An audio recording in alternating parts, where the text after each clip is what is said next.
Okay, I wanted to see how long I could go on.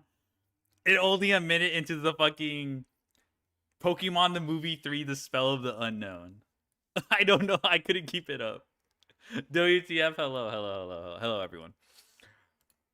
I was gonna see if I could like, yo, thank you for the free subscription, Perfect. Thank you so much. 15 months. Holy moly, holy moly. All right, maybe no one was questioning it, so I wanted to see how long I could keep going, but I couldn't handle the anticipation. My childhood. This is only an hour. It felt so long when I watched it.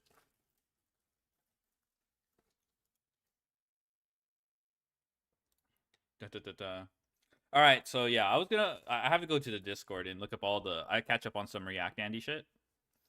Let me see. All right, what do you guys think of the bit? Was it too unk?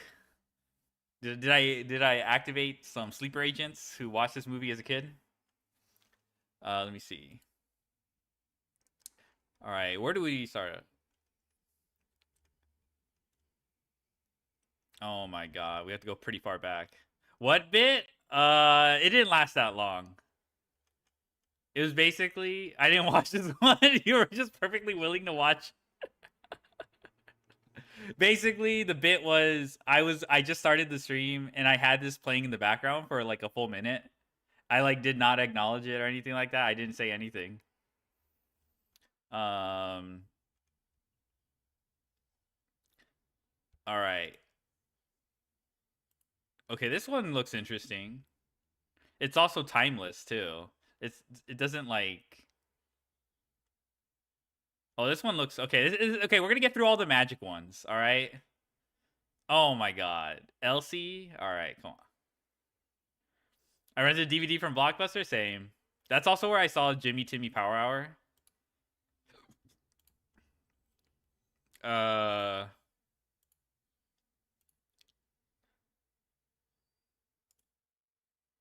Uh.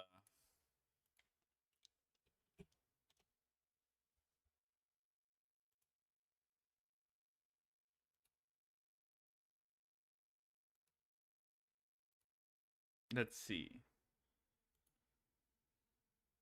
Um. Scary Movie 6 trailer. I saw Jimmy Timmy Power Hour when it was airing on Nick. My body's aging. I know. Oh my god, YT Dan. This guy's he's legendary. In fact, it's in his title. YT Dan, legendary duelist. He likes AI though, so it's kind of weird. We got Triff Gaming, best 20 hand trap tier list. You've never heard of number 11?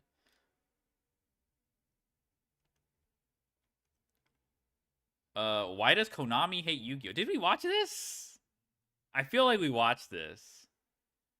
New freaky little guys just dropped. Go to number 11. Oh, Reggie has the Reggie? Yeah. I thought it was super clever when I came up with that as a kid. We got a crispy applesauce. I'm so ready. I'm so ready for that. Julian Kahan, how to deck build like a champion. I never heard of number 11 big guy. I don't know if I'm watching this. This looks like a fucking 1 hour. Oh, actually, there was is it too late to save Yu-Gi-Oh? There was some like discourse. There was a guy named Monkey Fight TCG or whatever. He like straight up said Simo copied his video bar for bar. But I'm like, bro, I just think you guys just talk about the same shit. You know what I mean? It's like this topic has been done to death so many pre-watch. Well, I had to check because Monkey Fight TCG timestamped the places where Simo supposedly um copied him, but it's just the same boring ass points that everyone repeats about Yu-Gi-Oh dying. So it's like Monkey Fight TCG. You gotta understand. You gotta understand. Everyone talks about this shit. No one. This is nothing new, bruh. Also, like Simo uses like interviews, like to punctuate his like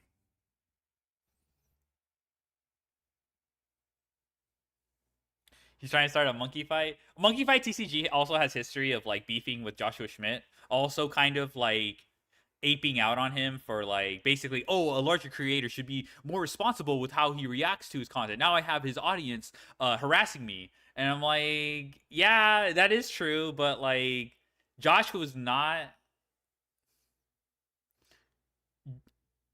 Yeah, like I don't know.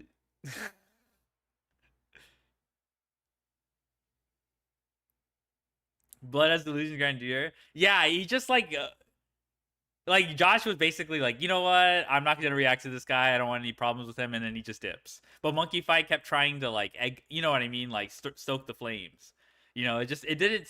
Maybe his him being upset was genuine, but like he was not responding in a very OnlyFans. No, he means overframes, bro. You know that's not overframes. You guys been dying since it came out. Yeah, it's been dying. You know, you know what they call that? It's called aging. That's called, when your cell division gets less and less effective. The DNA replication results more error. My body's aging. Yes, my body is aging. Okay, so we have a good. Okay, we're not back. We're not into. I don't think we're gonna get back to contemporary discourse because I have such a huge backlog. Like I have this fucking Julian. Well, this one's evergreen. My aging is Reggie. Yeah. This one's okay. This is kind of this might be this is old too, but I guess this could be evergreen because it's like, oh, it's a replay review, whatever. Okay, we are not watching We're not watching Ban Ash Blossom. Okay, we are not watching Ban Ash Blossom. We got to move on from this. Okay. I saw. Okay. I'll just say this one thing. I was watching Josh Schmidt, and all the time, one of the things he punctuates his streams with was he'll keep track, quote unquote, of all the games he loses due to Ash Blossom. There's literally a game where he got Ash Blossom, but there's a WP on the field. Like, there's no way your fucking hand was beating that WP. Play like the first 30 seconds. Okay, I'll play the first 30 seconds. But like, he was never beating that WP. The Ash didn't matter. I said to my friend, just add Teal Uber. Nice. So he was losing that anyway. So I don't trust Josh when it comes to like the Ash Blossom Crusade. Like it feels more like I don't mind if it gets hit or something. Okay, I'm not gonna like cry tears over you know Ghost Dog over here. But yeah. All right, here, first 30 seconds. Welcome back to another Farther Discussion video. We're going to be going over the most divisive conversation this week in Yu-Gi-Oh! On Twitter, of course. Yep, and that is Ash Blossom and Joyous Spring. It's been such a conversation started. There's been more debate over the banning of Ash Blossom than Olympic gold news. Did you guys see that curling drama by Canada during the Winter Olympics? How are you? I'm doing good. Canadians and legal cheating. Making branded Ash Blossom jokes is all fun and games until Joe Biden has blocked you. Look, I don't know why an ex. Okay, that's what you wanted me to see. You wanted to see Jojo Biden blocking known Haman Blizzard user. All right, thank you for that. All right, thank you for making me watch that. All right, losing the plot over the sexual suggestions of Magic the Gathering. Hey, yo. I want to talk about this bloody card to start and all the jokes about what its name implies. If you don't get where the guy in the chair. Oh, I mean, okay. I don't know. Okay, this guy specifically, he already has memes surrounding him about being the CEO of sex. So like, I don't know what this means though. I just think of like Oracle. Barbara Gordon from DC. So okay, I don't know what he's gonna come up. Ray. A card called Guy in the Chair is relevant to this video with this thumbnail. Oh, I get it. Okay, it's that specific chair in the corner of the room. I understand. I get it. I think I can explain that to you on YouTube. But what I can say is that even though the Spider-Man set was released several months ago, and even though it didn't sell very well, Guy in the Chair remains just relevant enough that I still occasionally hear jokes about it. Which in turn got me thinking about all of Magic and wondering how many other cards might Guy in the China be sexually suggestive. The community-supported card database website Scryfall contains a function where info tags can be assigned to individual cards to make them easier to search. For instance, if you want cards with attack triggers set on Zendikar that also have a death trigger, you can search specifically for those tags and discover that Idol of the False Gods and Azlask both match that criteria. Sorry to give him his full title, Azlask the Swelling Scourge, as the actress said to the bishop. And some of those Scryfall tags can get wild. I'd never heard the term Zetai Ryoiki before until I looked up the Oh tag. my god. No way. Tourist alert. If you guys don't know, this is like the thighs. Like when you have stockings and like they have that the region of the thighs. Tourist. Avacyn here, and learned that, oh boy, is it popular in Magic. Boob plate is another one, nipple is in there, cleavage is very popular, and even specifically cleavage window is a tag. And it's thanks to this system that I now know that 9 Lives and Terra Magical Adept both are wearing high heels and tights, but only 9 Lives and Elspeth Sun's Champion have high The heels absolute and red techno, lips. yeah. What a weird thing to get told. But I love this functionality, honestly, you know, for nerd reasons. But there's one tag that I find curious, sexually suggestive, because it makes me want Oh, 33 only? to ask the question, to who? You see, other tags such as nipple piercing here are more objective and based in undeniability. Yeah, cleavage is Rather very than go. doing Wow, things who like would have pierced thought? nipples. Yep, so it goes on the list. But does a publicly displayed pierced nipple mean the card is sexually suggestive? Well, I'm sure some people would answer yes to that, but on Scryfall at least it doesn't get the sexually suggestive tag. What about Tasiga the Golden Fang? I mean, those are pierced nipples again, but that's clearly not enough. But what about the pose, the whip, the two shirts? Yeah, why is there only 33? Hidden by shadow. Seems pretty Yeah, sick. okay, this is definitely. You know, you have someone standing behind you. Sexually suggestive to me, and yet also doesn't get the tag. So where's the line? The sexually suggestive tag is supposedly used for cards that hint at sexual intercourse or sexual acts, but I struggle to believe there are even 33 Magic cards that depict that. And what we've been discussing so far are artwork tags, as in tags solely for the images themselves. But what about the wording? Can a card's name, mechanic, or flavor text provide new context for the art? Can you turn an otherwise completely PC image into something sexually suggestive? Scryfall say they try not to tag what is implied, but instead what they've seen. However, can what is seen be reframed when given context? For instance, are you ever going to look at the art for Azlask the same way again now that I've implied it depicts an Eldrazi erection? And that's where all the I don't know. Kind of a stretch. It's no you know what I'm talking about. Shin Megami Tensei, the demon. Everyone talks about this fucking demon. The tourists bring up this demon too. We're here to bully you, old man. Hello. Oh, thank you for the. We're gonna react to your rant. I'm kidding. We're not gonna do that. I have to catch up on these stupid ass videos that people are sending me. Shout out. Who we reacting? This is losing the plot over the sexual suggestiveness of Magic the Gathering. You better, Mara. Yes, Mara. This is not Mara. Like, you had to tell me this. Mara is very. jokes Okay. about this little freak come into the picture. This also is a stretch too. Even me pointing out that his This is rare SDG, support ability yeah. is probably a reference to Spider-Man's fluid really gives this That's okay. This is a stretch. You can't got be a whole doing vibe, this. huh? You can't be So doing today, this. we're going to take a bit of an unscripted look at the 33 cards Scryfall has deemed sexually suggestive to see if we can answer some of these questions. And then at the end, try to figure out why those cards in particular were given a tag while others weren't. And maybe suggest some new ones of our own that should be retroactively given the tag based on what we've learned. A quick disclaimer before we begin, because I haven't actually looked at this list of cards yet, so don't know exactly what we're in for. I think it is possible for something to be sexually suggestive without it being sexually exploitative, and I think it is possible to broach this subject without devolving into objectification. And I just want this video to be a bit of fun. I don't want to be harmful in any way, so please help me in that by being kind to each other and not saying gross stuff in the comments. Fair warning though, because I'm almost certainly going to be touching on subjects of a sexual Asexual nature, random so if talking you're about uncomfortable I've with it, read then this fully understand if you before. Take off the rest of the video. Especially given that Magic I've Gathering already is read great this for rant being the most before. sensitive when it comes to certain topics, in particular regarding its depiction of women in the game, sadly. But as I say, I haven't actually seen what's on the list yet, so maybe this warning isn't needed, and if you're listening to me speak right now, I assume post-recording editing rate decided that the contents of this video were okay enough to share. Also, maybe it's childish, but I think talking about sex stuff can be kind of silly. What do you mean, I don't know what we're in for today, but I expect a lot of giggling at art. So if, like me, you enjoy the suggestion that Swelling Scourge is a dick joke, then we're probably on the same page. After all, everything the community said about this card is what started me thinking about this, so I'm going to keep things about the same level. Let's begin. Right, this dweeb doesn't actually have the sexually suggestive tag. It doesn't even have the meme tag, which surprises me. But again, he was the inspiration for this video, and so for that, we're going to leave him on screen, right here, right in the corner where I'm sure he's happiest watching on, while we look at the rest of the cards. Let's start with these two. Oh, I'll say yeah, that I both was do there have when the you, sexually suggestive tags, so are relevant. when In someone fact, else classified pointed here, I think out, all it like, answers one of my questions about how these that you cards are had tagged. the like Because look at that art. the Do you ace see anything trim sexually suggestive about it? on your Maybe that's outfit not a dragon's leg at the back and there. like the Who knows? earrings too. And I was mean, like, oh this one- fuck. Okay, You're that one's right. harder to defend as not being sexually suggestive. But also, maybe I'm only saying that because I also like was like that was like oh shit moment too for me because I would watch Hexlex and she has that as her like it's more blatant though. Like her outfit, like her or the color she uses is specifically the ace. Yuri? aware Maybe. of the context. If I'd have seen this art on a regular card, would I have questioned it? I'm not sure. I mean, the flavor text is the same on both of them.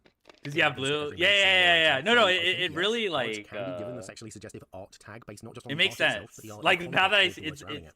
That's especially true of the I don't know how to Flash describe one. I it. don't have to rank these I don't cards want to as say it's sexually well suggestive, hidden, personally find them out of five. but it's It's like. like a 3 and a 1 because again, if it won for the It text, blends I in doubt I pretty would have thought well. twice about these. Okay, yeah. Okay, Neutron what the impotence is hell another is perfect example. this? Apart from maybe the manacles, which implies something, but the skeleton seems bored if anything, not like. Yeah, I horny. don't know about But this the art one. doesn't scream sex at me. Okay, well the This panel, on one the for other hand, sure. Okay, that's a there's different no matter. way. Yeah, there's definitely an implication there. So a 1 and a 4, I guess. But I feel like this has. There's established that goblins it doesn't too, have to just be okay? art alone They're for the card to get a like. tag. So I'm gonna remember that going forward. They do have the hard flags, Okay, for sure. well, Alluring Scent is provocative, that's for sure. But what's going on with Oriok Champion? I guess she's not wearing. This is lot, like a but person. Her will I shall don't banish know. the shadows. Her might shall punish the lawless. Her beauty shall restore the light. I mean, that's nothing. Is it the hand gesture? The thing? I that don't she's see it holding? here. Yeah, I'm not seeing why this would get the sexually suggestive tag. Okay, I'm gonna say. You know you would know, 4 and yeah, 1. yeah, There's yeah. loads of scantily clad people in card art. So why does Orok Champion specifically get the tag? That's also something to look out for. Maybe we come back to this and reevaluate it in comparison once we see some more cards. Exodia? Oh no! Oh no! Oh no! Oh no! Oh no! I don't know. I thought of Well, Exodia that is before. unfortunate, isn't it? I mean, it's Oh, funny no, with the no. placement, but okay, but like Exodia also, we make the same jokes about Exodia too. Yeah, like someone, I don't know. We make the same joke. Okay, like we don't. I don't know. Oh. It's literally Exodia. No. Yeah. Well, okay. I mean, Brainstorm is just sort of dumb in comparison. Oh yeah, Zork. In all Zork's kinds the of big research, one. I have quantify buff process and impression. Yeah, I mean that's not Brainstorm's not like the other one, is it? I mean, I guess I can see why it gets the tag. A 2 and our first 5. Oh, very good. Oh, that's not gonna be. Look at it. That's not gonna be topped, is it? Look at the state of that. Christ. Okay, this Oh, one. no. Okay, this one's kind of. Oh no. Oh, what's I know, this? that's great, actually. Yeah, that's really good. Okay, that's funny. Oh, I haven't even looked at the other one. What? Sorry, I Oh, was distracted. Look at that. okay. God damn. Okay, this is really good. Vampire. Do not flatter fate. It did not guide you into my clutches tonight. That was all my doing. I mean, I guess she's wearing like a corset, but again, unless every Innistrad vampire is going to. I guess this is like dominatrix, like coded or whatever. The Oriok. I mean, I don't know what it's like exactly is a going on photorealistic, here, almost like but you could porn stars probably or something. I'm just not seeing interpret it that as pulling clergy, though. hair. Oh man, look. Oh, This was pretty good though. Okay. Look at that. that's it. Okay. Why this- is guy this in the is chair going on the forward. bottom? I don't know if you guys can Well, see it. 5 and a 1, fantastic. Has it, I don't know what I was expecting. To put I don't know if you guys can see it. Guy in the chair is on the Okay, bottom so left corner another this whole Innistrad time. card, in Deadly Allure, I mean.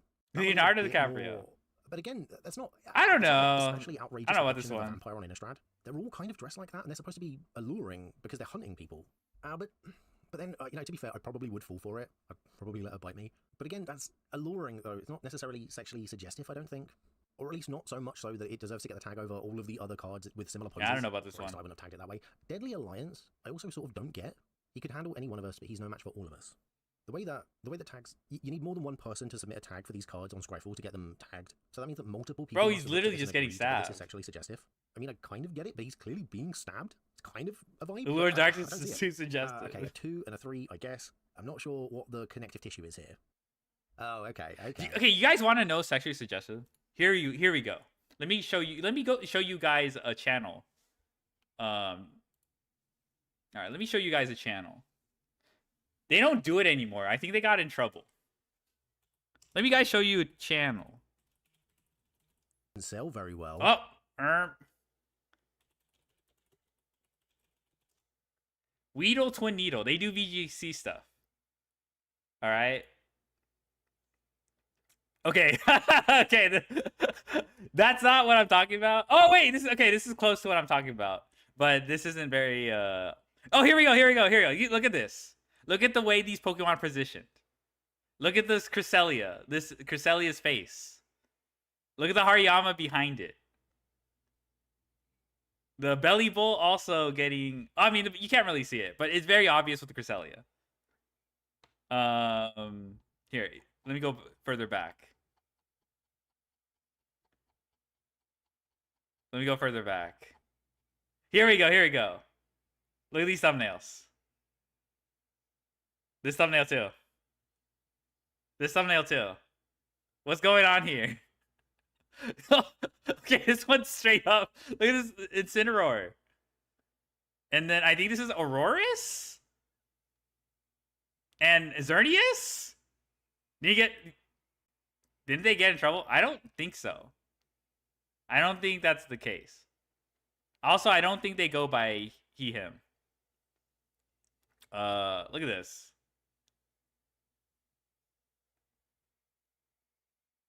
But yeah, basically, this was their thumbnails for a time, and I think they got in trouble for these, so they don't do it anymore. Oh, this is straight up Kyogre biting Groudon's ass. He's not really sexually suggestive, but oh my god, look at this, Mr. Mime. Yeah, okay, so that's kind of what I think of when he's going through all these like. Well, that's two good examples here. First off is Earthbind, Earthbind. the OG. I don't know if this Orm. is the first sexually suggestive card in Magic, but it's certainly the most sexually suggestive card in Magic to my mind. Looking at this, whenever I see this, it always reminds me of... It's definitely the intentionally guy who created posed. Wonder Woman was really into bondage, and that's why she's got the lasso and is always tying people up. And I think that's why she's got the big boots as well. It's fascinating to me whenever someone takes what is clearly like a kink and kind of incorporates it into the art that then goes mainstream and just kind of gets absorbed by the zeitgeist. Because, you know, families were watching the Wonder Woman TV show back in the 70s without really knowing that the guy that made it was living, I think, with his wife and mistress at the same time. You know, good for them, if they're happy. But, you know, people didn't know that, so it didn't get any outrage behind it, which I think if it was released now and that was made public knowledge, people would be up in arms about it. Elvish Ranger. I don't think. Okay, I'm not gonna. I don't know anything about that. More like a hair metal band poster, Don't you know? bring that up, please. I'm not. I'll take a look at that some other time. I'd agree that that's suggestive. I think so. Yeah. Fine, Also, I'm pretty sure I don't think they go by he, him. Oh, okay. Is that? Let's start with. I was looking at Essence Vortex, but let's start with Gwendolyn. Urbog became the final resting place of many swordsmen of renown. They're still outmatched by the wiles of Gwendolyn. Oh, even the flavor text is suggestive. Well, okay. Because, I mean, if you look at the art, she's clearly undressing him. I think that's his hat on the bed. And I think that is a bed. Oh. So, okay. Oh, look. Oh, he's got a knife. I didn't notice that. But the expression on his face, yeah, I think it's fairly obvious as to what the artist is implying is going to happen next. Again, not that horny of a card, but it is the first depiction of people who I think are about to have sex. So This is like Water that's Omotics. This card. sex. It's not that Those who crazy. sacrifice for servants will receive the gift of Well, the it's more like the Lord. JP Well, uncensored okay, well, now I'm confused. Is she Water a servant or is she the Omotics. master? I assume she's the master, and she's sacrificing her clothing in the frozen ice, the tundra for her servant. You see, I would have argued that based on the art alone, just a woman being undressed isn't inherently sexual or sexually suggestive. Women can be, like, naked, and it doesn't mean that they're trying to appeal to the male gaze, or female gaze. But, yeah, I think with the flavor text, I actually would say this is suggestive, so 4 and an easy 5. Haunting Apparition. Okay. Like some foul This herd just looks beast, it freaky. grazes on the dead. What? Why is this here? Is it a pipe between his legs? I'm not getting this one. Let me know in the comments. What am I not seeing here? And then Jinxed Choker. No flavor text. She's been given some very pouty lips in the art, but again, women are allowed to have lips and it not be a sex thing, you know? She might be being implied to be naked. Let me read the... It is a text. choker, At though. the end of your turn, target opponent gains control of Jinx Choker and puts a charge counter on it. At the beginning of your upkeep, Jinx Choker deals damage to you equal to the number of charge counters on it. Spend 3, put a charge counter on Jinx Choker, or remove 1 from it. So she does have the ability to take that off, and although it is hurting, she's choosing to keep it on whilst naked, and she can give it to the person she's playing against, and they can kind of trade it back and forth. They're sharing it. Yeah, I think that counts. Alright, a 0 and a 4 then. Next up, Keeper of the Mind. Is that just made of This is jism not. coming out Wait, of this that is. skull? This looks Probably like looks like jism Mariah everywhere. from Is any JoJo. card featuring white liquid just going to be on this list? For fuck's sake. They need to censor I just Yugi. looked at Nimbleclaw Adept. Oh, Christ. Oh my god. Oh my god, look at What's wrong with this? Oh, look at that. Is it the finger position? It's Oh. suggesting, Oh, you know. Video's dumb. Video's a dumb idea. Okay, that's a 1 and a 5, I guess. This is... Is it just the finger position implying it's like that? I mean, I can see it, but also not really. Like you'd have to envision this ceiling to be something it's not. I don't know. Like the motion itself, yes, that's like people like I don't know. Stupid video. God. Resurrection and Revel in Fortune. Well, I mean, I get why both of these cards would have the tag. On Resurrection, it's the dude's face, like his look, that's really selling it. And that's some real sensible armor on Reversal of Fortune, and a very normal way to stand, and a very normal pose to strike while looking at something. This is how every woman picks something up to look at it, right? Finger on lips, boobs pressed out. That's, yeah, completely justified. 3 and a 4 for these. Runner's Blade and Sanguine's Blood. Come on now. Okay, Sanguine Blood first. And this is obvious. When I agreed to let who I thought was my friend I think Asari reaching. drink I my think blood in so. Baldur's Gate 3, This one because is he approached me and was pretty. like, oh, please don't eat it or I'll die. I'm a vampire. I'm starving or whatever. And I mean, it's like a as a vampire friend, I eating was some very guy. taken aback by how sexual You know, you make the biting whole some affair guy, almost but like immediately. they're like I wanted to be naked like, and whoa, there's wait, well, I never agreed to that. you Don't take it know, out my arm, dude. Jeez, petals. straddle me, chill. Shadow He's Heart's almost just over there. embracing them. You know, what's she gonna think? Though I hear later they did turn down how. And I guess horny this is controls supposed to be are for the cool, player, but in the game I don't since played know. it. They did that in a later patch, I think. But Runner's Bane, again, that could be glue. There's not any flavor text, and it just looks too viscous to be bodily fluid. And I don't think there's anything particularly suggestive about any of the words. If you'd have presented this card to me, I would never. Have assumed it Yeah, was okay, yeah, sexually that does suggestive. remind me of Love and I'll make Deep up here, Space. but Well, I the mean, one Love and out Deep of Space four- is. Mind you, I don't think Sanguine Love Blood, and Deep I don't think Space that's a is recreation like. of the scene with me because they're both. I think it's shirtless, which means heterosexual, they're probably but into it. They're like, this is an agreed thing. Careful what I bite, says the flavor text. No, actually, I think that's a 5. I think that's a 5. I think they're getting it on. Ah, dear God. Serum Visions. what is this? This is just This is like some fucking Samurai Jack villain. Oh my god, like Genny Tartovsky drew this guy. Serum Visions. Okay, I think. Okay, that looks like Astarion. Okay, this I see. Okay, this I can see. Also because of the name too. I mean, that sort of looks like sperm swimming towards an egg there, but also it's not that. It's just, well, serum, I suppose, splooging its way towards that person's face. Okay, but the Sheevin Dragon. Oh man, look at that. This is some childish shit. Look at that. This is really immature. I'm laughing at that. Okay, a 4 and a 4. Are the volcanoes supposed to be like fucking dicks or something? Oh my god. 4 2, I guess. This is dumb. Yep. Okay. Yep. Okay. That's good. Okay. Yeah, that's good. Oh, I see. The skull eyes are supposed to be. I see. Okay, not bad. Not bad. This one? What's going on here? I don't know. This can a guy be like shielded by his protector gargoyle? This doesn't look that bad. This one is definitely like trying to like bypass the sensor. Spellseeker. The eyes of that skull are placed in a very unfortunate position. This actually looks like the same art style that was on that Sheevin Dragon, which makes me wonder if this was intentional. Oh, yeah, no, it was the same art. That's what I did to your mom last night. Then with like a wink and a nudge. But then Sus. Stonecloaker. Oh wait, no. Oh no, look, he's facing towards us. That dude at the bottom. You can see the dude's eyes at the bottom. I totally thought he was facing the gargoyle. Yeah, okay, unintentional this one, but I think it still counts. Because what's sexually suggestive about it isn't actually the art itself, but it's what your brain first sees before it looks at the art proper. And it's not intentionally. But then, you know, neither is Spellseeker. In fact, thinking on it, none of these are intentionally sexually suggestive, I don't think. Apart from Gwendolyn, and I guess that's Sanguine Bond. So unintentional sexual suggestion still gets the tag, right? Good to bear that in mind as well. So a 4 and a 3, I guess? Succumb to temptation and... Guys, other hands reaching for And something? it's just another vampire on Innistrad, but you know what? No. If you look, he's doing what our friend is doing on the side of the screen there. The man who's undressing clearly isn't looking at the vampire, but someone else in the room. So that vampire is just a guy in a chair. Now, you know what? I'm going to allow that one, actually. I'm not going to push back against that. But this is an argument that the guy in the chair from Spider-Man should get the tag too for the same reason. But the swamp... Oh, okay. Is it because the skeletons are pregnant? Or they look pregnant? Is being pregnant sexually suggestive? Are there many pregnant people depicted on cards? I mean, I guess if you're pregnant, it suggests... Oh, I see. Oh, right here. This is the belly. Oh, I see. I see it. Kind of weird. Kind of freaky. 4 and a 2, I guess, for these cards. And then, Tempting Licid is... Oh, no, okay. No, it took me a second to register. But if you look close, the that head. little guy's hand is in a very suspicious position for the dude above him to be pulling that face. And, I know this card. I forgot this existed, to be honest. Obviously, if I'd have thought about it, this would be on the list. This is the one where the monkeys or the chimps or whatever are banging in the background. If that's not sexually suggestive, then I don't know what it is. 4 and a 5. Okay, for a second I thought this would be like a really long peen or something. That's what I thought this was. No, it's just straight up, just monkeys. And we end on Vampire's Bite. No flavor text. Yeah, I mean, it's just another vampire who's not wearing very much. I've talked about the vampires from Innistrad, but the Zendikar vampires are also not particularly conservatively dressed, so why does this one get the tag and the others don't? This is That kinda about looks as sexually awesome. suggestive as Princess Leia was in that bikini, which in fairness is more than none at all. But, you know, let's bring 9 Lives back up, because that one doesn't get the tag. And yeah, she's more covered up, but look at the pose, look at the angle that's showing off her bum. And we're saying that that's less sexually suggestive than Vampire's Bite? I don't get it. I don't get the rhyme or reason. Anyway, a 2 for the bikini-clad vampire.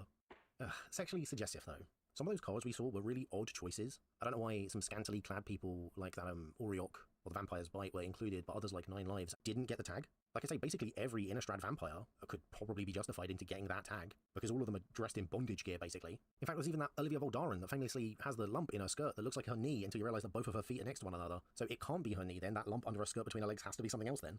I'm surprised that's not on here, so I guess that's my first pick.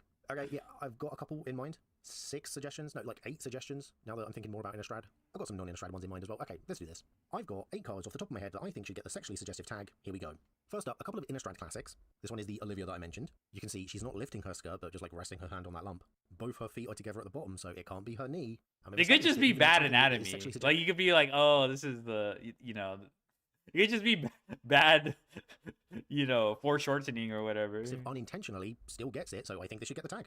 Okay, next. Chosen of Markov, which shows like a young innocent girl being corrupted and then turned into like, well, a sexualized dominatrix type on the reverse of the card. And again, I'm not sure that if all of these were up to me, I would have given most of these the sexually suggestive tag. But in comparison to some of the other characters that do actually get the tag, I think that this is more deserving of it for sure. So this is my pick. For these next 2, we have Soul Collector from Scourge and Lost Souls from Legends. Oh. And yes, I did have to look that up. Gimps. I was surprised when the card Imprison got banned for racist depictions, but this one made it through, which means I guess they're saying this isn't a slavery thing, which can only mean it's a bondage thing then. And if that's the case, I think it's deserving of the tag. Lost Soul is a little different, and I don't think would make the cut if it Oh, wasn't I for the see. text. Her hand gently beckons, she whispers your name. Hot. Next is 2 that I can't believe don't already have the tag. This Oh, yeah. This was a famous one. Bearscape was part of a Pride secret lair. And come on, look at these dudes. They're like 5 minutes away from lovingly getting it on. I think it'd be and chilling, though. liberated. Well, what do I have to say? Look at that chiseled magnificence. Pure, undiluted sex appeal. And finally, 2 more from Innistrad. Night Revelers because, well, I mean, again, like I say, most of the Innistrad vampires would fit on this list perfectly by what I've seen so far. But I've gone for this one because this is further evidence that I would not survive for long on Innistrad. This is a vibe, I mean, they would get me. And lastly, Flowering Lumberknot because we proved it's not just the art, but also the text. The tags don't have to be for the art alone, and again, this card is called Flowering Lumberknot. So you know, what that mouth do. What did you guys think? This video has escaped me. Do the cards tagged on Scryfall as sexually suggestive make sense? Do you have Do John's my chest like suggested card that? should get the tag. Exodia. And that's the end of the video. Oh dear, look at that. Thank you for watching this video, and thank you to everyone that supports me, like 27 publications, Eggboy the Particle that permeates all existence, Blank Space, Wanpako Jozu, Miss Murder, a random Oh, Patreon, is it just Ominous straight up Jazz. a That Patreon card is ad still read? on my screen as I'm... Welcome to a quick Olivia Vold update. Nailed it. In the time between me originally recording this and getting it edited, Scryfall has updated the list of cards that it considers sexually suggestive. I'm not sure why the top 2 of these are Jaws cards. Unless a child attacks somebody's feet. Jaws. I know for a fact it can't just be that the women depicted are wearing bikinis, because A, bikinis aren't inherently sexually suggestive, and B, bikini is its own tag, and most of those cards there aren't on the sexually suggestive list, so I don't know, that implies there's something particularly sexual about these cards. Anyway, if we scroll down, you'll see that Olivia Voldaren has now in fact been added to the list. This was not my doing, and so hey, I was clearly onto something with my suggestions. That's very validating.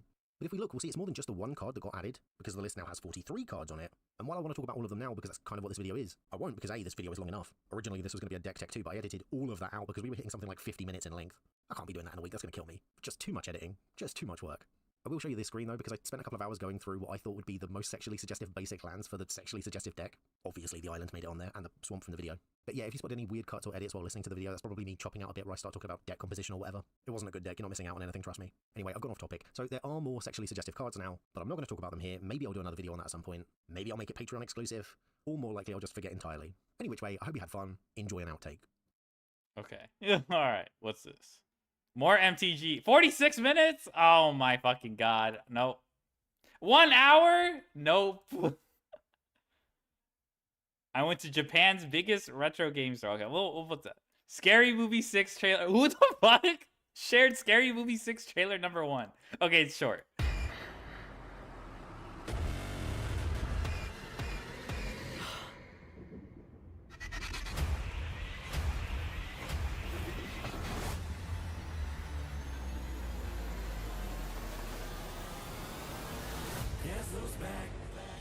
Shit. My God, he stabbed her. Not her. My pronouns are they, them. He stabbed them. We back. There's a serial killer on the loose. Hello, Tuesday. I have been preparing for this for years. Hello, Mother. Isn't she from Scary Movie 3? I think she's from Scary Movie 3. I really want to, but I'm a Republican now, so I'm supposed to be racist. Oh, girl. Bringing back shows and movies. Here. Okay. Oh. I was watching Hoppers, and my friend was really upset that Devil Wears Prada 2 was getting a sequel. Drink, play bad music, do some half gay shit. Why just half gay?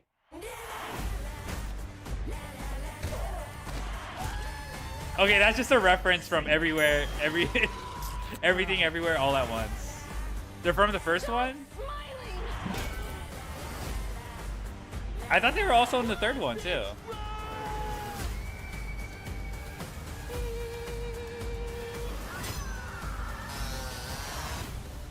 Mom, Santa gave me a severed arm. Be sure to thank him. What the?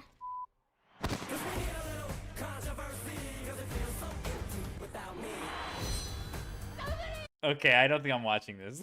I don't think I'm watching this movie. Thank you, whoever shared fucking Scary Movie 6 trailer number 1. This is a conversation of power. The truth is, What is going on here? Bad player, good player, competent player, competitive player, tournament player, champion.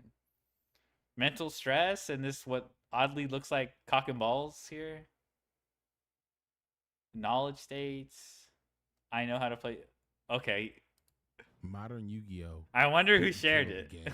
Are you watching this movie? It just removed the illusion that we were ever in control. The combos got faster, the boards got tighter, and what used to be playing turned into watching.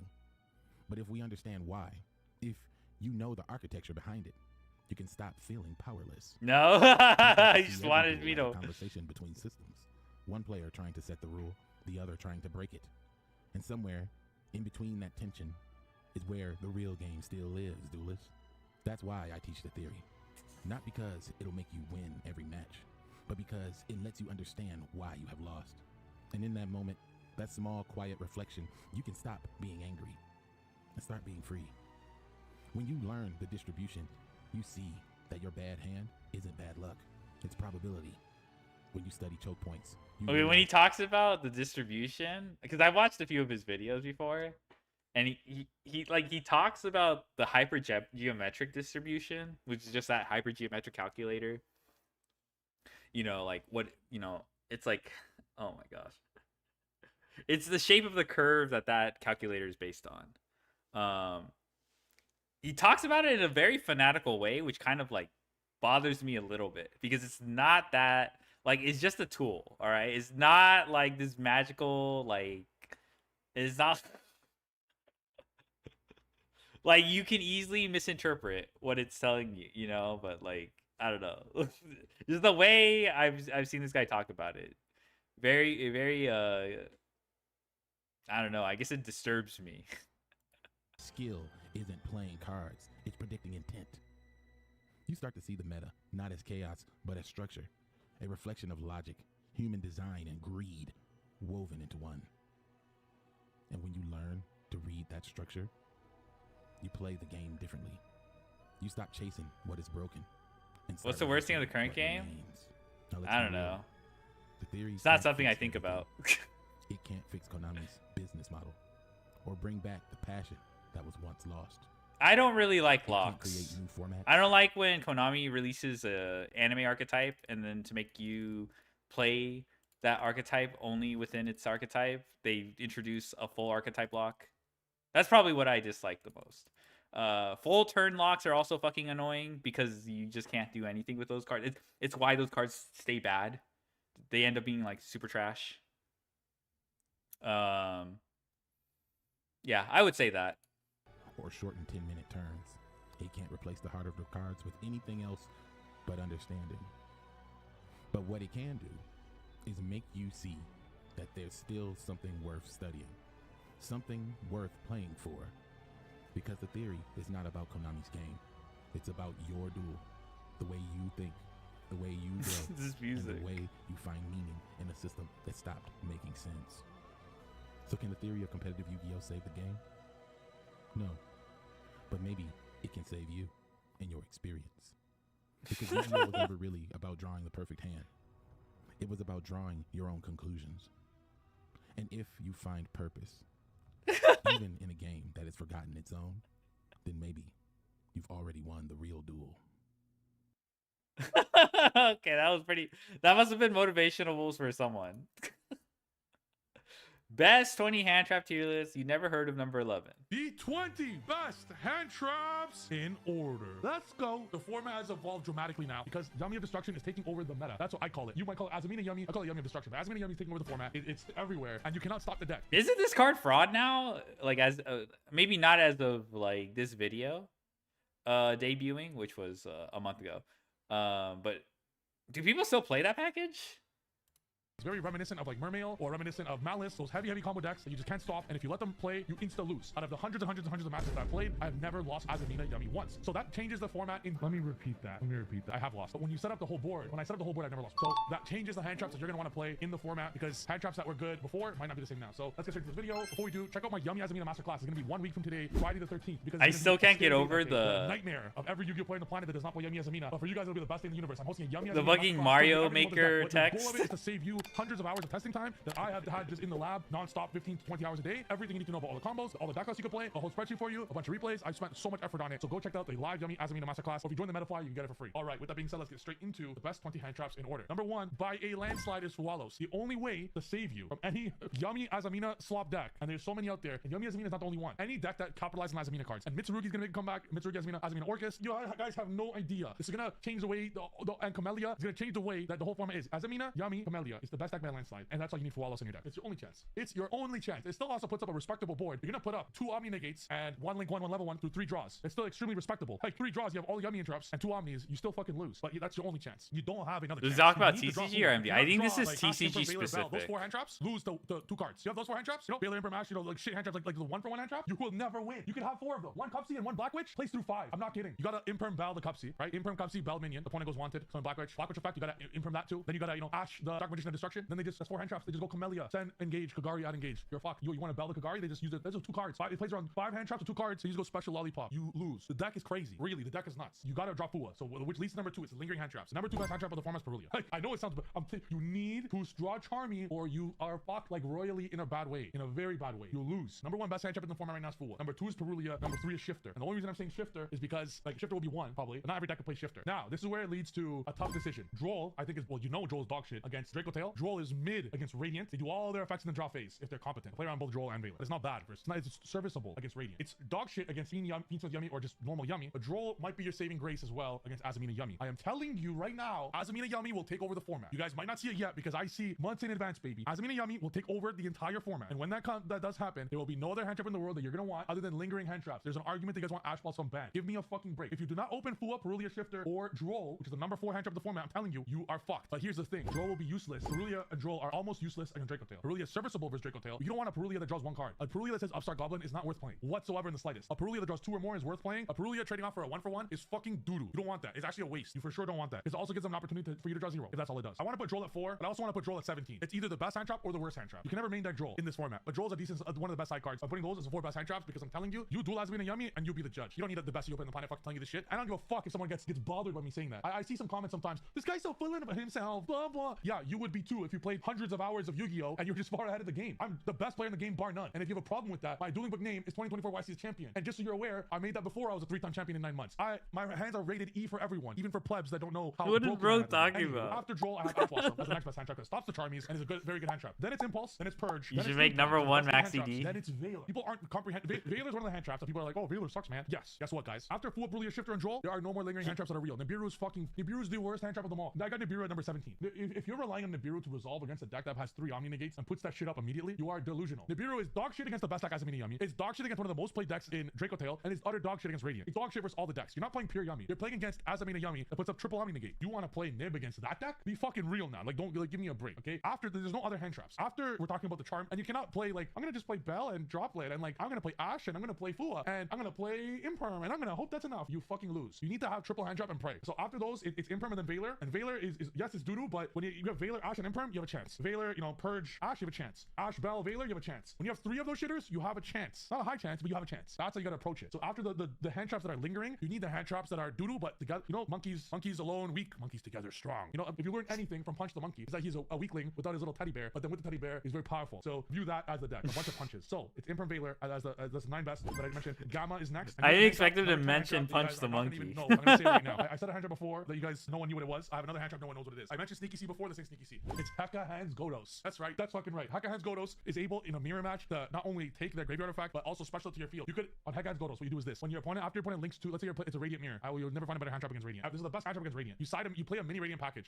Every deck, like Mitsurugi, every deck has some synergy with Radiant. Like they have quick play spells. You could just play 3 Vision and 1 MST in a lot of decks. So what you do is once your opponent goes into the link 2, the switch MST, you special Heka Hands Godos from your hand, Heka Hands Godos, special Crosea, and you add Vision and MST from your hand, and you start with 2 fucking cards on the field. And on your turn, that goes straight into Camellia. Heka Hands Godos is a godly hand trap. And I told you guys, they don't build them like me anymore. My name on DB used to be the Decksmith, bro. I'm the Decksmith. And Heka Hands Godos is ridiculously good. I'm putting Delta next is decent, but not the best. That's a good interaction, though. Mourner, I'm not gonna lie. Trust me, Bell is next. Bell is not a hand trap. Bell is a breaker. Bell is not as good of a hand trap as you guys think, but as the 3rd or 4th hand trap, it's very powerful. Bell is used as a board breaker to stop cards like Dragotail Traps or Prayers, whatever, or Yummy Interrupts. But Bell doesn't actually help you stop the opponent. But when you draw a bunch of shitters together, as I said, monkeys together, strong. Ash, Imperm, Veiler, Bell, now we're talking when it's together. But Bell is very weak as a hand trap. It's just a shit breaker. But if you're playing Bell with the others together, then now we're talking. Like now it has more usage with other cards. But if you're putting Bell and Nibiru in your deck, you're fucking delusional if you're using them as hand trap. I saw someone played against me at the regional and had Nibiru and Bell in the main deck. I'm like, you are dog shit, bro. Like I didn't tell him that because I'm a nice person and he was a nice person, so I didn't say that. But that's what I was thinking. I'm like, what is this doing against any other deck? Retaliating Sea is number 15, obviously in the side deck. Sorry, number 16. Nibiru is number 17. Nibiru is doodoo, man. I'm telling you. Nibiru,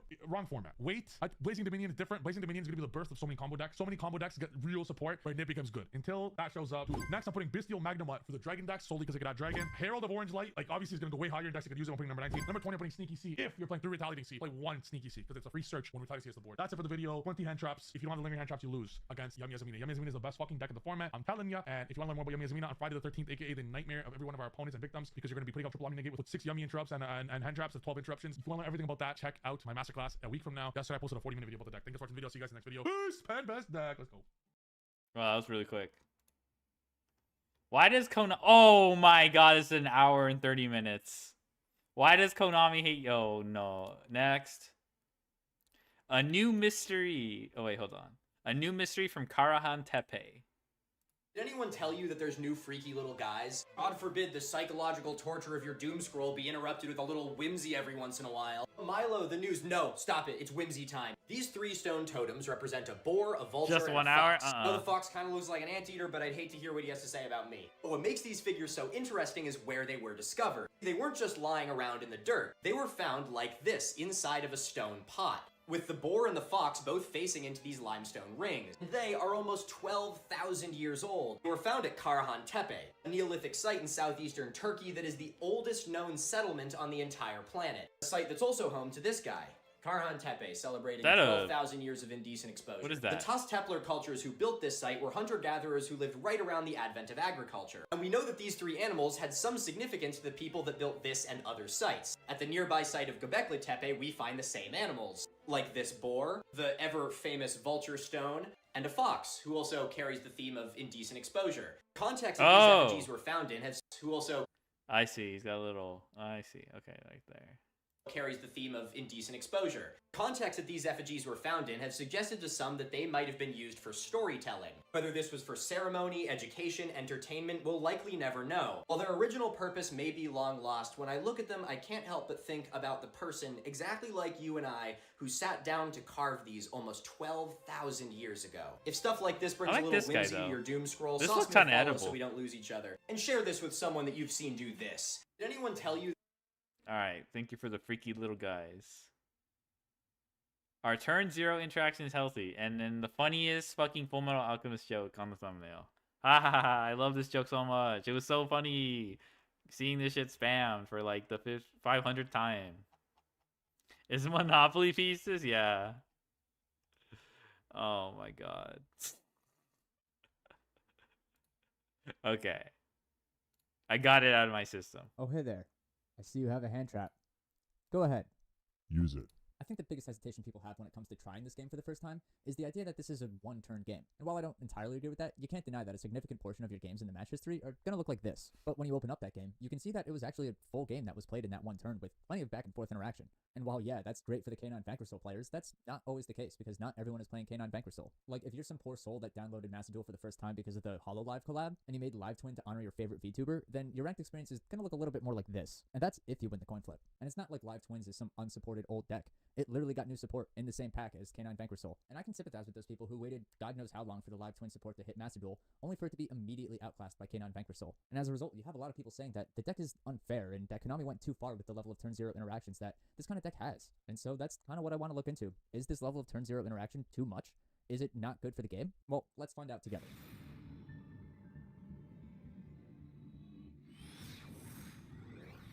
To start, let's look at K9 Vanquish Soul as a deck as a whole. And let's start with the themes because I'm a crazy person and I just really enjoy how Konami implements these themes into the game. Starting with the Vanquish Soul side, the cards pull their inspiration from fighting games, specifically BlazBlue and Guilty Gear. And this one's pretty on the nose. Like, look at Yuki Terumi from BlazBlue and compare it to Valius Caesar, and do I really need to say more? They're pretty much the same character. But of course with Yu-Gi-Oh! Decks, the themes are usually best represented through gameplay. Cards like Caesar Valius and Heavy Borgo represent tagging out into an assist character, revealing different attributes in your hand. That's like my favorite part of the Vanquish Soul lore. I really like that. It's just like I love. Well, I only the couple fighters I played are like tag fighters, but Marvel vs. Capcom 3 is like my absolute favorite. I'm not that great at it, but I know it enough.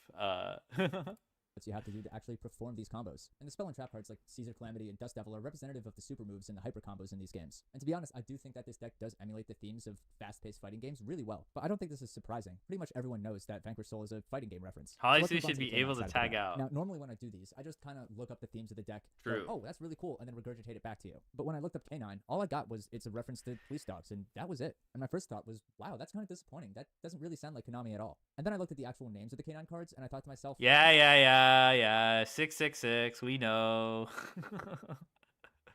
Yeah, Jack-o'-lantern, it's fire. Jax, what's called? Jokol is also like, I think it has to do with fire too. And then Jax is also a reference to Jack-o'-lantern. I forgot. I think Jack Frost, which is Jokol.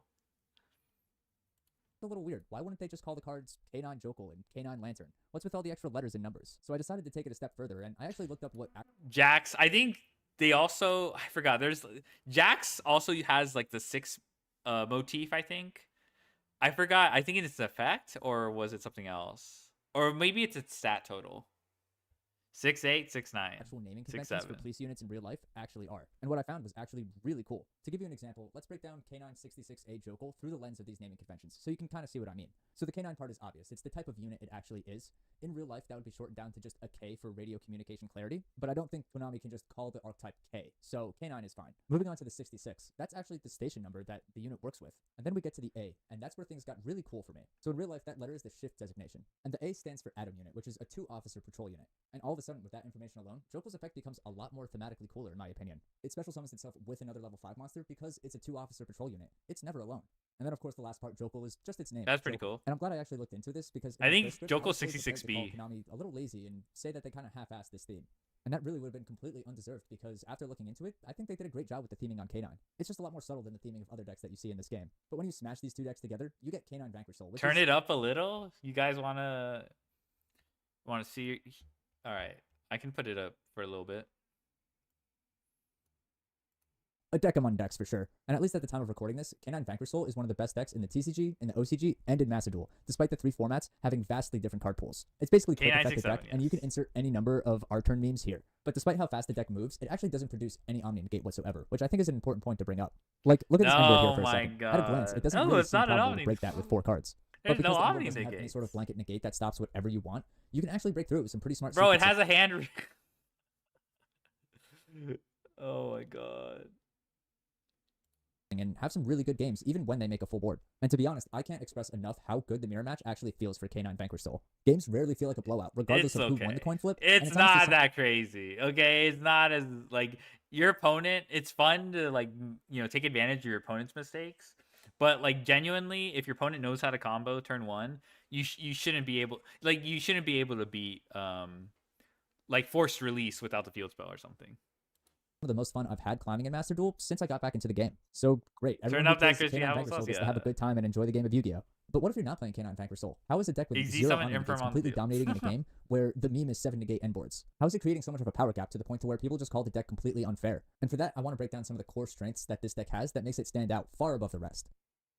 So this one isn't a surprise to anyone, right? I mean, it's the most vocal I'll thing that people I'll say that Izuna's is not that bad though. Izuna on my turn, I've never felt like I I was like, oh shit, you know, I have to do something about it. But I never felt like it was game ending outside of weak hands. complain about when it comes to this deck. If and it's the Ripper's whole negate is subtopic. removed, will it be fine? You could have just made Ripper like only able to use one of its effects once per turn. Because I don't like the fact that you can do both. Like that's just like a pretty huge swing in tempo. Luckily, it doesn't. Okay, it's not even just the Ripper negate. So, you know, when it's paired with Lupus, it's really, really insulated. Luckily, it doesn't beat Imperm Nib because if you Nib and they try to negate it with Ripper, they have to detach the Lupus. So that's kind of nice, but it's really obnoxious though. Of this video. Because the deck is almost entirely quick That's why effects, it Speedboy's basically best gets deck. double the amount of actions in a turn of any other deck in the game, with maybe the next closest deck being Draco Tail and what it can do. And to me, this is part of the reason why I find the deck so fun. You don't get punished for winning or losing. So a coin Chi- flip yeah, like because Chi-Shao. you're usually able to play regardless of who wins it. But that means the opposite is also true if you're not playing K9 Vanquish Soul. Winning the coin flip doesn't really matter. When Yeah, you can just Chi-Shao play the whole has deck in response to your though first to be action fair, in the main Chi-Shao's phase. not And it insulating especially your stings when you're plays, playing a deck that but can't do that. Because unlike K9 Vanquish Soul, that is and really 2 nice Draco of Tail, Chi-Shao. most decks need to rely on hand traps to simplify the board state if they're going second. Where K9 Vanquish Soul can play their whole engine backed by hand traps on your turn. And that especially feels bad when we look at the deck's next core strength. So you lost the coin flip, but at least you have some hand traps to try to fight back, right? Right? While this deck doesn't produce an Omni Negate, Ripper might as well just be the next best thing. As if being able to play your whole deck on your opponent's turn wasn't enough, Ripper also limits the amount of actions you can take as the person playing against it. And it's not just Ripper either. There's cards like Heavy Borger and Caesar Values that allow you to dodge targeted interruption, like Effect Failure and Infinite Impermanence. And if you're just relying on conventional hand traps, then it really does make it feel a little miserable to play against. You have this uphill battle that you have to play against where half of your hand traps aren't going to work, and you pretty much just have to sit there and watch them play the game. But hey, if you do push through, you'll be okay, right? Now, despite the themes and the pacing of this deck, it's actually not a combo deck at all, but instead it's actually a control deck designed with strong recursion to actually give it the edge in the grind game. Cards like Rock of the Vanquisher allow you to recycle really good removal options, multiple non-targeting destruction, the ability to yoink a monster off the opponent's field, and it even has a built-in board wipe. All of this on top of the 2 monster negates that the end board produces. It's not a deck that you actually want to find yourself in a grind game against because it will outgrind you, which is rough when the deck can play on your turn and force you into a grind game before you even have the chance to set up. Some Stack people all of can that on piss top of away the all fact that their the deck like has an Vanquish Soul insane resource resources efficiency though. because it generally doesn't have to give up cards to generate more cards. It's like, And before some you go people- ahead and dismantle all of your decks, keep in mind that this deck does have its weaknesses. Like without an Omni Negate, the deck is extremely But it brittle has to a board pretty breakers. decent, And by brittle, I mean the deck can basically do nothing at all about them. grind You game. even see a shift in some of the deck building philosophy in response to this deck's weaknesses. Like you've got Draco Tail decks that have replaced some of their hand traps with super polymerization, or decks like Yummy that are replacing their hand traps that target with Forbidden Droplet just because it's better into the K9 matchup. And when side decking is allowed, every deck seems to be using some combination of Book of Eclipse or Evenly Matched to give Like them the edge me. in the K9 matchup. And if you're running into K9 Vanquish Soul a lot on ladder, this might be something to try, because I know I've lost a lot of games to Evenly Matched. But now for the elephant in the room, which is this too much? Because a lot of people feel like increasing Yeah, the amount of Izuna turn-zero after you interactions like hand this trap is a step someone in the is wrong also direction. pretty And if we freeze fucked up. time at this very moment, then yeah, I do think K9 Vanquish Soul is probably doing too much. But I don't think that's a bad thing, and hear me out on this. When I look at more modern release decks compared to older decks, there definitely seems to be a design philosophy shift with Konami where they're wanting more turn zero interaction that doesn't just end on one player having a negate pile. And right now, yeah, it does seem pretty unfair that K9 Vanquish Soul and kind of Draco Tail are the only decks that can really interact with the opponent like this on their turn. But that won't be true forever. We're constantly seeing Konami announce more and more turn zero interaction cards that don't just say negate on them. Drawless. And eventually that kind of power is going to spread to a whole number of different decks. And while K9 Vanquish Soul might be a power outlier right now, I think the mirror match Shaking is a my good head. glimpse at what Konami wants the future of this game to look like. And like I said, I love the mirror match. While I see the content creators around me doomsay the end of this game and say how the game is dying or it's already ruined, I don't see it that way. To me, this actually gets me excited for the future of Yu-Gi-Oh! Because if more decks are able to interact this way on turn 0, then it's going to make for a lot more interesting gameplays that aren't just entirely decided by the coin flip. And obviously, Konami still has a lot of work to do to make this a reality, but I still think it's a step in the right direction. I don't think a high density of turn 0 interaction cards are a bad thing. To me, it actually just feels like a fresh concept of CCGs in general. I think it's cool that in the potential future of Yu-Gi-Oh! 2 players are going to be able to sit down for a game and fully interact with each other, regardless of who actually won the coin flip. But that's just kind of my hot take. What do you guys think? Do you think Konami's actually taking a step in the right direction with this as well? Or do you think that this new design philosophy is stepping away from Konami's roots and ruining the game? Hashtag What kind of loaded question is that? I mean, I don't see it as a bad thing, but like, I'm not impressed with what Konami's cooked up. But whatever. We'll have to live with it. How did deck build? Oh my god, this is a fucking 1 hour. Oh my god. Okay, that's like 40 minutes. This is why high level Yu-Gi-Oh is different. What's going on, guys? Julian here, back with another video. For today's video, we're going to be looking once again at a matchup from my tournament in my Discord server. If you want to check out the Discord server, it's free to join in the description down below. And if you want to take your play to the next level, you can join the Lab Rats by subscribing to the Metafy. With that, you get twice weekly lessons from me. You also get to test with me. I'll personally review your deck list, especially if you're going to tournaments. I'll make sure to prep you heavily for tournaments as well. So make sure to check it out if you want to get better at the game. It'll be in the description down below. This tournament, if you guys haven't seen the previous videos, by the way, I'm hosting it only for my students, and first place gets a month of the Metafy for free, as well as second place gets the next month 50% off. So here we have Insum, which is a really talkative one of my students. Shout out to Joshua Dnuff, against Vince Smoked Danny. One Piece reference. Yo, this guy's the A. If you're watching the video, bro, DM me. Let me know you watch the video. I got you 50% off next month, bro. Just because you got the One Piece reference, bro. You know, like Kaizoku ni Oyo Naru. Anyways, so we got Dracotel versus Dracotel. Sorry for being for liking anime. Yo, nah, we asked for Rulia. Yeah, do I take it back? Nah, bro, come on. What you doing, man? You're gonna give him one draw. Like, I understand trying to get value from your Perulia, from your Ash, but come on, man. Yeah, like now you're looking a little crazy. But also, he's also looking a little crazy for a Chaining Fool right here. So we're gonna make Artha, we're gonna resolve Ketu, we're gonna add Lucas. We might as well use our normal summon now. We're gonna, resolve all our chains. We're gonna add back, I assume, Ash 5 mana. Yup. And then we set Rahu, which is worth it. I will say, yeah, this is fine. So we're gonna send 5 mana Urgula, and then summon Gula. And it's worth to give him a draw for an extra trap card, because the trap card is going to get you a draw anyways and disrupt your opponent. We're going to set Flame Sting. Now, if... Wait, no, wait, my bad. Yeah, we use Lucas. That makes more sense. We're going to get way more cards in rotation this way. Add back Frixel, the normal Frixel, some Lucas. Now, if you notice a mirror match, you want to add Urgula every day of the week. But if you don't know it's a mirror match, which they shouldn't because this is round 1 and they haven't seen what other people are playing, then Pan makes sense. But Urgula for the mirror is, like, so hard to beat. Like, guys, Ketu is at 1. You have Urgula in hand and 5 mana. Just sit on your hands, like, literally. Sit on your hands, watch him combo. They said Ketu, you're like, oh, you said Ketu, hold up. Read Urgula real quick. If this card is used as fusion material, pop a spell trap. all right, 5 mana effect, yeah, literally. So they're gonna start Rahu. We're gonna Ash that makes sense. They held like it for Brain Fusion. Then we're gonna special summon Ecclesia and activate Brafu. I don't know why we special. I don't know why we didn't just like use the Ecclesia. I'm not gonna lie. Make them like, because the thing is that people are gonna interact on your 2/4s, so you might as well just like use the effect. Like, I know you can't like synchro summon, but because of Brafu, but still. So then we're gonna use we used it in my we're gonna use Malulu and White Dragon Witch to make Lubellion, which Lubellion's been insane for me. So if you're playing this deck, I would like this was the 50th card for me, and it was really, really good. But yeah, we're gonna go Lubellion. We're gonna go Lubellion effect, chain Malulu. Oh, I need to add the 17. We're gonna set like here. Look at that. Look, if we had Urgula in hand right here, this would be insane. Their turn would end right after this, right? Hey, look at the watches. This guy's good. We're gonna make Jade, which this is like just gonna be super hard to beat. Like I'm saying, Insom's gonna have a really hard time breaking through here. We just don't have enough. They're gonna use Sting. We're gonna chain Mirror Jade because we don't want them to pop our Ketu with the Gula, which makes sense. Then we're gonna, yeah, we can't remake Gula because they have Ecclesia essentially. But now the Pan is just gonna check the Ecclesia, and we're just gonna have 0 monsters. And so this Ketu is not gonna do anything. Yeah, that makes sense. That was well played. Urgula would have made it like way easier, but sometimes it's better to have hell no. Good dynamics. Okay. Not interesting. So we see from in some side we have Brain Fusion, Rahu, 5 mana, Ash, Vitalcy, which Vitalcy in the mirror is like broken. People are too scared to play Vitalcy for the mirror. But like, it's a level 4, right? So you can make Exodon with it. You can synchro summon with it with Ecclesia, especially if you play multiple Ecclesias. If you have Vitalcy on your field, you can go like special Ecclesia if they have more monsters than you, right? You can go Ecclesia effect, summon Albaz. Oh, I lost an Ecclesia. Oh no, I play 3. Guess what? Summon another Ecclesia from deck. Then you can synchro summon next to your Albaz. You get to keep Albaz in the field the whole time to fusion with later. It's really good. But yeah, Vitalcy is broken. Like if you're playing Dracotel, this should be your side card for the mirror. This guy has Bell, Drop with Super Poly, Lucas, Rahu, which that's pretty good. I don't like Super Poly that much for the mirror because it doesn't really deal with the back row, which the back row is, in my opinion, the hardest things to deal with. The front row is like okay, right? The infinite ways to fuse are hard to deal with for sure. It's a problem, but I think it's not worth the extra deck space. And like yeah, you can side like the Guru and Mud Dragon, but I don't think it does enough. Like if Star Source didn't say Yor on it, it'd be broken. But so they go Brain Fusion, they summon Albion. I think I'd rather have Sancti. Sancti is like really good. What I would do here, I mean, you guys, I said in the last video, I would go Sancti. Like, I swear to God, if this guy activates 5 mana, I'm a crusher. Okay, so we gotta activate Rahu. Okay. We use all the names. We don't use 5 mana. I guess that's to play around hand traps, which, that's fine. But we should really focus on putting this Urgula in our hand, because we've already used Ketu, so now we're not really gonna have a way to put this Urgula unless we do something weird. But let's see. So now we activate 5 mana. 5 mana fuse these two into sec. Like why did we put White Dragon back in our hand when we're gonna fuse away Albion anyways? Like, we don't need White Dragon. We could just add Urgula. And we can get back to 5 mana using Secretarion by like reborning Frixel.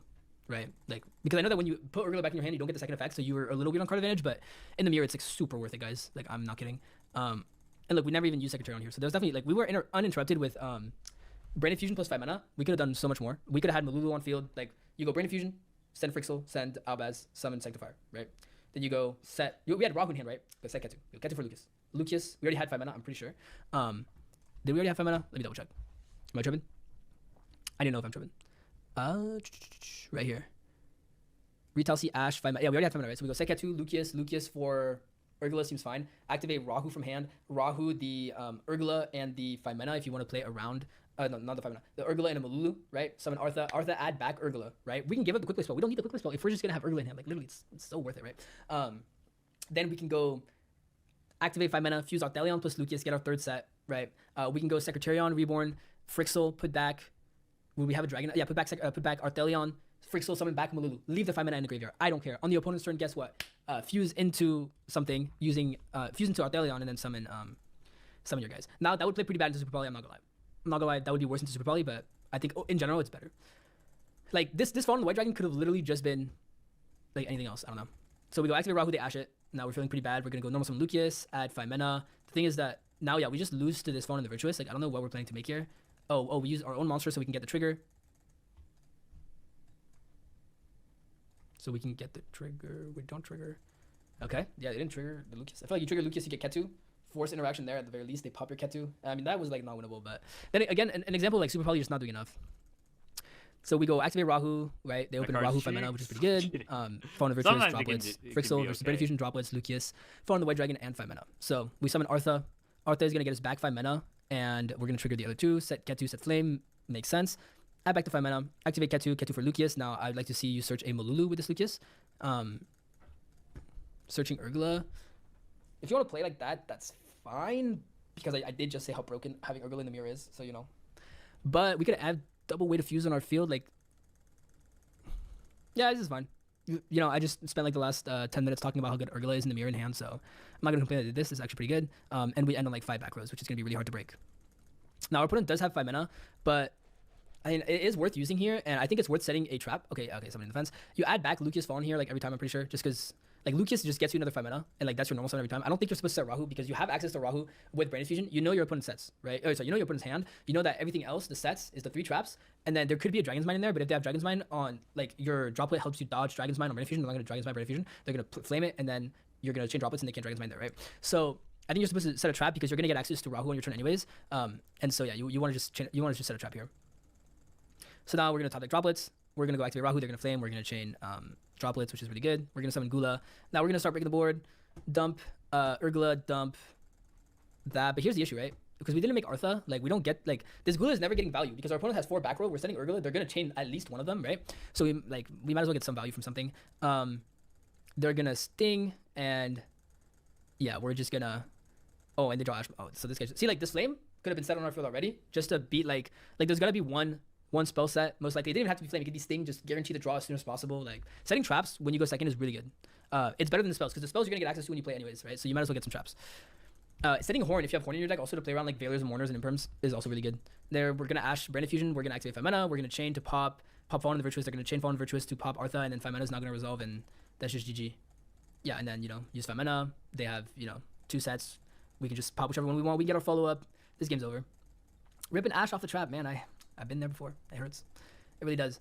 Set Ketu, pop the droplets, because we know everything else. We know the flame. We can beat the flame by just using this to search for Fawn and Virtuous. We can also beat it by, like, I'm assuming. Wait, did we not add back with Artha? Am I tripping? There was definitely supposed to add back with. Why is Hilo? I don't know. Right? I think he's just like we're watching two players who aren't as great, and he's just commentating Declared over the what they could have effects. done better. Special summon Artha, declared just Urgula. Okay. I think it was one of those like, oh, I'm winning moment, so I just did do whatever I want. But don't play like that, guys. Right? But yeah, now everything explodes. I'm just gonna hit fast forward. We're gonna fuse. We're gonna make Star Source. We're gonna pop their guy. We're gonna go battle phase, and we're gonna kill him. But yeah, so we see Vinsmoke, Danny move on to the next round of the tournament. Again, this is a double elimination bracket tourney. So even once you lose the first round, you're still in it. Gotta give everyone fair chances. You know, you're gonna get unlucky once, so that's okay. After that, you know, work your way up from the losers bracket. We've seen it before. So yeah, that's gonna be it for the video, guys. Thanks for watching. Make sure to check out the free Discord in the description below, and check out the Lab Rats if you want to get better at the game. Thank you. Bye. Rats. We are the rats. Oh wait, rewind. He did the 6-7. All good. The rest are really fucking long. I don't know if I'm willing to commit to that. Oh my god. I can already tell. Exposing Yu-Gi-Oh's worst card design, Speedroid. If they do the thing where they read every single fucking card, effect text, for 20 minutes, I'm clicking off. The latest Speedroid wave of supers have a very flow design, and I'm here to expose and explain how so, going through each card one by one and ending with an overview. Maybe they're not. Maybe they're gonna Review of them and the state of Yu-Gi-Oh! Design philosophy as a whole. On February 15, 2025, Supreme Darkness brought us 5, definitely not that much dark, new cards, let's give 2 them a Pendulum Monsters, chance. 2 Synchros, and 1 Trap. Speedroid Colonel Clackers is a level 2 Machine Pendulum Wind Monster with 200 attack and 1800 defense points. Its Pendulum effect reads as follows. You can banish 1 Speedroid card from your graveyard, place 1 Speedroid Pendulum Monster from your deck in your Pendulum zone. Also, you cannot special summon Why for is the rest it of this turn, accepted except format Wind in the Monsters. fucking Yu-Gi You can only use this sphere? effect of Speedroid Colonel Clackers once per turn. The monster effects states that if this card on the field is destroyed by battle or card effect, you can special summon 1 Speedroid Colonel Clackers as a tuner from your deck. You can Colonel Clacker new card called Speedroid Wing Synchron, the other new Pendulum Monster that we will see shortly. The main issue with this card begins in its nature. Being a Pendulum Monster in a Synchro deck partially based on graveyard summoning isn't a great start. Unlike all the other monsters The in game the is deck this? that I don't continue know. to generate value even after being sent to the graveyard, Pendulums, once used, will sit rotting on top of your extra deck for the rest of the game. Speedroid Colonel Clacker tries to redeem itself with its last effect, activatable while it is up on the extra deck, but ultimately fails to synergize with the rest of the deck, which is pretty ironic for an archetype that is supposed to represent the Synchro mechanic. The card's visual design isn't great either. Instead of creating a new dice monster or a toy-like creature, they decided to be the new guy-like monster, similar to Speedroid Huaji Kid and Speedroid Den Den Daikuryuku. They literally went with the dude guy design in a deck with living airplanes, toys that turn into giant weapons, and a dual-wielding swordsman riding a giant sword. This gave it a more generic and unrecognizable aspect, aggravated by the way too aggressive brightness, choice of colors, and unnecessary quantity of details that make it feel definitely out of place inside its own deck. If you took a look at all the Speedroid monsters without knowing any of them, you would almost certainly identify this one as the latest one. The same goes for all the other cards in this list, some more or less than others. Speedroid Wing Synchron is a level 5 machine, pendulum and tuner wind monster with 1500 attack and 1000 defense points. Here's its pendulum effect. Once per turn, you can destroy this card and 1 level is traded as a special structural effect of Pendulum FC to summon Clear Wing Synchro Dragon, specifically. There is however a target that would be more fitting to summon for a Pendulum and Synchro summon combined, and the Speedroid's Pendulum Synchro monster, Clear Wing Fast Dragon. Isn't it odd that a Synchro summon made with the Pendulum scale brings out the non-Pendulum version of the Dimensional Dragon? That is because Konami hates all strong cards like Clear Wing Fast Dragon and Crystal Wing Synchro Dragon and wants you to stop using them. More about that later in the video. Back to Speedroid Wing Synchron. As What? you probably noticed, I think you still play Clear Wing though. I don't know what bro is talking about. he is, in fact, part of the Synchron archetype. What does this add to both decks?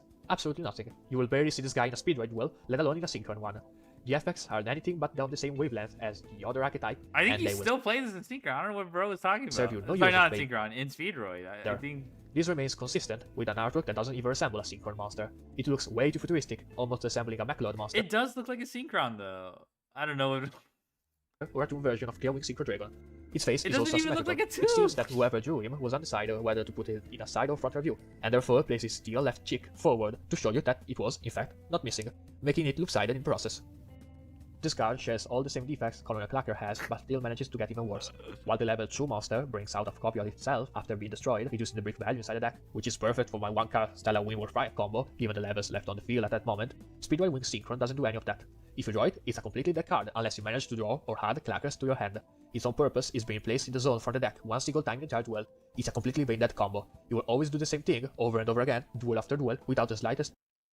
Is this guy really complaining about having like a bread and butter combo? Like, oh, it's brain dead. You do it over and over. What has he never played a Yu-Gi-Oh archetype with a defined like game plan? Like, okay, it's not Vanquish Soul, which has variable hands, and you could be like, but you're still kind of going through the motions.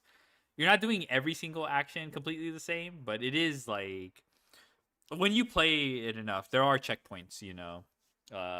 You're trying to get to Ripper. Not every time, but like if you get to Ripper, you get to unlock the rest of the deck. I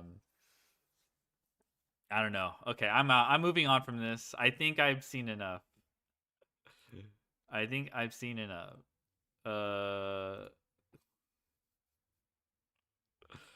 do not like these videos. Like, these cards aren't cute. That's fair.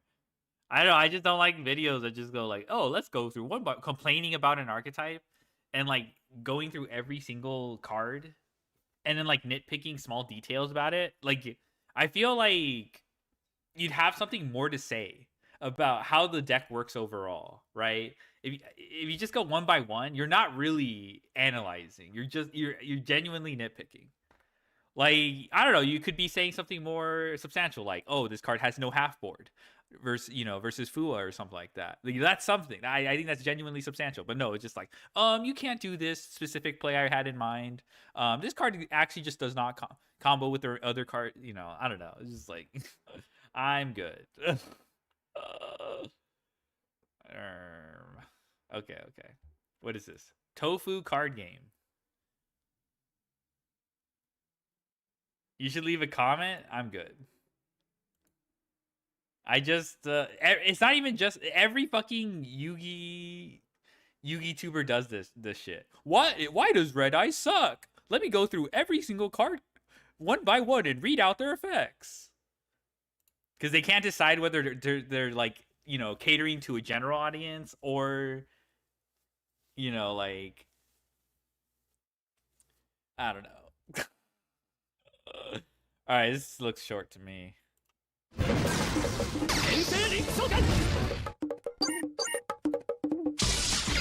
Okay, format skipper. This guy always does war crimes. I guess he's gonna search. What's he gonna search? Parallel Exceed? Yeah, okay. The annoying part of Parallel Exceed is format skipper with Parallel Exceed. Normally, you need another, like, wait, you don't trigger the summon from hand, so you need a second body into a link 2, or in the case of you can also do Bay links, add Sanctuary, and then Bay links can link summon using itself for a second copy, and then that will trigger the Parallel Exceed you search. It's really annoying. It does do a lot though.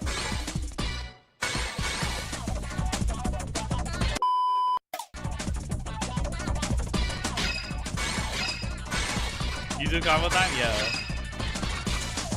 Let's go. Let's fucking go. Cyber Sage. Oh, that's so funny. Oh my god. Okay, that's pretty funny. Moo Dragon into Cyber Sage level 1 tuner into Rose Dragon.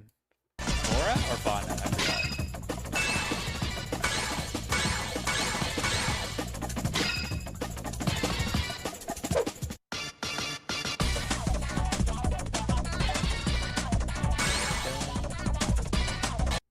Which is this from 5Ds, the soundtrack? Which does anyone know who this is? Whose theme this is? Is it Rua or Luca? Yeah, it's anime. Yeah, that's what I'm saying. Like the anime OST. Usually it's like Reiji's theme. Is either Reiji's theme or like the Pendulum theme or something like that. Wait, which one? Is it Rua or Luca? Which one? You said yes. I said 2, and you said yes to.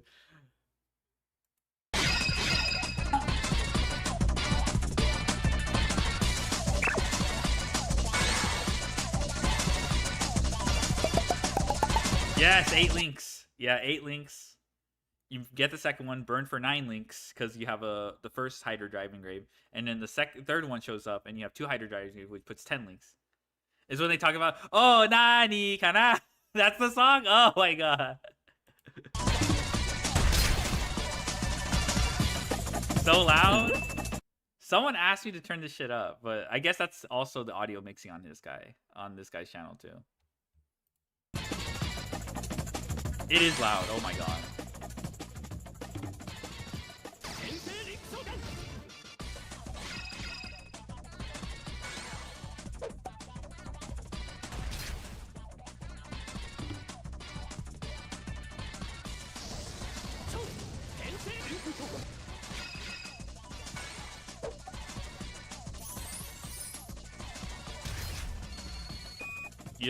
Yeah, 24 plus 27 plus 3,000, I think.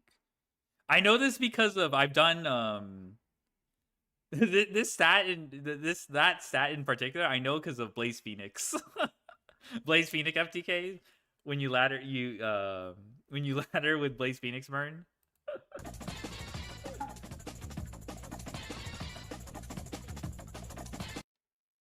He's done the math, yeah.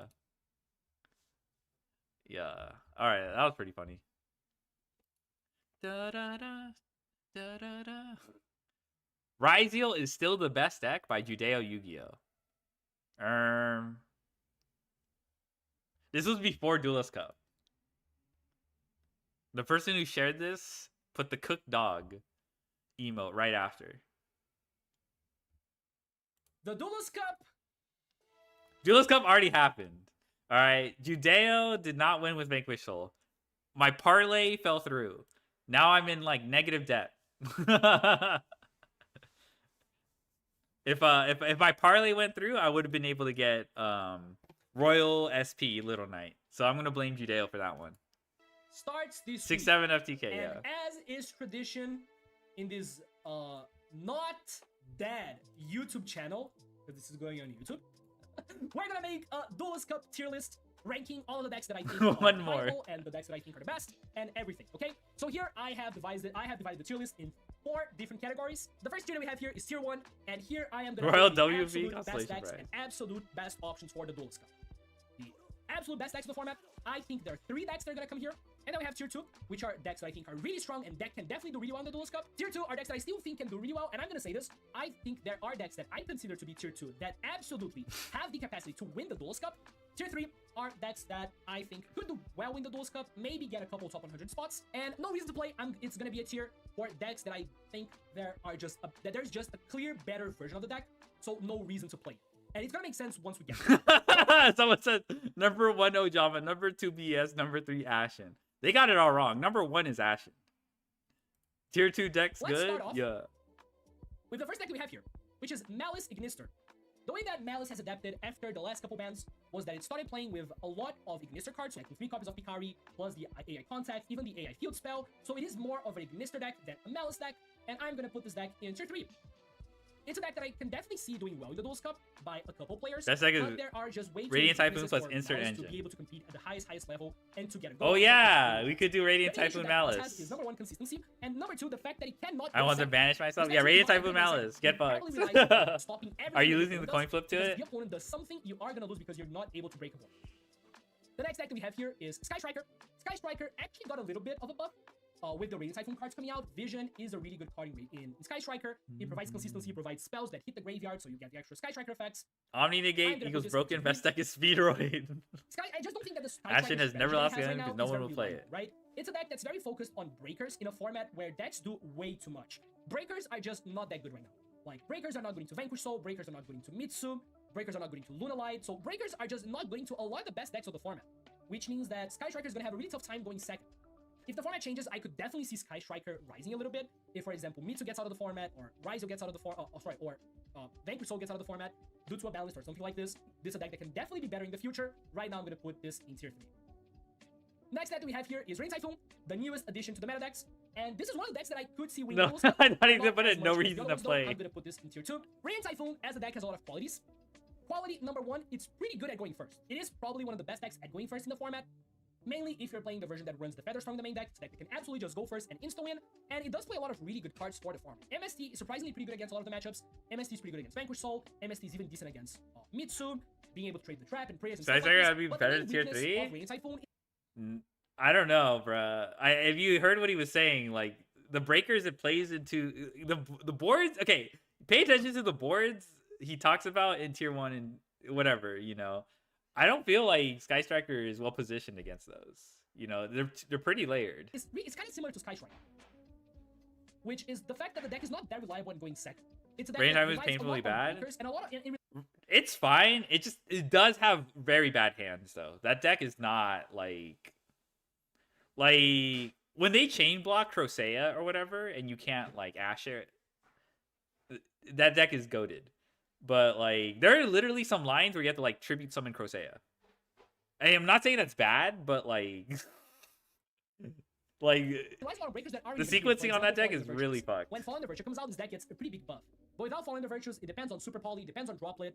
It's not a deck that can really be playing a lot of hand traps, and it depends a lot on having MST whenever you go second. If you don't have X to MST going second, then you cannot play. That's also true, right? Like people talk about the Odeon matchup being, it is favored because Raging Typhoon mains MST versus other decks that don't main MST. But if you don't open MST, they just negate your searches for MST, and you just like look stupid. Has any spell and trap, so it does have that weakness, and that's what I think is holding Radiant Typhoon back from being one of the best decks. in the Sheena's format. crazy though, but like that's like one crazy card. Its ability to go second. The next deck that I'm going to talk about is Mitsu Ogdoik. But before we talk about Mitsu Ogdoik, we have to talk about what I consider to be one of, if not the best deck of the format, Mitsu Raizio. Mitsu Raizio is just insane right now. It has all of the strengths that Mitsu has, of being able to push through boards and be able to use really strong cards like Dominus Impulse, while also having the ability to use a card like X Raizio, which is actually a really good board breaker right now. X Raizio as a board breaker is really, really good. So you get the best Masterclass? Mitsu, I don't have no and Raizio just complements it masterclass. really well with the ability to search the Yeah, Fury, bum with Ferrox, or the coaching. ability to break boards with X sending Valon, or anything to the Glaze. graveyard. Oh my god. This is just by far the best Mitsu version Mitsu that we Raizio? have right now. This was a very, very like later development in rating duels. This deck is so fucking annoying. It's funny because like it can masquerade as Raizio for a bit. Like if you know what this deck is about, it's still hard to stop, but it's not like that as scary as I'm making it out to be. But at the very beginning, people were like thinking this was a Raizio deck, and like basically this is just a Mitsu deck with like 4 Raizio cards, maybe 6 sometimes, maybe even 2, like X and Sword. Like it literally just plays X as a breaker. And you know, just as another way to get into, it doesn't always have to because it's not now. It probably does because Prayers to One, whatever. Shoddy should host a masterclass for Radga. Yeah, no, this fucking this deck's fucking annoying.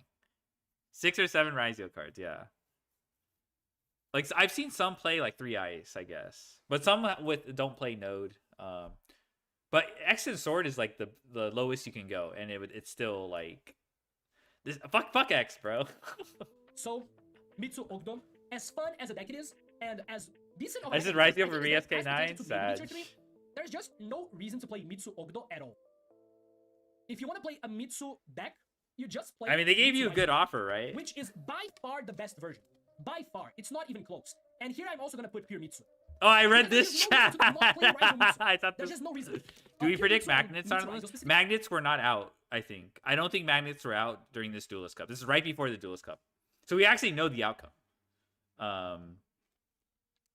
What's called? No, magnets came out later. They're really similar decks. They play the same cards.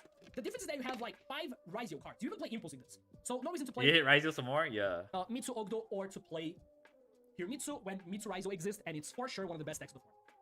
The next deck that we have here, Yeah, magnets are like, is if we're talking Crystal- about the current format, it's no Mitsurugi or what's called Yummy, or Yummy Sulfacord to be more accurate, or VSK9. It's not up there, but it's still like decently above the rest of the decks, right? Like I don't know about how well positioned it is. People are still playing, working. There's 2 builds, right? There's the Fiendsmith build, which isn't as popular as the Block Dragon Pure build. It does feel a lot like Gem Knights in terms of like the way it plays through interactions. But I don't know like about its like weaknesses into. But yeah, whatever. Point is, I think magnets are probably somewhere here. I don't know. K9. I think Pre-Strong K9 is just a tier 3 deck. The way that I appreciate that this deck is fraud. I don't like this deck at all. I fucking hate this deck. It's like up there with Heraldic Raizio. I hate that deck too.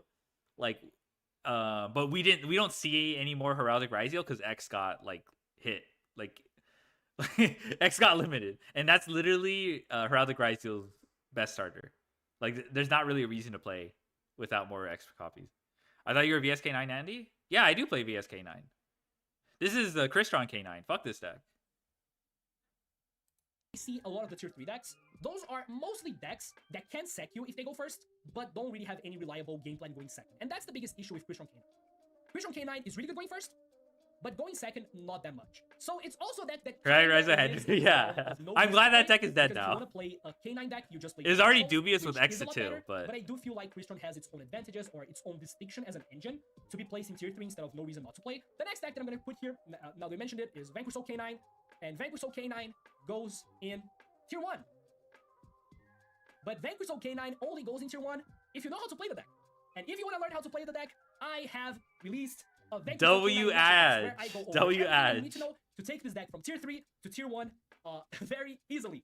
So if you want to learn Vanquish Soul K9, if you're looking to play Vanquish Soul K9, which is one of the best this deck is fucking hard to play. And I'm not gonna glaze like too much because it's not like impossible, but it really feels bad to lose with this deck because you'll make a mistake and then it like dog piles. He's not showing. This was an ad all along. Yeah. He was advertising his Metafy. He's not showing the K9 in the thumbnail art. That's true. He's not showing that. Or the upcoming Duelist Cup. Just get the Masterclass. It's gonna be the first link in the description. So get it now. So talking about Vanquish Soul K9, why is this a tier 1 deck in the format? This is, in my opinion, by far the best deck at going first. It's just the best deck at going first. This deck has a crazy high win rate at going first because if any one card resolves, you're just gonna win the game. This deck has a lot of tools to just FTK the opponents, that being the Umber Horror plus Borger Burn FTK that you can do, or the ability to use the Randall to hand loop the opponent whenever they activate a Charmy or Maxi against you, coupled with an unbeatable end board that is very layered, cannot be beaten by board breakers. It's just crazy good, while also having a lot of really good tools going second, such as Shifter, Holly Fire Dark, Izuna. Really Orm. And just like a really strong engine into boards. There are a lot of cards that are just good into boards going second. So, Vanquish Soul K9. I haven't lost to the burn before. Me neither. I think it's not fake, but it's also not something you have to go for to win. So, but I think the option is still there. Like it's not like you cut yourself off from. But I've won without it, so I never felt I needed to do it. But yeah, the FTK he's talking about is making C104 to have your opponent's life points, and you Burger Burn. Or I think you Burger Burn first, then have your opponent's life points. Burger Burn a second time, and then burn them with the trap. Tasku is the real VS guy? MF's so crazy. Deck that I'm going to be playing in the Duelist Cup, and I'm going to be trying to bring this to first place finish. I hope I can do it. Next deck that we have here is... Let's talk about the Draco Tail variants, because there are two. There is Draco Tail branded and branded Draco Tail. This is going to be my hottest take. It's so fucking confusing, these two. But branded Draco Tail is like 50 cards. And they just play like 5 mana. And, they play the value, the good Draco Tail cards to supplement their... You know what a branded deck looks like. Branded Lost. Branded in red. Sometimes a stupid trap. Branded Retribution, all that stuff. Arc 5... OP. Isn't it? No, isn't it? Is it really Arc 5 OP? It's like I thought it was DM, not Passionate Duelist.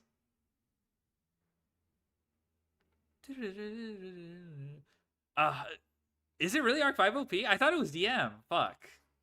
There's my body. It's Arc 5? Oh, okay. And this is the take that most people do not agree with. I don't think that Draco Tail is tier 1. I think that Draco Tail is the best deck in tier 2. I just don't love that Draco Tail doesn't really have a good matchup into a lot of the best decks of the format. It doesn't really have a great matchup into Vanquish Soul. It doesn't really have a great matchup into Rise Your Mid. Okay, yeah, I hear it. Okay, my bad. Radiant Typhoon, it doesn't really have a good matchup into My bad, sorry. Even against Oleon, the matchup is not that good. So it's just a deck that doesn't have a lot of great matchups apart from Yummy, pretty much. Yummy is the best matchup that this deck has, but it's pretty bad against a lot of the other decks in the format. And though this deck is really good, it has all the qualities that Draco Tail Branded has always had. Good into Charmies, can play a lot of hand traps. This is probably the best deck going second in the format. I just don't Draco Tail branded, my body's aging. Oh, branded Draco Tail is my body's aging. All around in the... That's the biggest problem that I have with Draco Tail, and why I don't think the deck is one of the best in the formats, but it's still really good. It's still tier 2. It's still probably, without a doubt, the 4th best deck. Yeah, I think this is the one he's talking about. This is the one that just plays like Frixel and Sanctifier with Branded Fusion. It also does, I think it does play Mirror Jade and Albion. Sometimes it'll play the stupid 5 Rainbow Pendulum. Bleh. Or maybe 5th best deck, depending on how highly you play Slowlight, which we're going to talk about soon. You need that new branded support? Next deck here is Yami Sofa Card. Yami Sofa Card. I think people are playing Magistus now. This is the hand trap deck of the format. This has a really strong going first, with the Sofa Card cards having a lot of pushes, while also having the ability to play Herald of the Orange Light, Stinky meaning that you Cloud, more reliably yummy. can negate Maxi and Fua so your combo resolves, and also having the Herald of the Orange Light as one of the best hand traps going second in the format. So it is the hand trap deck. Very consistent. The game playing going second is throwing a million hand traps at the opponent. There's a big detail glazer in Discord, and they were kind of upset at the both Brandon and Detail discourse. What's the discourse? Oh, Brandon and Detail are problematic. Pretty strong. Now it's passionate to us? Okay, thank you. And now that we're talking about I thought I heard it. there are two Okay, other versions okay, of Yummy okay. that I thought it was and there's crazy. Yummy Thank Mitsu, you. Which I Okay. think play significantly different than the other versions of Yummy, so I'm gonna put it in tier 3. It's just Mitsu, it's just Yummy if you wanna play it as a pile deck. If you wanna play Yummy as a combo slot pile deck, you play Mitsu Yummy, you're gonna have a lot of good things going for you going first. But what this deck loses is just a lot of the ability that the Yummy Sofa Card has to go second because it cannot play as many hand traps. And breakers as established are just not that good against Only Yummy. the branded And next cards deck are is Pure evil. Yummy. I don't know. I don't really like sectioning off. I think that people do that with the VSK9 thing too. The K9 cards are the evil ones, you know. But like, I think it's perfectly valid to dislike the Vanquish Soul cards because you like Holly Sue is pretty egregious to go second against. I'm not go second or first against. You know, like that's pretty annoying. I mean, I don't know how anyone could be really mad at Madlove or like Rosin. They seem or Raka the Vanquisher. If we're really gonna point to individual cards, but like, I don't know. I think it's understandable to get mad at the trap too. You know, I've seen the opposite. Okay, yeah. See, the opposite is possible, right? I'd rather play against Pure K9. Pure K9 has some evil things going behind it. I'm not saying like, but Pure K9 has a stupid Brave Strix tower deck. They have I don't know. It's funny though. It's more like gimmicky. It's so annoying though. Panther is the problem. People shitting on VS. No, I think. Oh, you mean people saying VS cards suck or like they hate the VS cards as.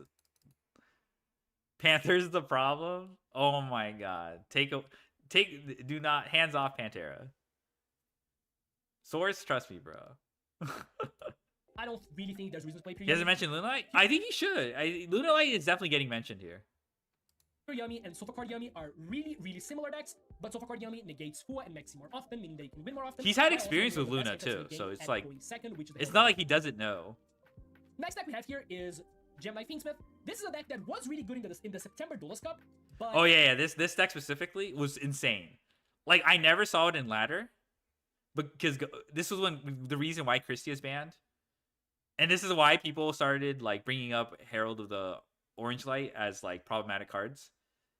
Somehow tier wasn't enough. Not that I really care about what tier is up to. This deck it was actually like using them to great effect. This deck was a good self troll deck. It had Orange Light to counter Charmies. Like very, very, very well positioned going first. Oh, they hate the VS cards. I see. Yeah, no, I mean I understand it. Like I don't mind. GK is tier 1. I don't know if Draco Tail's around. The problem with this deck is Draco Tail came out and then it fell off the face of the planet. Like this actually, it didn't get deleted, but it had a difficult time against Draco Tail. So I would like to see what these Gemini players have done to adapt to Draco Tail now. when Draco Tail came out, this deck basically died because this deck See? is an unwinnable matchup against Draco Tail. It is really, really, really bad against Draco Tail. Bro, you get Sting. Okay, basically, Flame checks you. It doesn't end your turn. But Sting, for sure, beats your ass. Sting, Banish, Gemini Fusion? Uh-oh. Stinky. But now that Draco Tail is no longer really popular because of Vanquish existing and just because of the format in general, Gemini Fiendsmith, I think, is by far the best tier 3 deck. By far. There's a lot of good things about this deck, mainly the fact that going first, it can set up an FTK combo, mainly the use of Young Granite to search Phosphodina and extra normal summon it, and also just the ability to search Heralds of the Orange Light, a lot of Heralds, and just interact the opponent like that. And it's also not a bad deck going second. I do feel like it is better than Malice, and better than a lot of those decks in tier 3, just because some of the engine cards are really good going second, like Radiant Fusion, while also having, it still struggles a lot into a lot of cards. Like, this deck's really bad into Detonator. That's the biggest issue. It's really bad into Detonator, and I don't think it can realistically break any end board that the format does. So Oh, this is deck heavily GX. relies This is on the GX. opponent passing the turn after you use every single one of your cards. I think it's still good. I think it's tier 3. I wouldn't be surprised if this deck did pretty well. I feel like from the decks in tier 3, Gemini Fiendsmith is the one deck that I could actually see maybe getting the highest placement in the duels. I could see this deck possibly fighting for top 10. possibly. The next deck that we have here is Branded Draco Tail, and do not get those two decks confused. Draco Tail Branded is Draco Tail playing 2 copies of Branded Fusion. Branded Draco Tail is the branded deck that usually plays 50-60 cards that also plays a Draco Tail engine. This deck is just tier 3. It suffers from a lot of the same problems and has a lot of the same qualities as the other tier 3 decks. Pretty good going first. Going second, not that much. That's the biggest issue with this deck. It just cannot really win going second reliably. And going first is not the most consistent deck. It does lose to a lot of the popular hand traps in the format. It's pretty bad against Impulse, which is played in Mitsu, and it's bad against Ash Blossom, always. But I still feel like this deck's better than most other decks in the format, so I'm gonna put it in tier 3. And we have, next deck we have here is Lunalight. I think Lunalight is the 5th best deck in the format. This deck's pretty good. And has a lot of qualities. It's pretty good going second. There are a lot of ways you can build Lunalight. Is Doomsday real? Like, metagame wise, probably not. I think right now its engine kind of struggles. It probably needs more engine. I don't know. I don't like. I think what's it called? Drestea. That card is very good, but I don't know. I don't know. Alara doesn't seem that good to me, but she's there.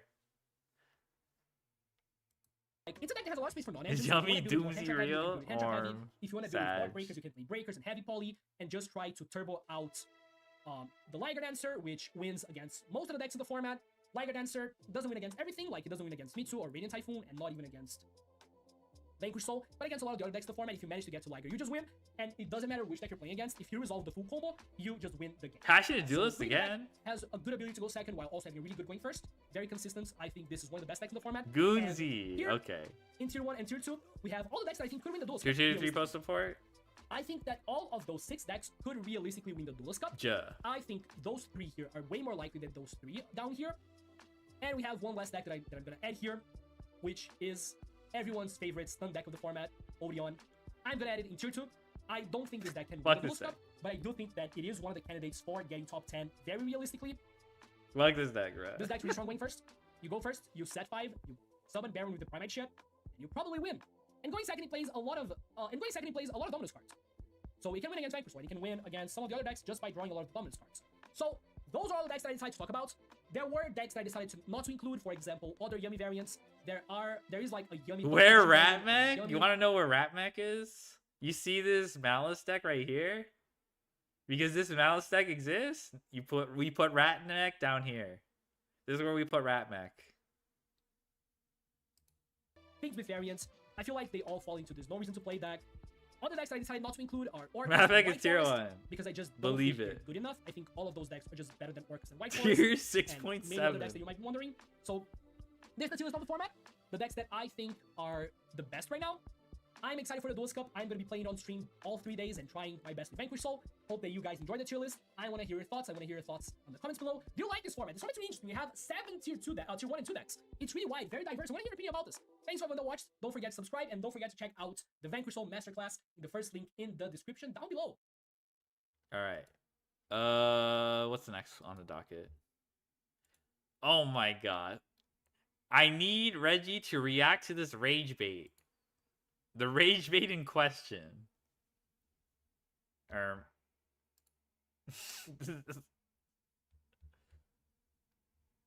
Please don't play Mulcharmy Fuelos. It sucks. Trash on the thumbnail. F tier. Red arrow. Mulcharmy Frauleus is the worst card in Yu-Gi-Oh! And you've been getting scammed. He's gonna complain about it going first. It does nothing. All right. Not only will I be breaking down why Mulcharmy Frauleus is not a great Yu-Gi-Oh! Card, I'll actually be giving you the keys. Why are you watching? How's that card above Jellyfish Bird? Your friends across the table. This channel is for you. Let's go ahead and jump on in. Okay, I don't think this was like a serious suggestion. It's literally captioned. I need Reggie to react to this rage bait. Are you gonna check out Champions tomorrow? Nah, probably not.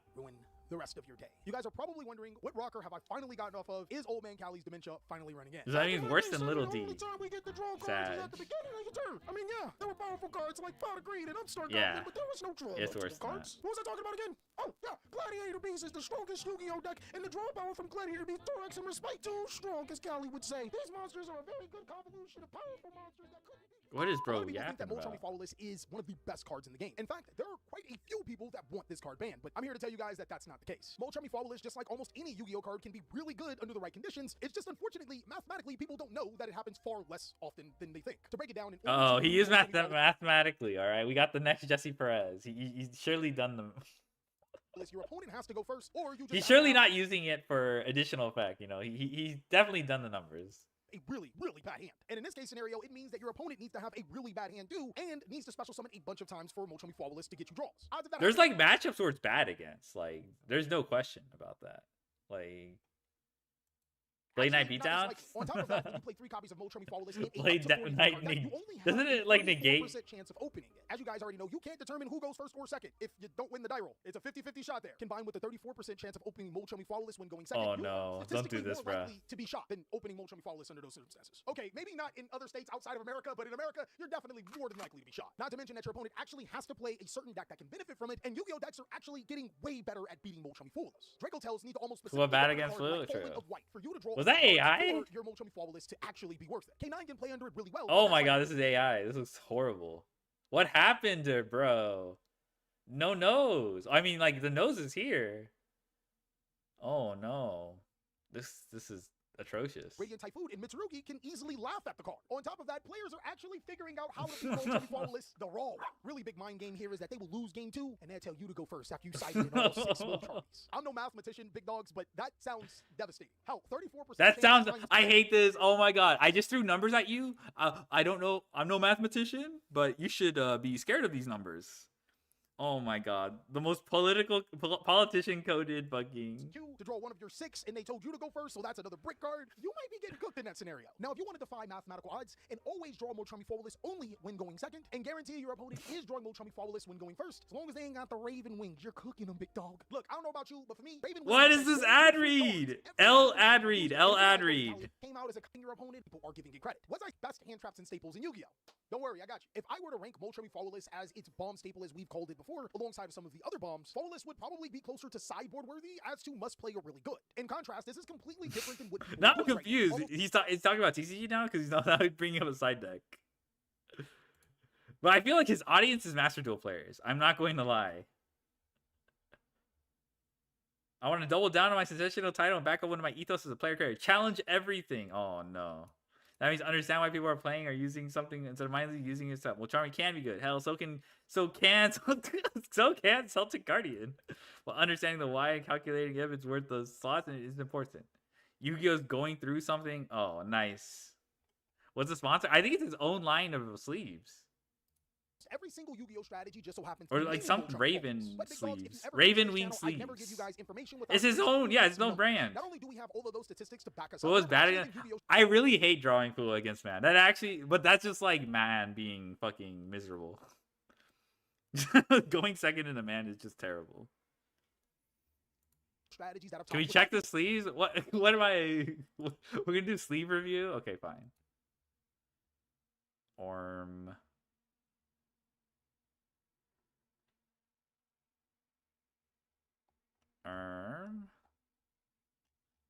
Very basic. That's not a big deal. Okay, here's the sleeves. Read more. Out of stock. Well, okay, looks like he's doing well for himself. Okay. What's the finish? What do we got? Can I see the backs? Oh my god, though. I don't think he's showing the backs. I don't know. Are they... Wait, they're like matte finish, right? It looks matte finish to me. Challenging the Rescue Ace meta? Why does everyone like white sleeves? I don't know. Wait, this might be a DB grinder. This might actually be a DB grinder. I think I recognize this username. Tennessee 3 cards, Fire Attacker Monitor. I've seen monitors and Reinforced C play. Fire Attacker's weird though. Well, I've seen that too, but Monitor I've seen justified. It was, I forgot what was the justification. Like it was Shooping. But you know Shuping. Shuping be playing different lists. He be playing different lists. Reinforced. Attacker has been ran in a lot of lists. I can't verify this. I don't know. I've seen Monitor in like very specific use cases. Monitor's not fire. No, Monitor is the one that searches a trap. I know who Monitor is, bro. I'm not. Fire Attacker's the balls card. Okay, Fire Attacker. I actually okay. I don't know if people actually ran that. Outside of like Vanquish Soul. Monitor I've seen. This is the one that searches the trap. I've seen this before. Reinforce I've also seen. I played over Contain Myself. That's a little dubious too. You know, this reminds me of Draco. This reminds me of what's his face, Danilo, when he talks about Draco Tail. I do think this guy is like, I wouldn't say, I don't know. I've only seen him on on Dueling Book, like, so he's one of the grinders. So I kind of take him for his word, but it's like a little. I don't know if like I want to know why. I'm not gonna take it at face value. The hall monitor. Okay, well, looks like he's doing well for himself. Okay, what do you guys want to even see with the sleeves? Okay, he's back to the. Okay, we're halfway down. We're almost done. Because in essence, Molchummy Flawless doesn't do anything. I want you guys to take a look at. It doesn't do anything. That's crazy. Okay, versus Yummy on its own, it's not that great versus Yummy. However, because okay, like when Yummy passes on Snatchy, that is still quite a bit of an interaction. So like if you Fuolos and they just pass on Snatchy to give you one draw, they'll have a Croaky and then they'll have Cookie and then maybe they'll make Cookie Yummy away on your turn to dump Cookie Yummy in the grave and then tag out to get the Cookie Yummy pop. So they have at least like 3 interactions. Cookie Yummy way to like Book of Moon as well. So that's the 3rd interaction. 3 Cupsy? Yeah. Are we really on Delta? This is TCG. Yeah, I think there's probably, I think there's other reasons they were on Delta, but I think Mitsurugi was one of them. Is this limited Snatchy? Because if they're on Assist Yummy, this seems to be when Snatchy got limited to 1. I'd rather Snatchy pass in every synchro negate known to man. Yeah. So, yeah, exactly. So that you Snatchy pass. So there's still interaction. But if you have Imperm, or if you have Imperm, you pretty much nuke Yummy. So Fuolos on its own is... Yo, John Magruder, thank you so much for the follow. Fuolos on its own is still... It's forcing the half board, which is still quite a bit. But then if you Imperm them on that half board... You just standby phase, Imperm the Snatchy, they're out of there. They explode. Well, actually, I guess that's not the case if they have Surprise, because they have a Surprise bounce too. But, like, they're not doing all that shit, you know? Yu-Gi-Oh deck, and his Molchummy cards are actually in the sideboard. Through his deck profile, he said that the Molchummy cards didn't do anything. They didn't force the opponent to make a half board, because they still can make full board under Molchummy Flawless. I know this may seem strange. I think this is true for Vanquish Soul K9. If you have balls, you can play under Fuolos and be fine. Like, that is kind of true. The half board dies to any tail fusion card. Yeah. Ketu runs your pockets. I think the Molchummy cards are a lot overrated. Oh, also. But yeah, I mean that goes. I mean that's probably a point in favor for Draco Tail running the Charmy cards, right? They're probably the best Charmy deck. Time after time again, when a top staple in Yu-Gi-Oh gets reprinted again, it's not good anymore. Come on, dog. You think Konami would just throw you a poke like that? You think they like you? Obviously, Molchummy Perulia goes into sideworthy at best, and I would say Meowls is closer to Hand Trap and the Abyss, but I'm gonna say situational. Ash Blossom is still a must-play Yu-Gi-Oh card, and that's just simply because... Bro, we're getting a tier list, Hand Trap tier list for free? When they're going second. So not only is it good at that, it also stops really powerful spell cards like K2 and Rahu Draco Tail. Really, really powerful in the game. The Effect Negator cards are actually in a really cool spot, because if I'm being honest, all of them have proven themselves to be pretty good Yu-Gi-Oh cards. I would say Imperm is in the good spot, Effect Veiler is in the good spot as well, and Herald is a must-play if you can. Ghost Murder is also a really good hand trap. I figured out why players are playing Ghost Murder. You guys let me know down below in the comment section. Players have been using Ghost Metify Murder in where? response to That's Radiant true. Typhoon, It's summoning free. Radiant Typhoon Crocea to their side of the field during the draw phase. This simply allows them to be able to dodge cards like Effect Veiler, and if you have cards on your field, well, Infinite Impermanence can't be a usable card. Being able to stop monster effects is at a premium right now. Wait, what? It's a must-play if you can. Ghost Murder is also a really good hand trap. I figured out why players are playing Ghost Murder. You guys let me know down below in the comment section. Players have been using Ghost Murder in response to Radiant Typhoon. Reggie does have emote filler. You tend to see 3 emotes not used by most chatters. Ball moment, Chadga, Dale. Ball moment is used by those who know ball. Chadga is situational at best. I prefer to use Gigaba instead. Dale is actually bad, and most people don't actually listen to Fireball. I listened to it a few times myself. Shifter is also a must-play. I remember back in the day when Ghost Sister and Spooky Dogwood was a top-tier Yu-Gi-Oh card. Brother, I bought it for $20 each. Somebody spare me. These placements shouldn't really come as a surprise to you. Rolling Lockbird can be Doc crazy Brown. and also Oh my it depends god. on the deck that you're playing. Of course, Dimension Shifter is always and probably always will be a blowout card, especially in this Yu-Gi-Oh meta. The Dominus cards are really tricky though. Songs of the Dominators and Spiral being situational cards, but Purge and Impulse being This, I'm gonna be honest, this tier list is useless because there's no, like, a lot of these are like specific to certain decks. Like, there's no point in saying this is good in a vacuum. Like, I guess you could put them on situational and then go asterisk. Not every deck can play them or whatever. But he's also like lumping like, oh, this also isn't very good at, like, you know, he's also lumping whether it's good versus a particular deck as well in the same. We should play Orange Light and VSK9. He does say must play. He did say must play if you can. Drop a tier list one day, no sarcasm. I don't like tier lists.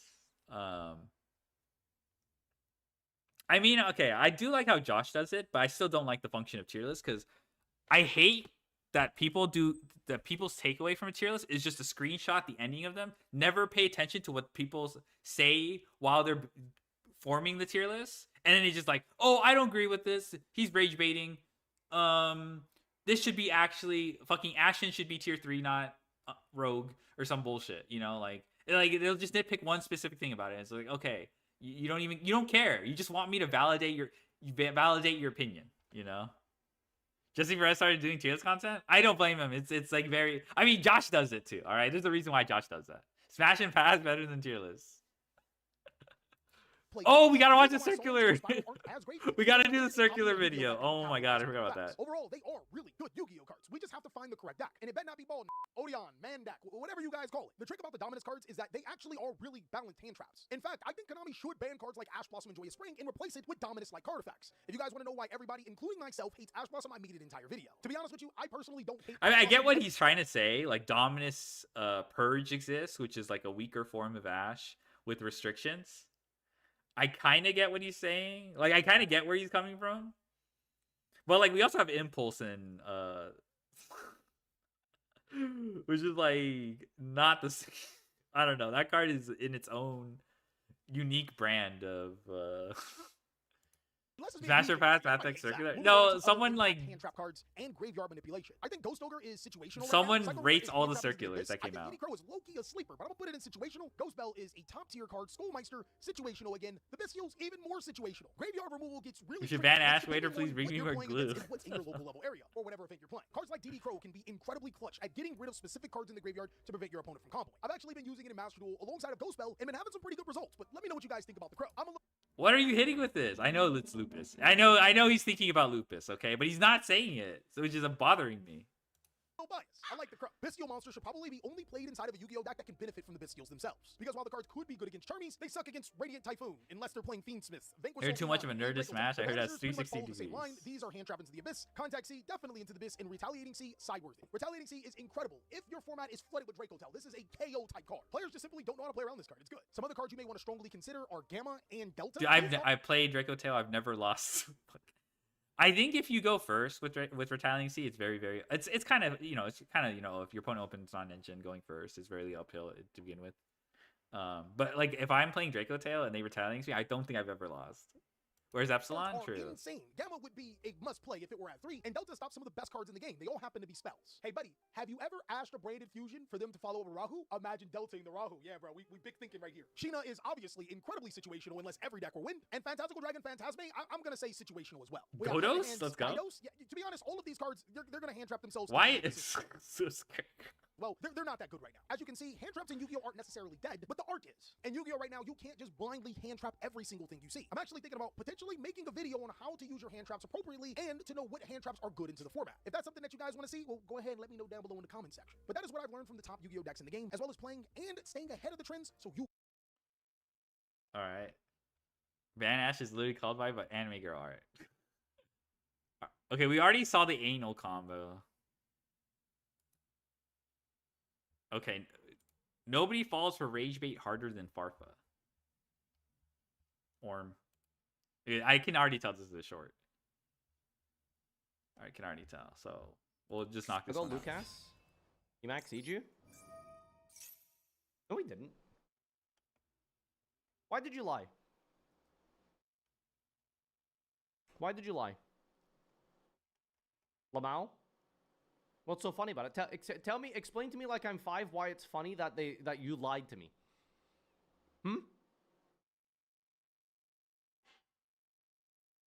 I'm waiting to hear. What's the rest of the joke? Tell me the rest of the joke. You looked. Okay. I checked the grave, therefore I look. Therefore, Keck, you need to stop speaking right now, dude. What even is this guy about, dude? What is this? Is this a real person? What else do you say? We play. This is Gorgon? one VTuber that I uses fucked up the pizza combo. Yeah, I FTK. bet Can you we did. watch that? Oh my god, dude! I am literally going to send you to Fortnite. Where are you? Where'd he go? Wait, I forgot his username. There he is. Got him. Bye-bye. Bye-bye. One day, crazy. I've never been more one guy than the history of one guy. That's definitely negative RR loss. That's definitely negative RR loss. Generational even. His kin will be paying off the RR debt for that one. Oh, Unk. We're gonna leech off his potential views. Skillish. The GOAT. Unk. Rasian. Raymond Dye. Sofa Cord, yummy gameplay from a Duelist Cup second stage. Most of these games were played on day 1 in the top 100 range. This video changed my life. Yo, we YouTube creating. Low Kirk annually the best video on the site. Submit comment. Orm. Cupsy.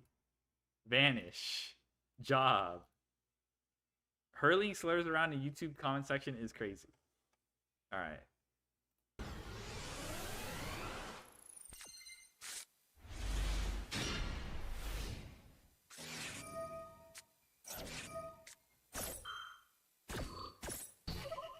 Cow.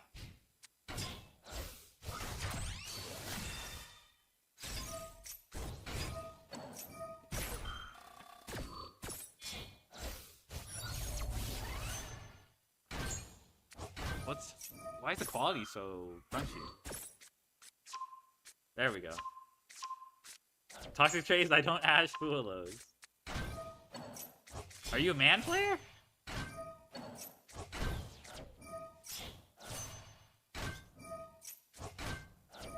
Okay, he's getting shenanigans on.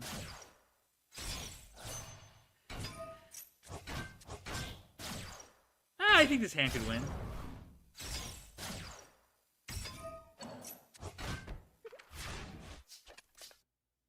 Okay, this hand could win. You know, okay. We have Herald, Croaky Pop. I think he has Cookie in rotation.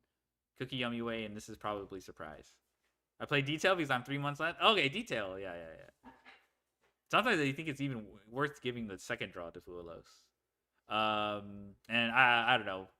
If this is Maxi, no wonder he saved it. Oh, it could be Droll, actually. This could be Droll.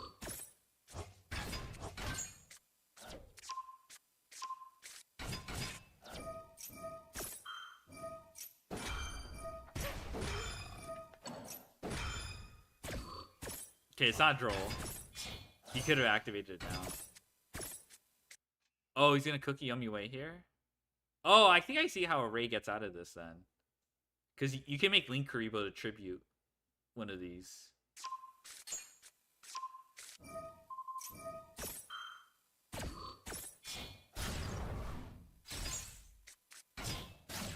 Yeah, Link Karibo. Oh, so he just links it off? Don't Ash Wood because you leave that for Roach. Cockroach. Uh-oh. Yeah, this Link Karibo is going to be a problem for him. Because you can just tribute here.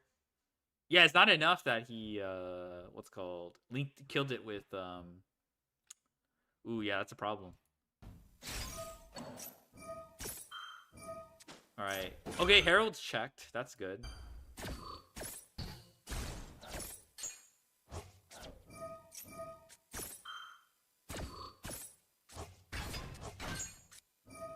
Oh, I didn't see the Pendulum Summon line here. Oh, he's gonna pop with the Croaky here. Ah. But he still has Link Karibo.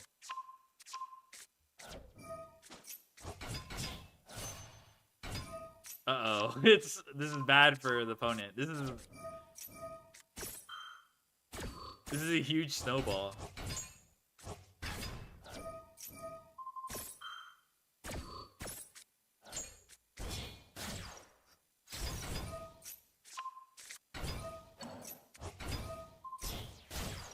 You don't ask Rush because you just draw.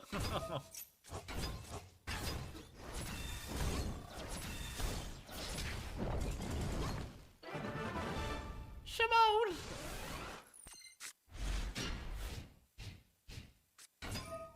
Okay, open happiness. Also going second. That's pretty powerful technique. Ooh, double Ash. This might be fine then, because the opponent has to have Branded Fusion. This Ash is it's funny how easily Yummy finds lethal. Yeah, I really like how I really like that. Oh no, he has 5 mana, never mind. Okay, this is actually kind of obnoxious. Okay, you Ash this anyway.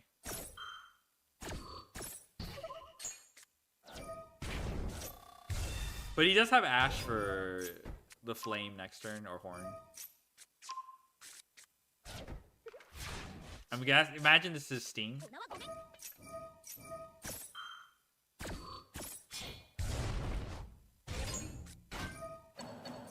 Oh, there's no Urgula here. Uh-oh.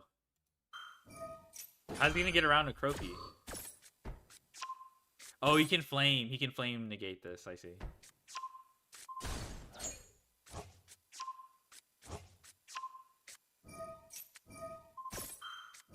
Ash. That's a really good Ash.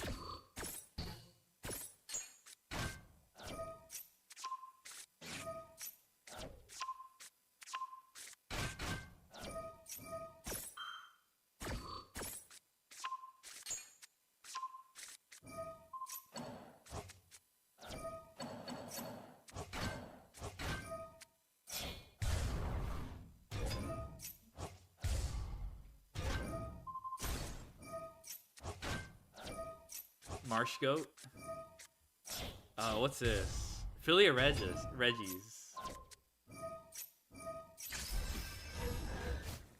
Oh my gato.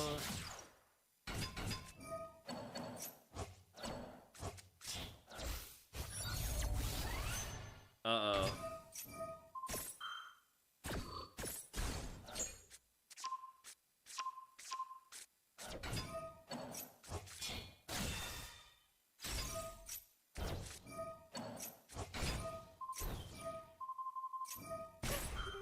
Oh my god.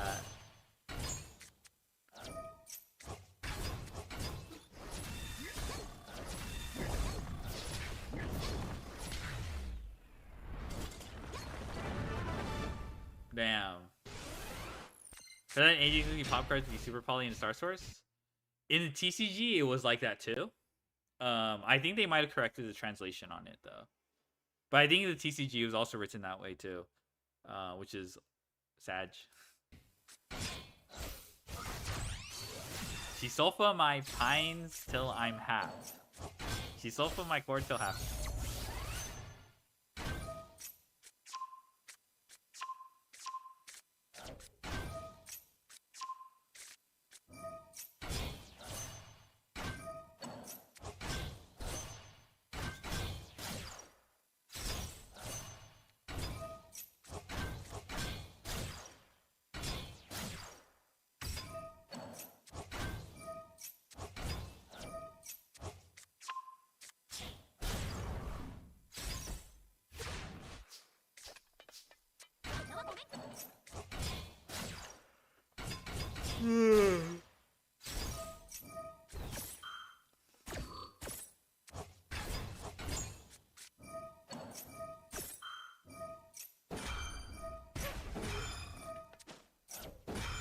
Wait, that triggers field spell.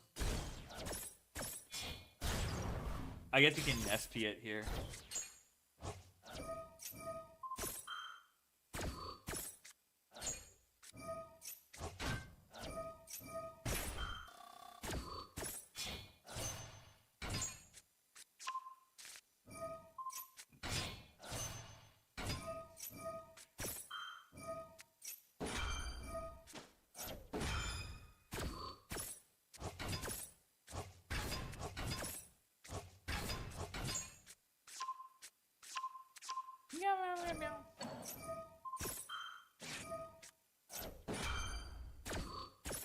Dang, trolling yourself.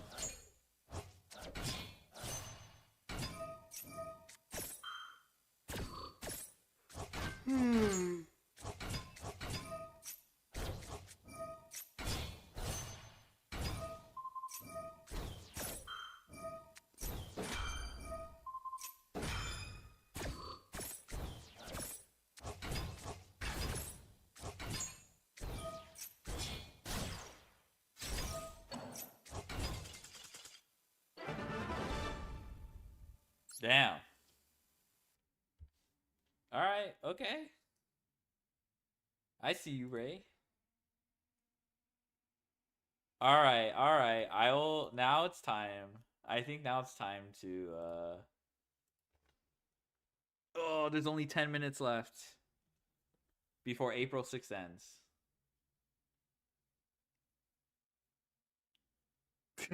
What's chat's favorite cereal? I like Honey Bunches of Oats. PSA to the allosexuals. Asexual ace does not equal automatically mean no sex. It's about sexual attraction, not the act or having desire.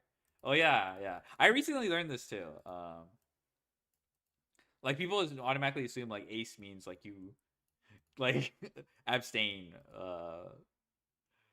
Abstain in general from the act. Allosexual. Oh, this guy's like, what's allosexual? I also heard recently. I think allosexual is a very, very large umbrella term. There's a bingo. Okay. This is like, it doesn't really classify anybody besides that you're doesn't have matter. Yu-Gi-Oh players don't have sex. Abstain. I said abstain. All right, bingo. Oh my god, I remember this. Allosexual, not understanding A's because they don't think with brain cells low. How is libido separate from sexual attraction? It's the same thing. Like literally because you can't feel good alone. LMAO. I'm not even demi hetero romantic demi will get. That's just for everything special. It's not when a lot of people actually hook up. Will just please fuck off. Also had, I believe this is lesbian, right? Confused at Panas. Panace. I thought it was panache. Because that's just by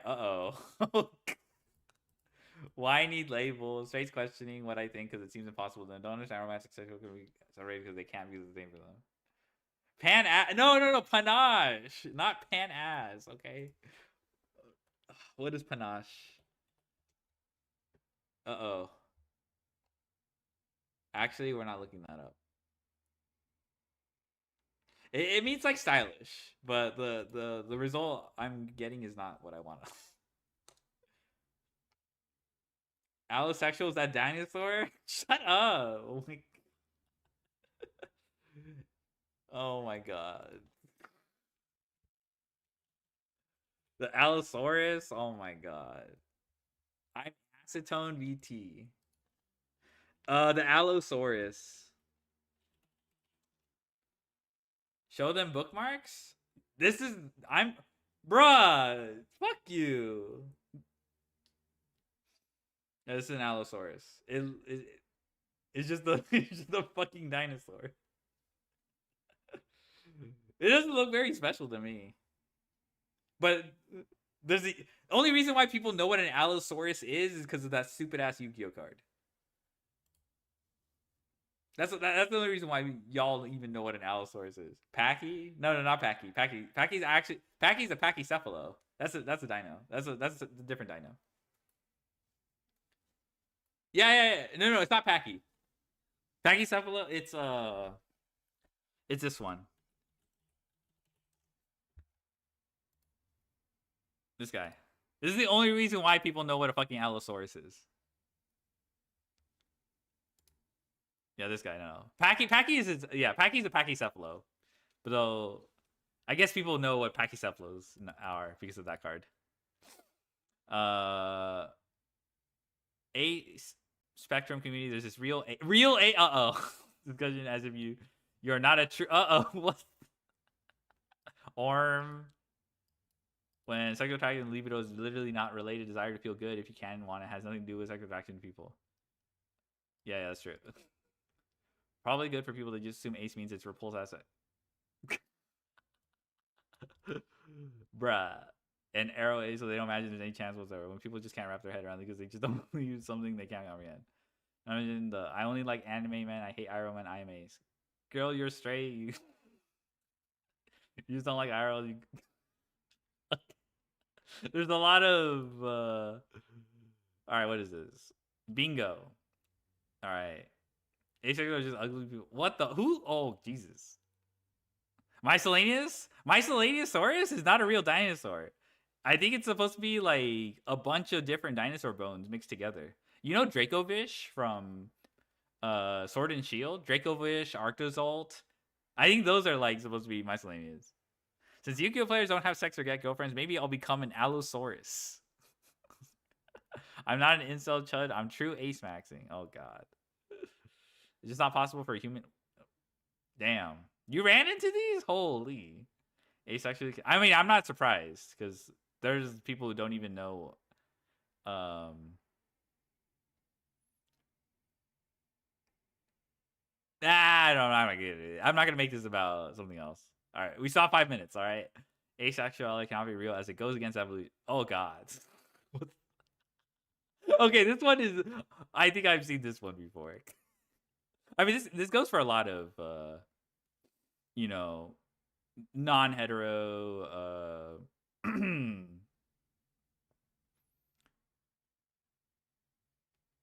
Do the bingo? I don't believe any of these. I don't think I'm gonna get any of these. There's no scientific proof for asexuality, so it's fake. I sexually identify. Oh my god, I fucking hate it. These jokes suck so much ass, dude. Oh my god, 2016. I do not wish to go back to that. These jokes are so stupid. Some are just like people just being dumb, right? But like, it's also like, when people bring this up, I get the sense it's like when vegans bring up that, you know, when people who eat meat are like, for every vegan that says they're gonna eat veggies, I'm gonna eat 10 steaks, you know? What's the problem? We have sexual attraction but aren't interested in intercourse. Is that also asexual? I think that is inclusive. There might be a specific term for that. Is it demi? No, it's not demi, yeah. No, I don't. No, because you have the attraction. Okay. When asexuals find the right person, they won't be anymore. What the hell is this? This is just like when people say, "Oh, lesbians need to find the right guy." It's called celibacy, not. Oh my god. You never see attractive people labeling themselves as asexual. You can't be asexual because humans are sexual creatures. Isn't it just the same as this, right? The evolution thing. You're not asexual. Asexual miscellaneous. It's called having. Oh my god, the libido thing. Free, immature. I don't need to prove it. It just doesn't exist. Nobody cares. Why should it have a label? What the? Hormone imbalance. Dumb word. Tumblr is meant to feel special. There's too many labels. Why can't we all be you? Can't be real. Evolution would have killed them off by now. Huh? If everyone was asexual, humanity would die out. Huh? Politically correct for what is HSDD? I actually don't know what that is. Though I'm pretty clueless about it, a lot of things. Ah. This is a medical term. Oh, okay. Half serious question? I don't know if I like can answer that. I don't think it's like. I don't think I have enough knowledge to answer that. I think it's a thing though. Yeah, there should be a term. No, it's not weeb. There's too many labels. Okay, I forgot. They're only heterosexual, homosexual, bisexual. Just want to be special unless you can reproduce via mitosis. Okay, who actually said mitosis? Oh my! I can't even take that word seriously because of the stupid ass emote.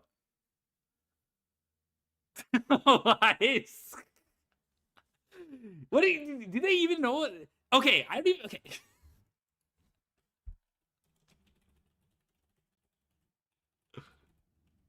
Hold on, I need to check something.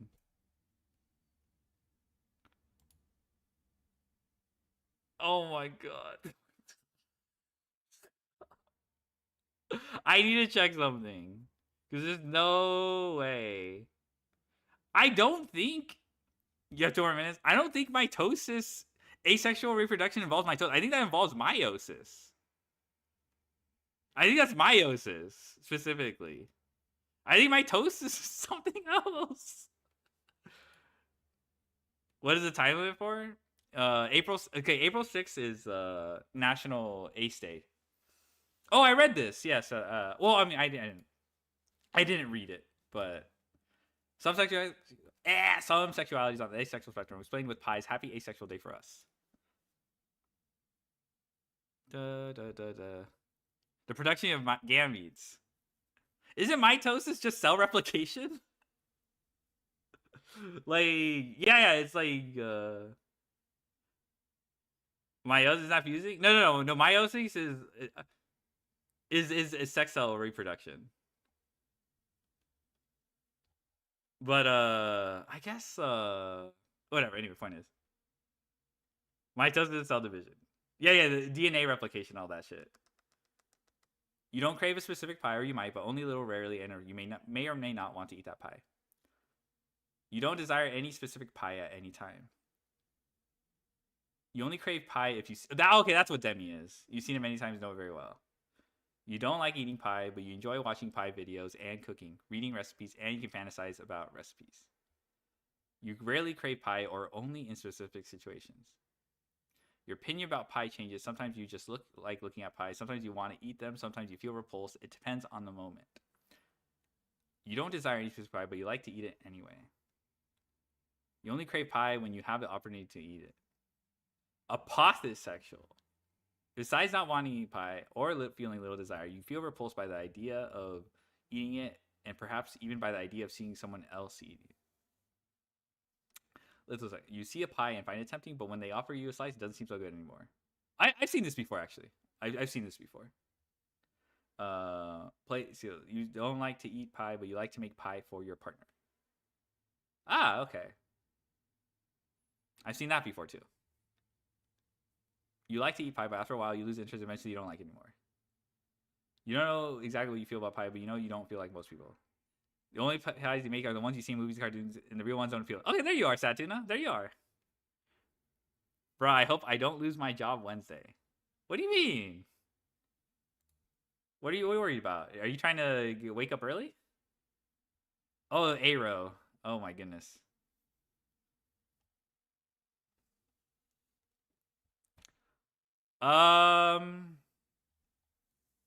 It's already midnight. Anyone in chat wanna myote with me? There's more pie? Yeah, there's more pie. Well, I think it's just well, it's the same, right? It's just different. They just changed the flag. They just updated the flag colors.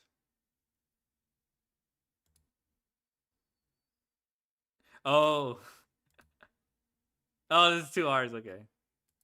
I goon every day, all the time. All right. Well, thank you for sharing. Damn. Have you hit the bingo? Like, have you like hit all those? Ran into all those? I figure on the internet, like, someone is bound to say some stupid shit like that. All right. Where's the pirate? Pirate.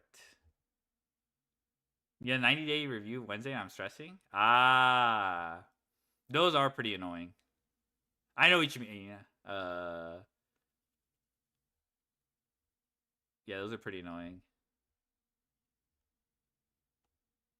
Surprisingly, I had some good ones. I like on my last job, they weren't pretty well for me. But hypersexual. Oh yeah. HPDD. I'm joking. Actually, I shouldn't be joking.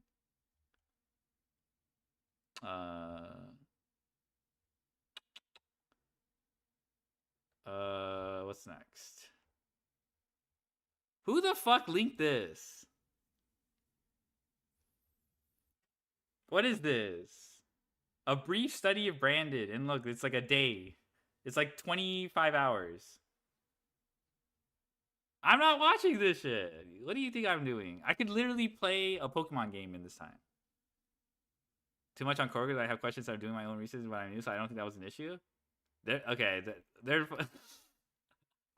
I don't know what this guy expected.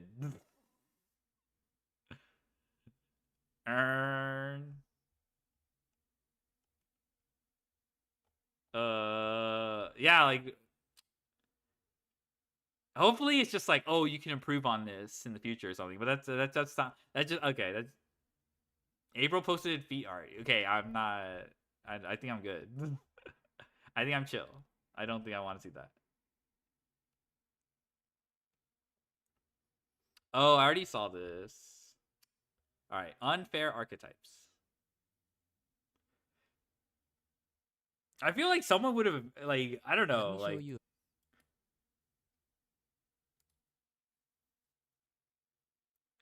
I feel like they would have done that eventually.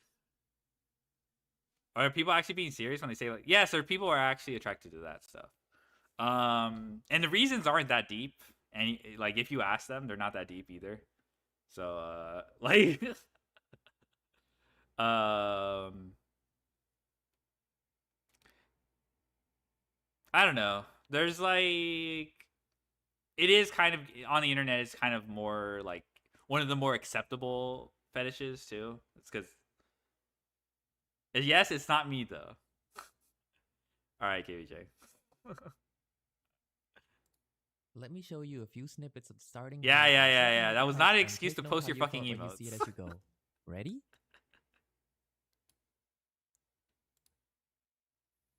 Uh-oh. Panic.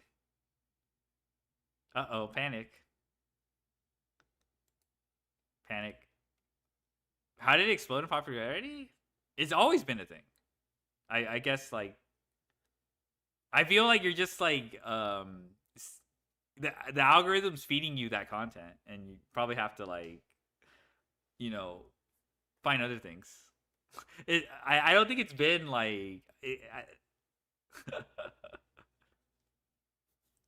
people also get baited by that stuff too easily, and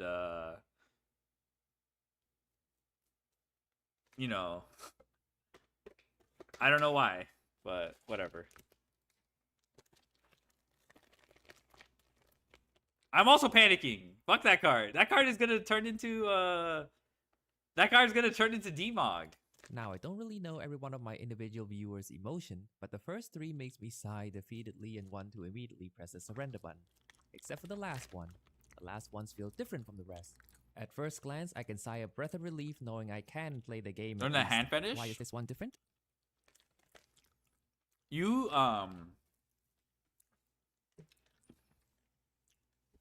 Yeah. That one's like low hanging fruit too.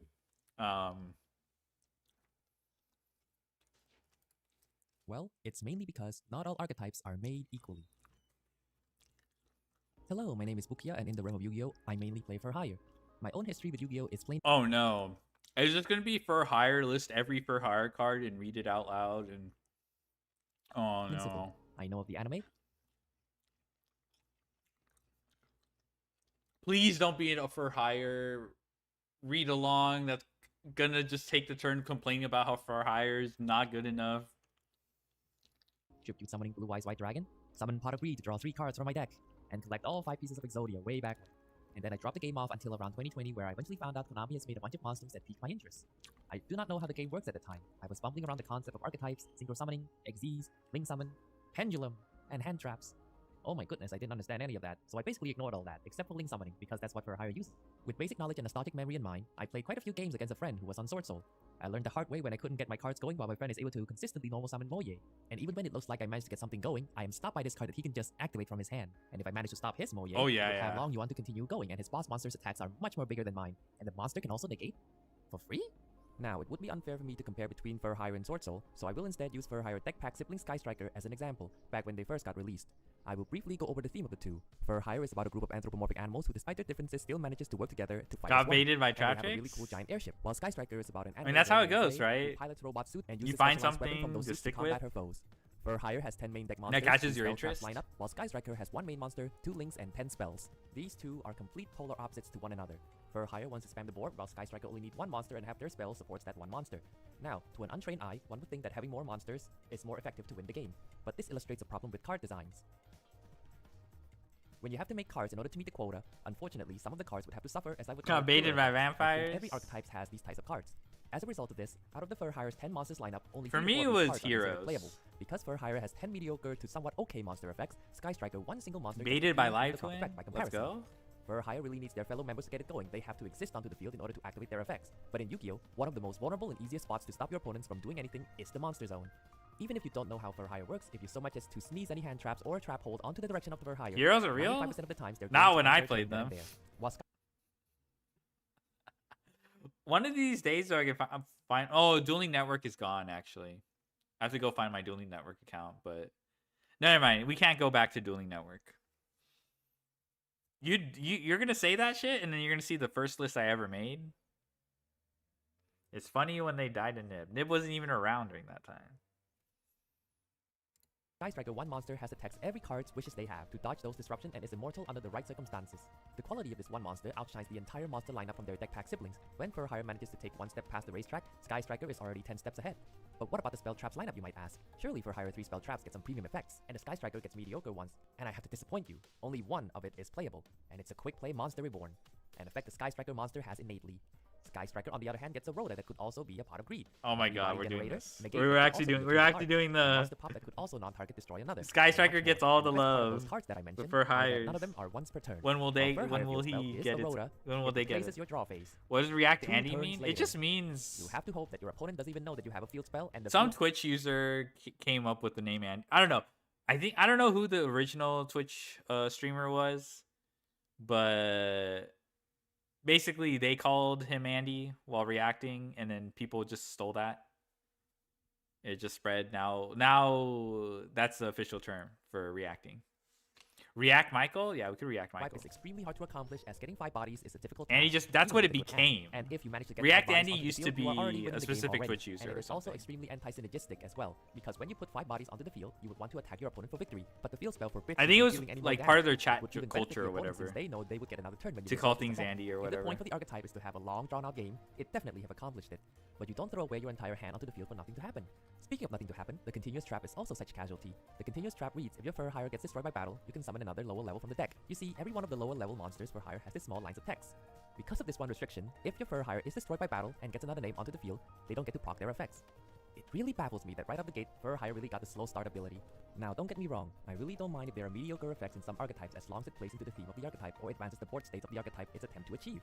It's why I love archetypes like Wine Crystal having quick effect bounces like a fighting video game, or Nemleria using the extra deck as a bed and dreams about nightmarish monsters. But what I do mind is when the cards that's supposed to work in tandem to one another XQC, don't. really? Later, I feel For like Hire someone gets bundles of else. Support. 5 months after the first wave, they released Folgo, a unique link monster that's basically an E-Telly and a summonable Pot of Greed. Finally, a high-quality card, but hold your Uma Musumes. Something that powerful must be kept in check. So Folgos has 3 restrictions placed on him. One is that he cannot be used as link material. I think this is an understandable and okay restriction since on link summon, he summons another name from the deck immediately. Access code was prominent at that time and it wouldn't be far-fetched for someone to put in a Folgo and a card in their deck for an easy access code line. Second restriction is that the monster he summoned comes in defense position. That is actually kind of an annoying restriction. People don't. Also, this is the Cyclox. Ball knowers will recognize the Cyclox. What was this? Monster Summon. This is actually really annoying. I actually don't like Galaxy because a lot of the guys you summon are summon in defense, And I think it's just nice to have the option to be able to swing before they just, you know, when they summon something in defense, you're pretty much forced to use it as like link material or Xyz material. They make it super obvious. That's all they want you to do. Again, a deck that already have trouble dealing damage, and Fogo can only Pot of Greed if you control 3 names, and he has to see that your opponent's card is destroyed by Yeah, battle. this on release, this was not very playable. I think it's because of what's his face, what's her name, Donner. Now this is way more achievable. Yeah, no, I mean, I think I understand. This is like makes sense to me. I think you could have summoned Rafal, and Rafal is just a guy you can, you know, he grabs like basically the top of your deck. 3 monsters with different types is pretty annoying though. But I think it wasn't until Donner you can actually like start, you know, proccing this effect. So on release, this card wasn't that great. Or card effect. These are very delayed payoffs. If your opponents decide to do nothing, then Fogo is basically just a 2.4k vanilla monster that cannot get over a lot of the boss monsters at the time, which is mostly 2.5k stats or above. The monster he summons cannot help with battle as well since he summons in defense position. Granted, if you manage to proc Fogo's draw 3, you have a high chance of snowballing the game. Overall, I do think Fogo is an excellent card design. It forces you to interact with your opponent instead of a solitaire draw 3 for free. But all this work to get a draw 3 effect sometimes definitely does not feel worth it, because when this card was around, another very well known card is already existing. Basically, any deck was able to have a souped up Fogo effect already without having to play for higher. The deck pack Are we really comparing this to Maxi? Mediocre cards, but there's nothing wrong with getting more free link ones. 6 months later, For Hire got another. You know what's kind of funny? The For Hire deck can deck out under Maxi, so it's like not the greatest example. Whose effect reads? Does that mean they can play TC Boo? Yeah, but why would you? In a link deck. Actually, it's the same card but a different skin, but I guess your opponent is less likely to deck you out. Then a whole year and a half later came the Quick Play spell Rookie, whose effect reads to tribute 1 monster, summon another one from the hand or deck of a different level. What's wrong with There's that? a better option right there. But wait, that's probably too powerful. Summon from deck. It's not like there's already an existing card that does it already, so it has an additional restriction, where you can only declare attacks with monsters for hire. I hate these fucking videos. They fucking like get upset over like, oh my god, they just nitpick random shit. Oh my god. It's like, yes, we get it. You like the deck a lot, but like, oh my god, it's just so insufferable. They can't even like talk about the deck. Oh my god. A Magic player's plan to fix Yu-Gi-Oh! Okay, I don't know about that. This one is better though, bro. It's so shallow. I can't. It's like on the same level. There's not much difference than the other ones. I'm sorry, like I just like everyone who plays their favorite archetype just can nonstop bring up how bad their archetype is. Like we need something better. We need some, like, we get it, okay? Konami didn't give the powers that be at Konami didn't give your deck the broken support that Vanquish Soul or Sky Striker received, you know? Like you're kind of spinning a roulette. I don't know, I don't even, it's like, I don't know, it doesn't feel like historically accurate because like I'm aware of these cards of when they were released, so they were bad when they were released. Like they were like giga ass. But like I'm not gonna like go through the 1x1 history lesson if you're not even gonna like list 3 reasons why Mathmech is bad. I could tell you. You lock yourself to Cybers, number 1. You know what deck does it? Malice. Easy. Like I don't know, like, but I'm not like I know it's got limitations. You know, I'm not going to be like actually I'm starving and like it's pretty obvious. Like I don't know, like you explode to removal. You know, like every Link Climb deck has that issue. Like I don't know, I kind of just accepted it.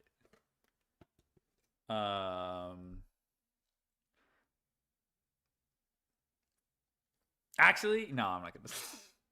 My archetype doesn't have enough rats. This thumbnail, it's AI. This guy loves AI, but yeah. We got Circular. The guy who started it all. Hello, my archetype is attention. too sexy, so I can't focus while playing. Oh my god.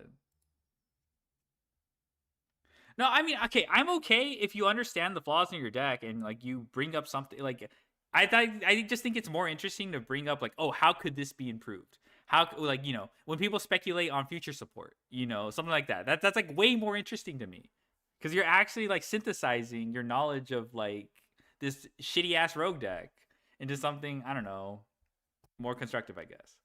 I don't know. I don't want to hear like a fucking long list of like, oh, boo-hoo, I don't have like half sometimes like if I can tell it's not even like this person also like there's another list, another guy who's crying about how Fiendsmith Live Twin was, or like Live Twin wasn't good enough because it died in Niv. That's not even true. The Fiendsmith version doesn't actually like lose the Niv. But no, but he just wanted to like bemoan about how poorly Konami handled his archetype while there's better decks out there. Like, okay, boo-hoo.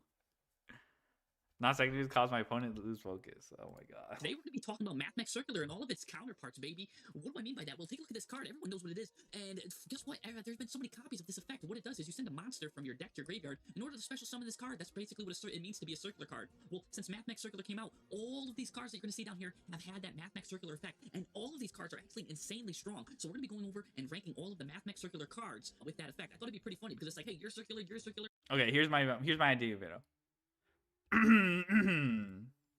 Why Mathmech is bad. Mathmech Circular is light, so it can be banished by Bystial. Why did they do that? Why did they release Circular when Bystials were around? It's also Cybers. Now you may be thinking Cybers has all the spam bodies, but there's only one specific card that actually special summons itself from the hand without any restrictions. Most Cybers monsters only summon themselves when you control a monster. Now for the next effect, you can send one Mathmech monster. Did you know there's only one viable target you can summon with Circular? And there's nothing else besides Mathmech Sigma.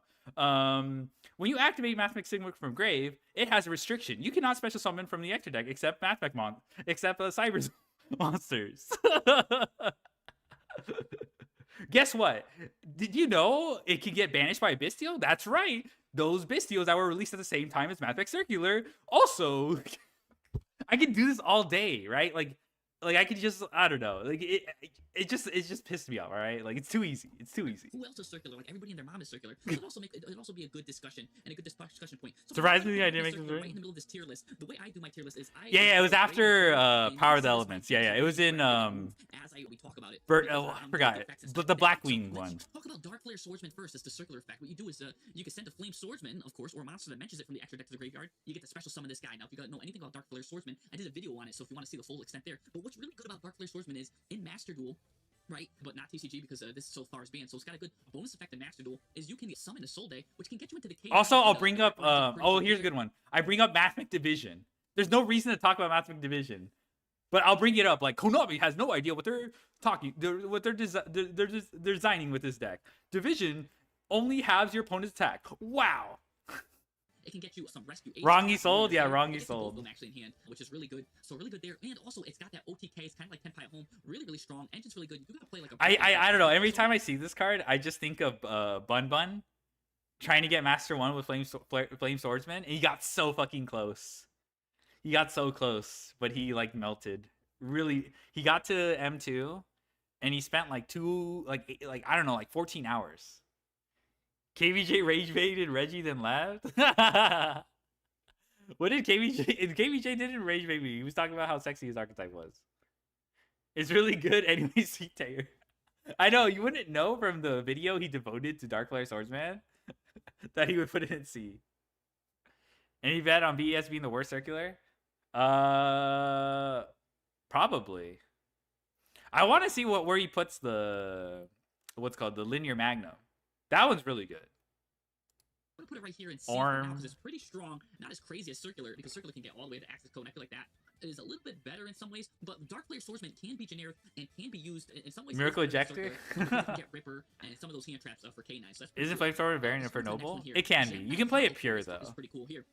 What you're going to do here is you're going to send a Gem Knight normal monster or Gem Knight Fusion from your deck to the graveyard. You're allowed to special summon this. It's also got a bonus effect where you could banish 3 Gem Knight cards from your graveyard, including this, to negate an effect if you control a Gem Knight Fusion line monster. So this card's really good, but we're going to be sending Gem Knight Fusion to the graveyard with this. What you do with this is basically if this card's in your graveyard, which it's going to be, banish the Gem Knight monster from your graveyard, add this to your hand, and this lets you fusion summon They The Gem should Knight call is her. essentially No, way they to just should kinda not get call full her that. optimization for Gem Knights, really. A really strong card. But you know what's crazy? In Gem Knights, this isn't the feature card. It is like the level 4 fairy that they use. But within its archetype, it's really strong. And funny enough, fun fact, the Gem Knight archetype probably has the best overall win ratio right now between going first and going second because they have very strong variants in it. So because of that, we're going to put that right underneath the Mathmech Circular because it's not really Hollow Core itself that's setting everything up. It is like the level 4 Gem Knight X. card that's really getting everything going, but it's still a very strong card. Please put my goat on S.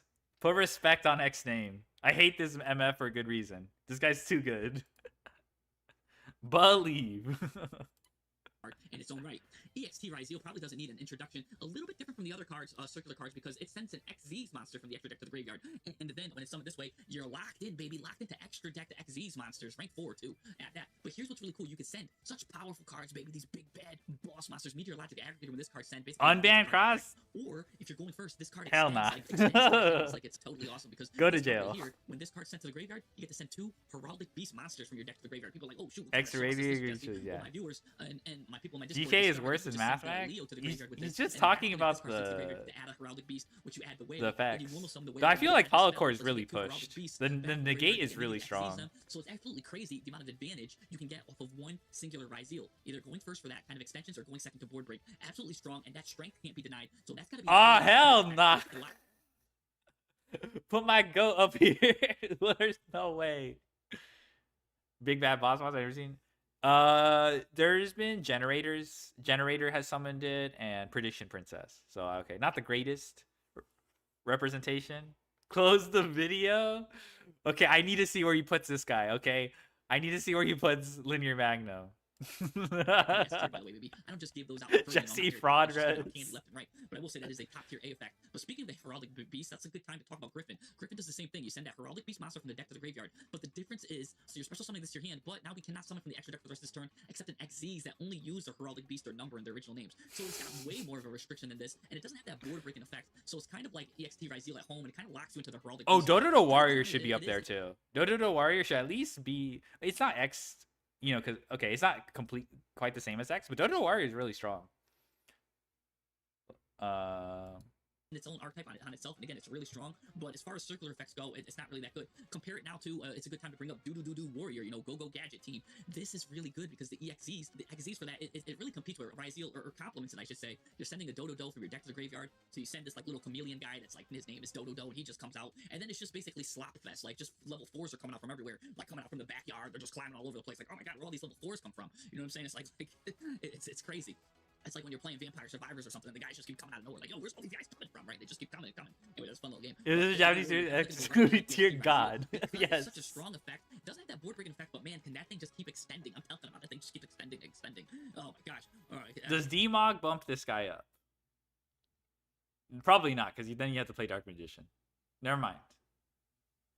I mean, there's send what's her face? Master Plan, of course.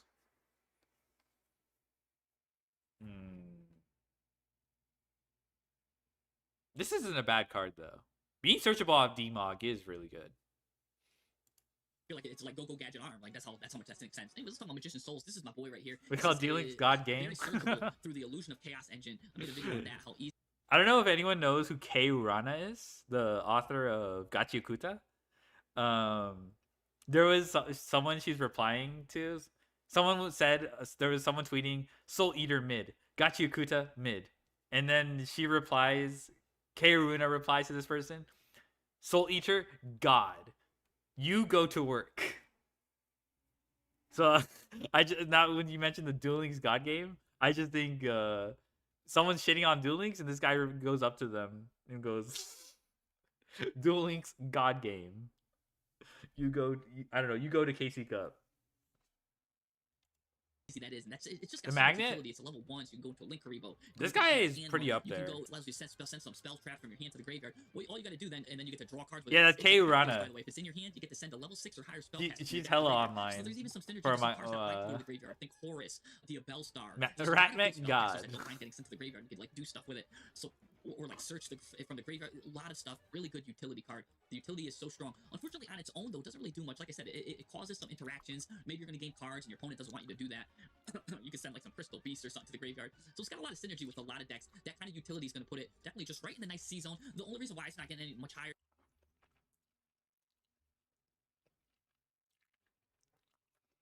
We seen this dog? What happened here? What happened here? Because again, it's not doing anything on its own, but it's just solid. It's just a solid card on its own. So I'm gonna put it right there. Definitely better than that Heraldic Beast Griffin, but it doesn't have that like kind of like can't OTK on its own like the Dark Flare Swordsman can. You know what I'm saying? Like all these cards have the effect to just win games on its own. This Magician Soul's kind of needs it's gotta be kind of complemented with something else. But it's such a great card, very good searcher, everything. And we're just talking about the BES Metal Slave, baby. You get to send 5 levels. There's a spot right here. Who wants to bet? Metal Slave goes in right here. 10 or lower BES monsters with different names from your hand or deck to the graveyard. Imagine sending 5 cards to the graveyard just to summon this bad boy. Like, you just go through your deck and you're like just throw like 5 cards to the graveyard. Like, yeah, I'm summoning this bad boy. But unfortunately, the thing is, you gotta play the BES cards, and I think all of them are garbage. I think only one other BES card is maybe remotely good. And it's a shame too because again, that's just really funny. It's got a nice little Pankratops effect here too, where you once per chain you get to remove a. Oh yeah, this guy gave me great difficulty in my deck out strategy. You get to remove a counter from this card, destroy 2 face-up in the cards dual with trial. the BES monster you control. And likely it's itself. Maybe if you got lucky or unlucky, you know you had the other BES in your hand, and then you summon that out. You could destroy that instead. So maybe you get like 2 pops or something because this is a once per chain. So you just pop the other one, pop this one. Sometimes the other BES do have like good protection effects, so you can get multiple pops done.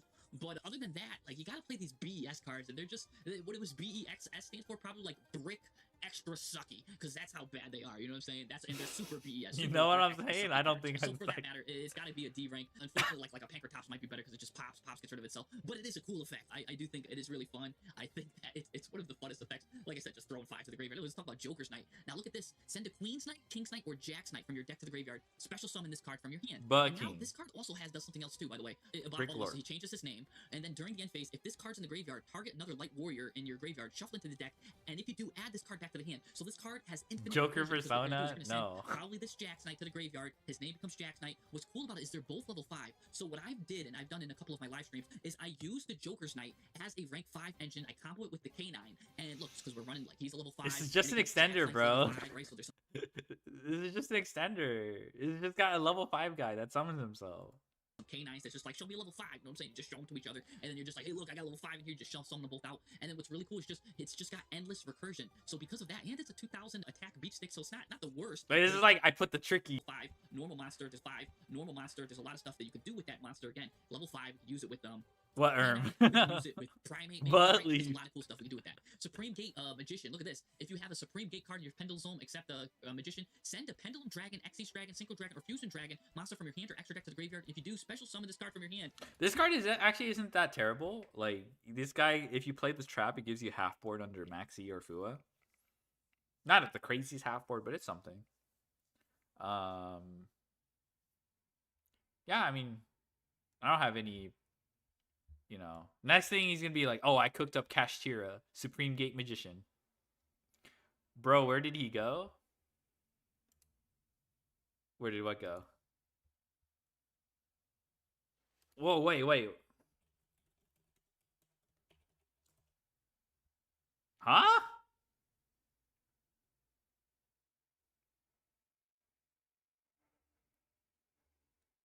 Right? Orm. We don't hear you? I'm literally talking. There was a DC. That's crazy. Oh, it did look like first. Okay. We're back. Okay, but OBS told me I didn't disconnect. That's weird. Oh, how's Orm? YouTube didn't disconnect. It was just Twitch, right?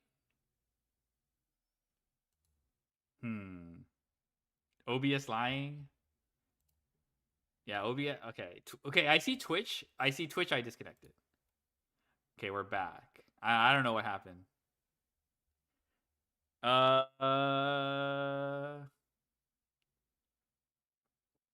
don't know where MathMech 2 is on tier list. Where did you guys... Oh, yeah, I don't even know. Freeze frame, this is not a circular effect, because look, this is the effect. The effect is you send this, so they can technically block this. And this is why I wanted to bring up this card right here. Also, for every card we talked about is unblockable as far as the card that gets sent to the graveyard. The card that's getting sent is getting sent for cost. Here, the card that's getting sent is getting sent for an effect. Just wanted to point that head out. So this is technically not a circular card. Just a little trivia quiz right there for you. Not a technical circular card. Freeze So frame get it out of here. And bust. actually not even coming into my ranked list here. We're only talking about specific circular. Dude, this card really looks like AI to me. Like, or like AI upscale. Maybe this is an AI upscale. But I do not like the art on this. The texture, the colors, the green and red it looks so awful to me. Like I can make the form of a person, but it looks so I don't know. I don't like it. I don't like this. I haven't even bothered reading the fact. Card, so I do want to talk about activation versus effect, because you know we do like to learn here in this channel. What is this card right here? It's not even in English, but I would anyways.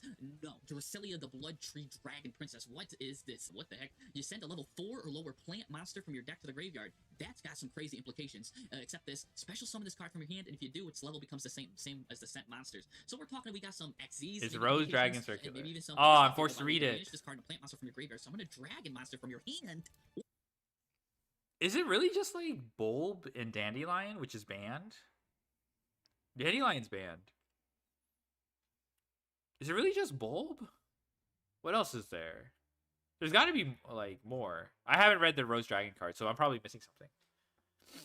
Banish this card in one dragon monster from your hand or graveyard. Okay, yeah, this is obviously Rose Dragons. Oh, but this is only one effect per turn. Spore. This seems powerful. I just don't like. I don't see what it enables off the top of my head, because there's not like. I guess there's Carrot Weight Champion, but you still need to tribute another guy. Biblisp. Oh, okay, yeah. Biblisp makes sense. Wait, is Biblisp plant? Okay, that makes sense though. Or graveyard, pretty good effect there. You can use each effect once. Oh yeah, per yeah, turn, that makes more sense. but you Yeah, can't special summon Biblisp, the I turn can to see that. activate either of these effects, except for we do get locked into dragon or plants. So this could be really good. I'm gonna put it right here, right now, right underneath circular, because it's got this like one card combo status. Oh Which is yeah, send this Dragon Friendly and guy, which Dragon you and can Plant send lock to the graveyard makes by a sense for monster Pred effect, Plant. which just is a monster. This card is fucking balls. I hate this card so much. Fuck this pineapple card. I hate this card. This is like a Bulb at home. But arrive. Hello, hello. I hate this card so much. You'd like fuck Tasku for playing this in Punk with this Diable Lances combo. Doesn't Final have to be sent by effect? Yes. That's why. Yes. Good point. What are you talking about, Jesse? Effect. Well, actually, no. Technically, this is it's sent to the graveyard by a monster cost. So this actually won't count. And this was just I'm catching it now. Wait. Okay. Saved. See, this is good to know. Look. Even I almost got caught with the difference between effect and cost. He's sending it to the deck for cost, and I almost was like, oh, look at this. Never mind. This He's our card goat was sent still. by He's monster our effect. goat. You can special Well, summon this I'll guy. forgive And him this was for a that tuner. one Maybe and some tuning where he blades. put No, X. we can't do that. I'm glad I caught it. Maybe I was when I was creating this PowerPoint slide, I was like, maybe thinking something else. But no, we can't actually summon this guy. But what we could do is, so for disregard that first guy, we can send Predaplant Bisque. Yes. Yeah. Now all Biblis, makes sense. Yes, I don't know how to say Biblis. this, whatever it is, this juicy Predaplant card here. If this card is sent from the deck to the graveyard, doesn't matter how he's sent, by cost or effect. This does you not can look Predaplant monster juicy. From your deck to your hand. And what's crazy is Predaplant is absolutely insane too. They just got a new wave of support, so this is definitely a crazy combo. So I'm still putting it there, baby. And then, by the way, you can special summon this card, and there's way more plants too that we can send that's going to be doing stuff. But if a monster with a Predator card on the field, you get special summon this guy from the graveyard. Absolutely I do insane. not This card's one of my appreciate favorite cards this in the Predaplant archetype. description. Really cool. So just pure advantage there. You get to special summon this, get to search a card. Really good stuff. So we're putting it right there because I think there's going to be deadly things in store for this again with the Predaplant archetype. Big Bang K. I didn't even know he was here. Who invited bro? I mean, he actually did have some use with Super Heavy Samurai, but you had to play the other Benkei card to summon him. That actually did come up in some variants of of Super Heavy Samurai.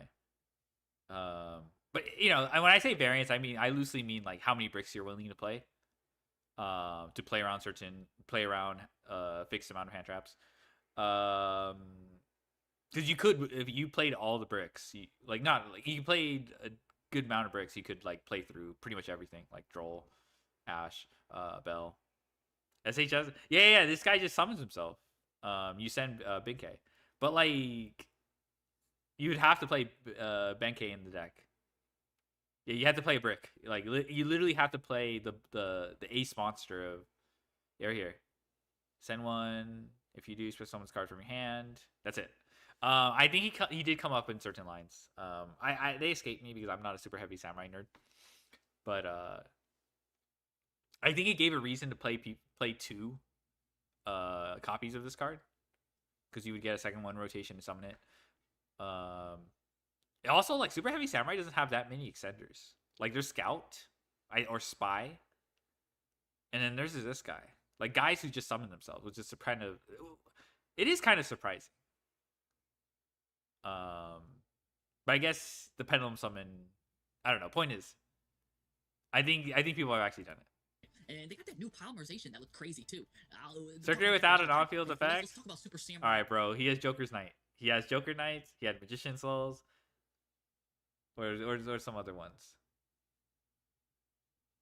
Do Warrior. Super Heavy Samurai, big Banky baby, big Kabunga monkey guy here, whatever. You got no spells or traps in your graveyard. I saw that cut, bruh. Bro probably started dying after that. McChicken Souls has an on-field effect. Okay, my bad. Okay, I'm wrong. Yeah, that's true. You can draw cards. My bad. I forgot. Trip would glaze the fuck out of that effect. Yeah. Do. Yeah. no. Okay, you're right.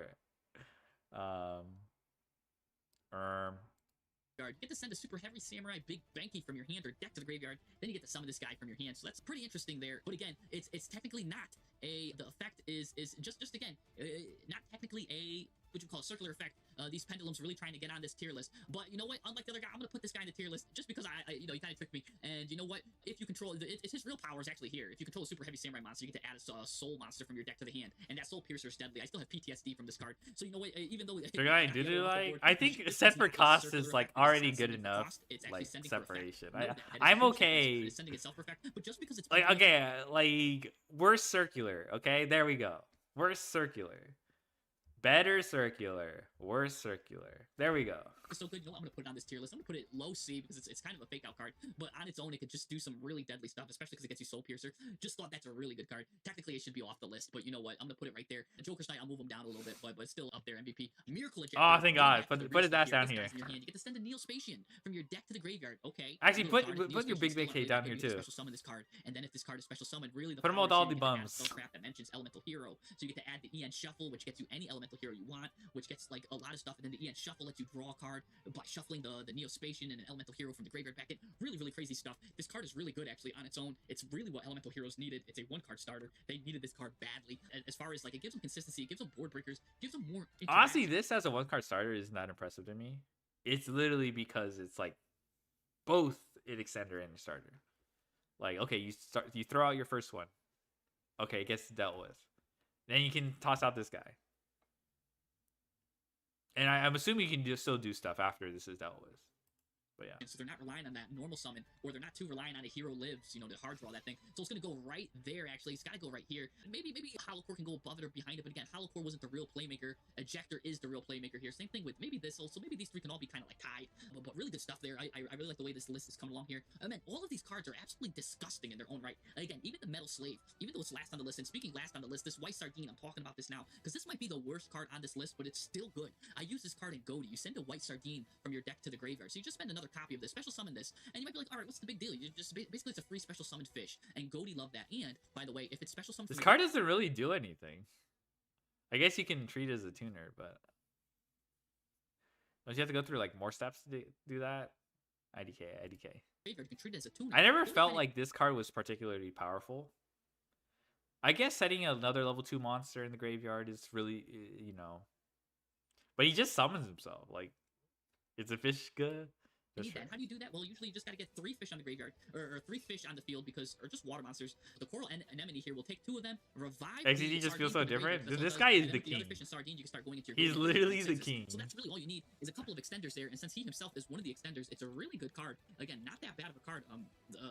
In its own right, it's probably the worst card here on the list because it does need some Goaty. There's no card like him. I just like. Some can be extra deck except water monsters, so probably the worst one here generically. But the only thing is circular is just an easier word to say. I don't know, rolls off the tongue better than fucking X'd. Like, who the fuck is gonna say, oh yeah, this is an X'd? really good. I'm gonna put it last right What did here because OCG I do know about these cards Rocket I don't think Circular? these are gonna be worse than the White Circular. I Probably think the last one here on the list, is it but Yusha certainly Pamo? is a great card.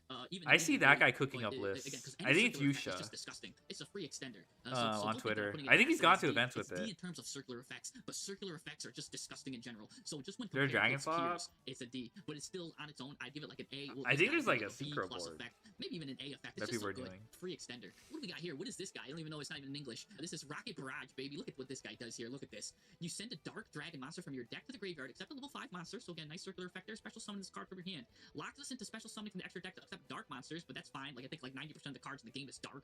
You know what I'm saying? When a link monster, here's what's interesting though. When a link monster's effect is activated that targets this card on the field, which a lot of Rocket links do, you get to destroy. You're watching this his card series? How'd it and go? Special summon up to 1 Rocket monster each. He's from your hating. hand, He's deck, cooking graveyard, Festina. and/or banishment. So that's 4 Okay, by spots, cooking- 4 cards this thing can potentially summon. Let me except Rocket guess. Barrage. Tier limits. That's absolutely nuts. This is crazy. Then you just get. Don't 4 tell me he's playing cards. tier limits. This one card just turns into 4 cards. This is crazy. That's an S, and I'm very hesitant to put things as an S effect. That is an S tier effect. Even if you don't even special summon 4, even if you get 3 of them outright, maybe you don't get to banish one of them. Even if you Shaking my head. You're gonna glaze this shit, and not my boy X. I'm not saying X is better, all right, but they gotta be together, bruh. get 3 cards for the price of 1, you know you already got a link monster out. That card's just deadly, and it just Saltilman for Legia, what are it called? Because even the Rocket cards like to be in the graveyard. There's something with good graveyard effects. Yeah, for That's Legia, insane. yeah, for That's Legia. insane. I know what you're You talking about. just- your- Or your for Rocket Legia, to I don't know monsters, how that's to not even pronounce that it. bad of a restriction. Please, this is crazy. That is an S tier effect. That effect is insane. This card is going to get banned. I'm telling you right now, that card is going to get banned. At least limited to 1, because it's an overframe. They're going to come out with a thing where it's going to be like overframe cards. You can only use 1 overframe card, and they're limited to 1. Like something like that. Like it's crazy. That effect is just nuts.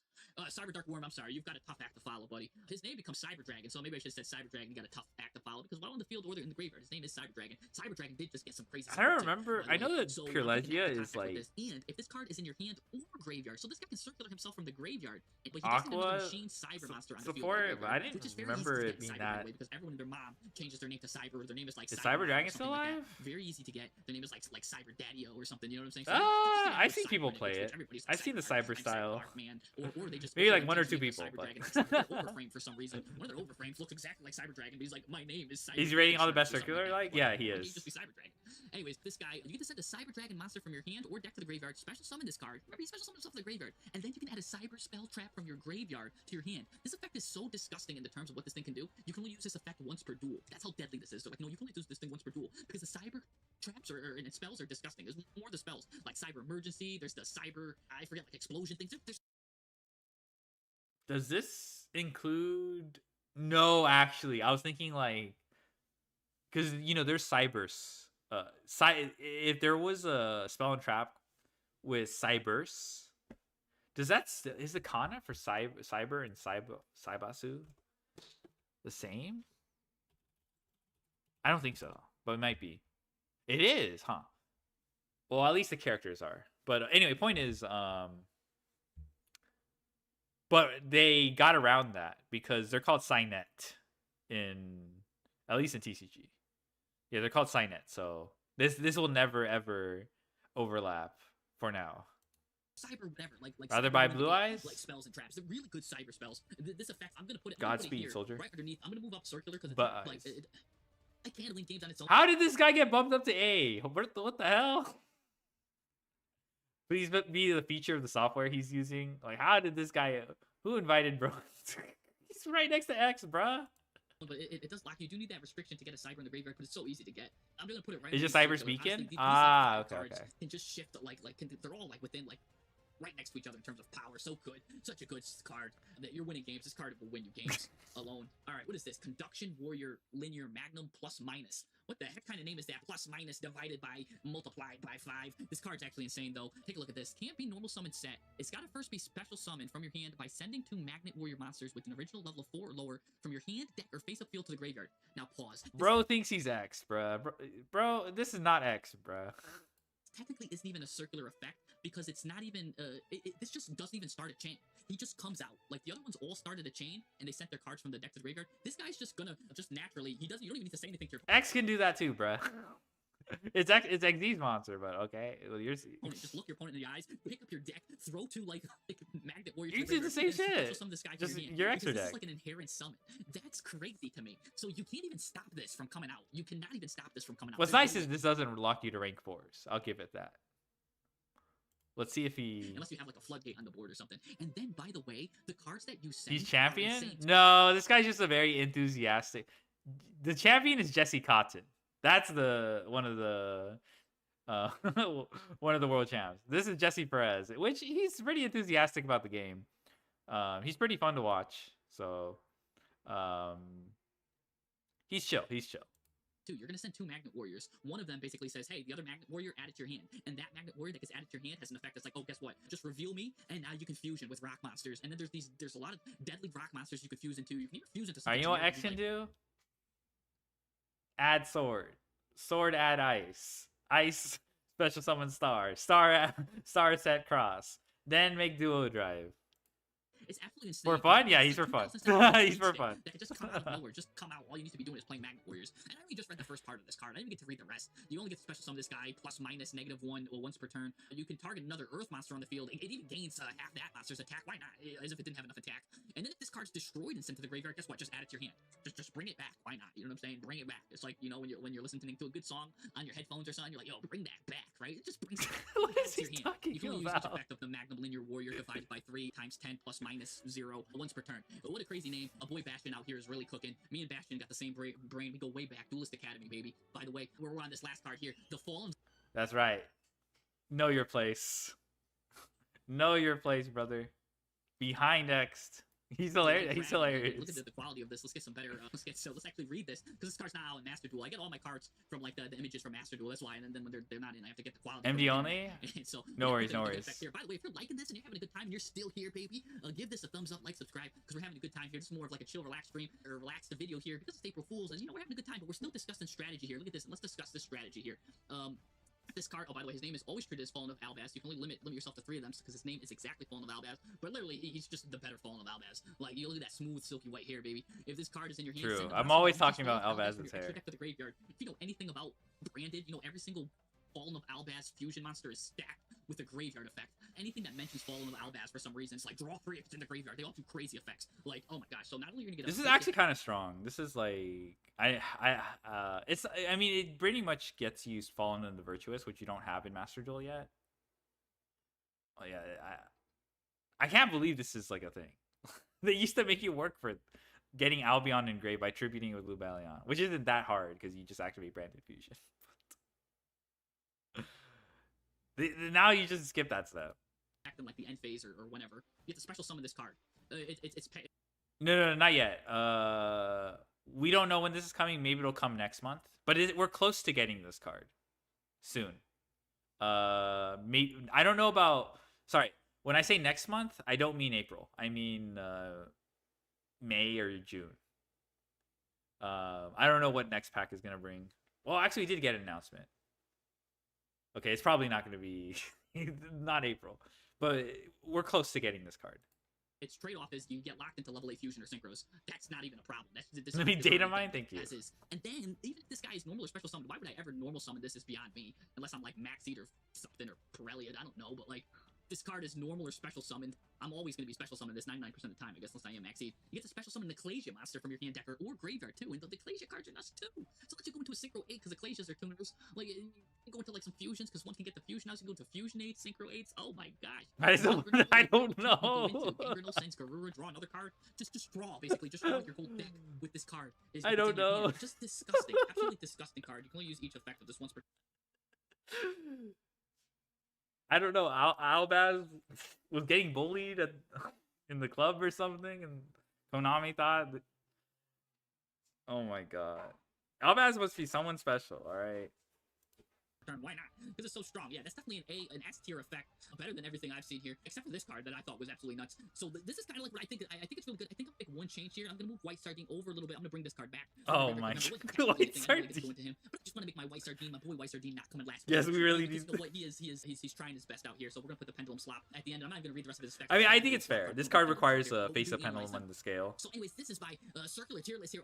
There's a lot to say here about these cards. They want to release cards as long as they always. Yeah, well, that's true. Yes, that is true. The animated series came out, and then now we have a. Yeah, I know. Ash Blossom wasn't. Anything that's was too hard for people. Actually, even this Flame Swordsman can win games on their own. So technically, from here on up, they win games on their own. I'm not like upset that this is, but I'm like, holy moly! I can't believe I'm like Konami just will give anything. What will do whatever they want, they'll do it. All right, when they want something to be, good, they'll do it. They'll grant someone's wish. And then everything under here kind of needs a little bit of help to get started. You know what I'm saying? To get stuff going. But what mermaid? I'm not sure what mermaid. Absolutely insane. But I hope you guys like this. This is a little different one. It's April 1st, April Fool's, baby. So I wanted to do a more relaxed video here. Because everyone like circular's crazy. Everyone and their mom is circular now. Who's not circular? Like I'm circular, you're circular. It's like the Spider-Man meme. Like oh, you're circular, I'm circular. Yeah, but like every deck's getting a circular right now. Like what? Who's not gonna get like Ojama's gonna get a circular? Guaranteed. Actually, Ojama's actually like so likely to get a circular. Like some shit where like dump Ojama green, Ojama yellow, Ojama black. Just dump all three of them and then summon this guy. I'm calling it now. I'm calling it. You heard it here first. Ojama's gonna get a circular. Ojama circular is gonna be the next one. It's gonna be S tier. Yeah, that's my prediction. But anyways, I hope you guys like this video. Ojama Rainbow. Yeah. Okay. I'll do one more and then I'll call it a day or night. I guess it's day. Oh my fucking God. This was an April Fool's video. Concocted by DB Grinder. How the rich keep getting richer. No description has been added. Oh my God. Okay, we'll see. Okay, I don't know if it's troll or maybe it's a whole finance. I'm actually like leaning. This might actually be a finance tutorial by the DB Grinder. Which I don't even know if I want. I'm like, bruh. Hello, students. Professor Grinder here. Today, we are going to talk about how to get rich the old-fashioned way. It is not a get-rich-quick strategy. We are not trying to hit an 11-leg parlay. We're not trying to find the next Bitcoin. It's not flashy. It's not fast. It's consistent, and it is proven with simple. Oh, mermaid tier limits. I'm going to show how compound interest is the easiest way to accumulate wealth. Before we hop into more specific things when it comes to investing, I want to talk about one of the easiest things to invest in the market that anybody can invest into. This is the SPY. This tracks the top 500 companies in the U.S. market. Yeah, I don't know if they're going to release them. Release the mermaids. Basically at any time, and over a long period of time, you should be able to make money off of this. This is important because a lot of people invest into single stocks without knowing how to read a balance sheet, understand the company that they're truly investing in. This is actually financial advice from DB Grinder. Holy shit. And they just end up losing money. They see the stock go down, and they sell out of it. So what's one of the most important things to do is to buy, hold, and repeat the process for as long as possible. I wanted to bring up SPY specifically. I need to play my because this stock is a stock that you can just buy at any point, whether it's hitting all-time highs or hitting recent lows. You can go ahead and just continue to buy, and hold. Does he have background in the subject? I think out of all the things, I think he's done day trading and shit like that. I don't know his complete background or something, but I wouldn't call him an expert. I guess what I will say is he's done more than I have, which is like, let's find out. This is legit advice? Nice. This is not something that you need to truly understand to be able to purchase. Now, if you just look at the simple returns of this, it has been 10% a year since 1993. 10% may not seem like a lot. He's you per business IRL. More into that very shortly, and you can see how 10% ends frozen French fries and chicken nuggets air fry. That's part of the grind, bro. That's the hustle. Oh my God. Okay, I don't trust DB Grinder. Okay, to be fair, I don't really trust him with financial advice. He's just, to me, he's just some random guy. I also have a financial advisor as well. But this is diet expected of a finance. It was supposed to be an April Fool's joke? That's what I know. Invest if you want to make it. Yeah. Compound interest to do its thing. Time is the most valuable thing. If you could fast forward 100 years from now and had money invested into SPY and it got 10% the entire time, you would not believe how much money it would be in 100 years from now. Time is one of the greatest things that you can leverage as an individual to make money. One of the biggest arguments you hear, and you can even see it on social media all the time, is if I save $5 a day, that is not enough to impact Are you like my Deep Throat by future. Cupcake? And I am here to prove that is wrong by using a simple compound Like interest Cupcake calculator. So the if we go ahead and type in, artist? the initial investment is $0. What's the And song? let's say The song I average like 30 from days a month. Cupcake So if you is do that times 12 isn't even a full year. what's the So card? we'll just do What's the song? 150. That's $5 per day, 30 days in a month. There's length like a of years. cover. Let's just say you even start Cupcake. when you're 20 and we're going until you're 40, right? So let's just do 20 years I'm length, dead. Right? And we just saw the average return is 10% a year. Now this is not counting A song by inflation. Cupcake. If you want to count inflation, CPR you can is the go only ahead and knock song it I down know. 7%, and you can see how much the money will truly be worth as time goes on. But we'll just do 10%, click calculate, and we can see that we have $100,000 in 20 years. Now, let's really dig deeper into this, right? Because you can see 100,000 and be like, okay, that sounds great, but at the same time, I have to invest $1,800 a year for 20 years. Why would I want to do that? That is so much money I could spend on going out and having fun with. Actually, it's not that much. 1,800 a year? Like, if you divide that over 12 months? Wait, did he say 1,800? Wait, hold on. Did he say 1,800 or 18,000? $1,800 a year for 20 years. Why would I? That's not bad. A year? Maybe there's inflation and whatever. Sounds not bad? Oh, okay. Yeah, 1,800 is not bad. You split it over 12? That's like 12 months? Bro, that's like yeah, that's not that bad. That's like how much taxes? Maybe way less. But... Yeah, 36K investment. Yeah, that's not too bad. You know, like. All right, I'm sure DB Grinder is gonna break it down. I want to do that. That is so much money I could spend on going out and having fun with. Let's hop into the numbers now, shall we? So if you look at the very early years, you can see year one, 1,800 contributed. You know, not Are you talking about OCG trading? No, I think this is like, fuck, what's it called? Is it blue chip or it's like stock trading, or like, fuck, it's compound interest and shit. The S&P 500 or whatever.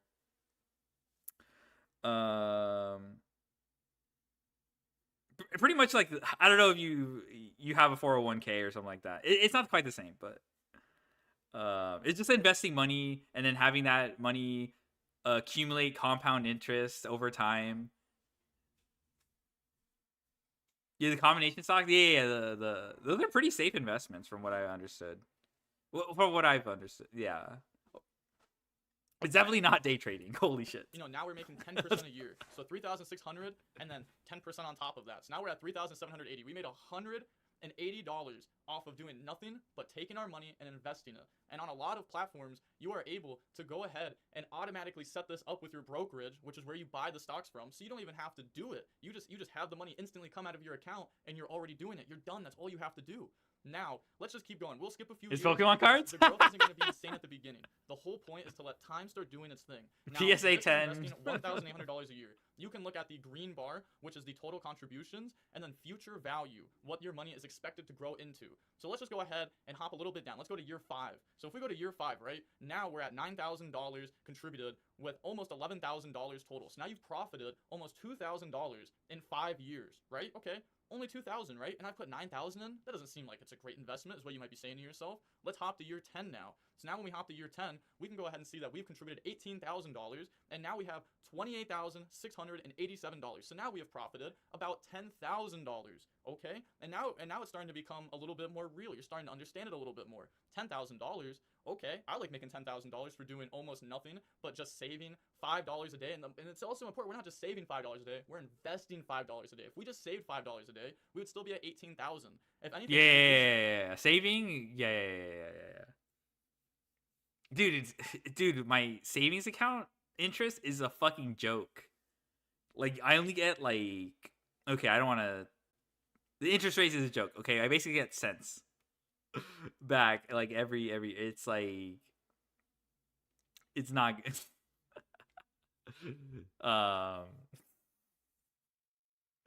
You basically get the same amount of money you put back in. Interest might as well be zero. Money because inflation is going to be hurting our dollar. But now we're growing our money. Now let's hop on to year. Boss can earn 15, money. 5 years later. Yeah, I mean, I do work. My savings account is ass. Yeah. Good. Oh my god. That point, and you can. Really I'm pretty much financially illiterate though. I mean, as far as I only have a 401k, but since I like stopped contributing after like during my 9 month unemployment, so now I have to start contributing again. But I contributed that for like I don't know how much I contributed it, but for like 4 years, I get like a fraction of a percent. I put that money in this TV shit. But I guess like just for some rough numbers, I contributed to that 401k for like 4 years or something, and it's like valued at like, I don't know, like $12,000 or something. I didn't contribute that much though. Are you playing Deep Throat by Cupcake to celebrate? Okay, fine. You know what? Would you? Fine. Here, Deep Throat by Cupcake.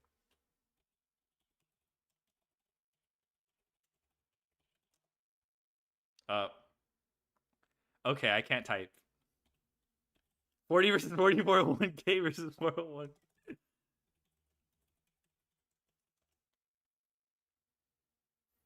Yeah, okay, there you go. I'm gonna put her at lower volume because we need. He needs some background music. Year 15, we have $27,000 invested, and now we've profited $30,000. Okay, and it starts getting a little bit crazier here. Now let's go year to year until we get to 20 real quickly. So year 16, every year it's gonna go up by 1,800, but that is how much we're contributing. You can see it went up about $7,000 here, a little over that, $7,600 in 1 year. So now you made $7,600 in 1 year. Okay, we go to the next year. We go from 64,000 to 73,000 almost. Then we go up to 82,000, and now it's like, oh my goodness, we made 9,000 that year. Go to the next year, and now we are profiting over $10,000 a year. We are making that money for virtually no effort. It is barely passive income. Like I said, you don't even have to press the button to buy it, and you can still go ahead and obtain this value yourself. We hop to year 20 now, right? And we are making over $11,000 a year. Now, let's dig just a little bit deeper into this, okay? Let's go ahead and go back up to the top, right? Like I said, let's say you start when you're 20 years old, and I only counted it to 40. Let's say, we go until we're 45, so add an extra 5 years. And now we're at $177,000. We're getting $77,000 of value in those 5 years. Dude, and we invested exponential growth is crazy. So, we added $7,000 and somehow we're up $70,000. I think one of my favorite examples of exponential growth. Do you guys remember that one friend campaign in Master Duel? Where, like, you did the friend bracelet exchange? And basically you just had to keep queuing into Master Duel until you face some guy with a friend bracelet, and you obtain that like friend piece or whatever.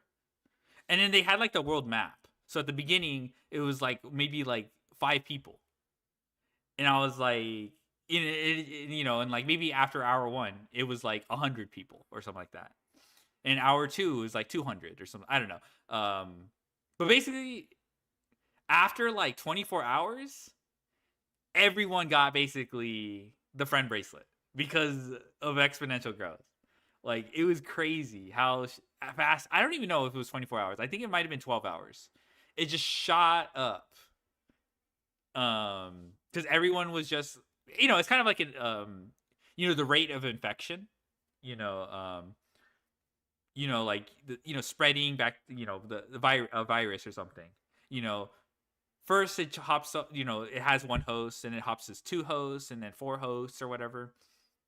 Actually, I don't think it's actually doubling. But like, it starts to spread slowly. But after you hit like some point, it starts to explode because there's so many people meeting each other, exchanging hands or something like that. This is. I don't know. It's kind of crazy. It's super hard for me to wrap my head around, but I don't know. You guys remember the Master Duel thing? Come on, guys. You guys are Master Duel only players. You got to remember the Master Duel the friendship bracelet event or whatever. $1,000 more. And now if we go back to year 20, you go here, $12,000 in value gained extra. Now you go up again, and we're at 13,000 extra. You know, now we're at 15,000 extra year 23. We keep going, and it keeps going up a ridiculous amount. And if you just keep going back up and you keep changing it, let's say, you know, we invested until we're 50 now. You're a cat with milkshake? Yes, that is me. Value over those 5 years. Cupsy yummy with the right with here, the year 26, 19,000. We go up again, 21,000. Smoking we go up weed. again, and it just keeps going up an absurd amount. And if you just keep going up, and let's say Okay, I don't think I'm gonna have to year 60, right? I'm pretty sure retirement age is around 65. 65, now. So this isn't yeah. even your retirement age yet. This is where roughly you're gonna be retired, and we're at $796,000. And you can start seeing the total contribution bar compared to the future value bar is starting to become not a linear difference, it's an exponential difference as the farther you go. You can see this is the compound exponential. The what? You don't remember? Okay, it was a Master Duel event where like someone would have like a friendship piece. You had to collect 4 of them. I think they announced it during Worlds or something. I don't remember. It was like a couple years ago. But basically, someone would have it, but only a few people did. And you would have to queue into ranked or something like that or go into what's called duel rooms with someone who was. Don't you worry, you melt yourself? It's okay. I'm already cooked. And then like if you dueled someone they're basically infected. If you dueled them, they would give it to you. They would give you a piece of the friendship bracelet. And then you could give it to someone else. Like you would still retain it. But now if you keep dueling, you'll be also infecting other people basically. It's basically like a virus. The way it behaves. And like after like 12 hours, it went from like 100 people to like 500,000 or something. It exploded. And it just kept getting higher and higher because there were just that many and there was like a map of the people who oh, I know what happened. I think there was a Tokyo Dome event that had the bracelets. People who played Master Duel would scan the bracelets or whatever, and then somehow they would be infected in game or whatever. And then they were responsible for spreading those friendship bracelet pieces or whatever. Seriously, no one knows what I'm talking about? Damn. Uncle Lone. Interest working. Now your money is working for you. You are not working for your money. And you can see right here, let's just go back. You're 35. You keep going up, and it starts going up just these absurd numbers. It just keeps going up and going up. 70,000, and you know all of a sudden you're making $74,000, and you're only investing $1,800 a year still. This isn't even including you investing extra into it, right? My English is bad. Don't worry. Crazy difference. Now let's go ahead and change one number very quickly. Let's go back up to the top, right? And we'll leave it at 40 years because it doesn't matter. You can go ahead and see, you know, even just year 30. Oh, thank you for the follow. Going up to 30. Not everyone watching this is gonna. Sorry, I need a detour. The Bond of Duelist event, February 2024. Yeah, 25th anniversary. Oh, fuck off. Oh yeah, the QR codes. Yeah, you had a green chain, yellow chain, red chain, orange chain. Okay, it doesn't show the map. Yu-Gi-Oh! COVID edition. Okay, that's kind of true. You play against people with all the chains, you also get the rewards. Nothing is free. Okay. This would be so funny if it was 2020. No one is surviving 40 years? I don't think... Yeah, okay, I think that's when, like, he's losing me. Because, like... Yeah, this is where he's losing me because, This is pretty wishful thinking. You know, there might be, like, you know, economic factors, socio-economic factors. Maybe World War III happens somewhere right here, year 30. But yeah. Well, I mean, the point is, he's just saying, like, I guess, I mean, this is all, like, whatever. But yeah, 40 is kind of pretty wishful thinking. Gonna be a 20-year-old watching this, right? Yeah, okay, a 20-year-old watching this. Right? Some people are going to be 30-year-olds watching this. Some people might be 40. Some people might be 50. Some people may even be older than that. And now let's go back up and change this number. Instead of investing $5 a day, let's say we upped it to $10 a day, right? So it'd be $300 a month. And you might be like, okay, this number is at about 800,000 in 40 years. Well, let's change this number to 300. Let's say you are able to save $10 a day and invest that money. Now, instead of just, saving one coffee a day, Just pass them now up to you're your saving children one coffee or a day, and you're putting aside that. I don't think I'm having children. That's the other thing. Like, I think that's off the table.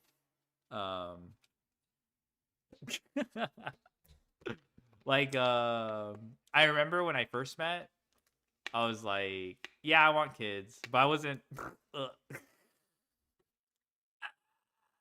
I shouldn't have said that.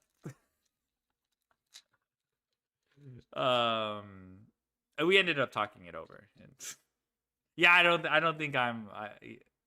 Get pet rats? Money a day. Yeah, And yeah, all we of a can get sudden, rat The guys. number might shock you even. We are now at $1.5 million. And the number just grows so much faster as time goes on. All you need to do is, look at this, by the time you get to year 40, I mean, holy, it is like $150,000 a year you are making. A lot of people don't even make $150,000 a year working at their job 40 hours a week. That doesn't include commute. That doesn't include all the time and effort you're putting into it, all the energy that you're putting into it. And now you're making that money just from sitting back, and you don't even have to look at it. And that's just how much value you're gaining. As long as you're not pulling any of it out, you just let it sit and compound. It's like a snowball rolling down a mountain. The bigger the mountain, the bigger the snowball gets. If you just and in this instance, Why are you the mountain laughing? is time. That is the most important factor. Now, sure, if you can make that snowball bigger at the top by, let's say, going back up in the initial investment. Let's say you have $5,000 sitting there, right? You just have $5,000 to the side right now. You know what? No, let's not do 5,000 because a lot of people don't have 5,000 sitting around right now. Let's be more realistic. Let's just say it's 1,000. Let's just say it's 1,000. Let's say you are able to get $1,000 to start this journey. And like I showed you, you don't need any money to start this journey. You just need to start doing $5 a day. You don't need a little nest egg prepared already to start this. So let's go ahead and click that now. You might be like, oh, that's not a big difference. Sure, it was only a $1,000 difference from the very beginning. It's not going to create this huge difference that you may expect. But if you are able to keep increasing that number, even just a little bit over time, because again, this is maybe the beginning. We go from $300 to $400 a month, and you can see how it jumped up. Boss more getting and more and fortune. more. And if you keep giving yourself more time, and you keep doing more money, it is absurd how much money you start making as time goes on. Like you can see right here, year 44 to year 45, it went up over $300,000. Now, if you're getting $300,000 extra, and now you are at 3.5 million, and you're Honestly, it's getting just 10% you of go that to next work year, to dead and that is go to a just nobody very place simple and math. retire. $350,000 the next year, and now you're at 3.8. What nobody place do you have in mind? $385,000 next year. And Are it you just keeps thinking growing of and like growing and growing and growing, and you just keep making immaculate money retirement by sitting home back or and doing like nothing. Now that I've shown vacation you destination? The power of compound interest and how Robin you can invest in this pie Hood. without having to look at it. Now, let me show you a couple places where you can actually go invest that $5 a day, invest that $10 a day. It doesn't even have to be that high. You can start at 50 cents a day. You can start at $1 a week. No, like a All city that where costs matters low. is that you start Okay. sooner rather than I later. you know what I was thinking? I was thinking of like a fucking like pasture, like becoming a shepherd. I don't know how to describe it. Like some Welsh pasture that's isolated.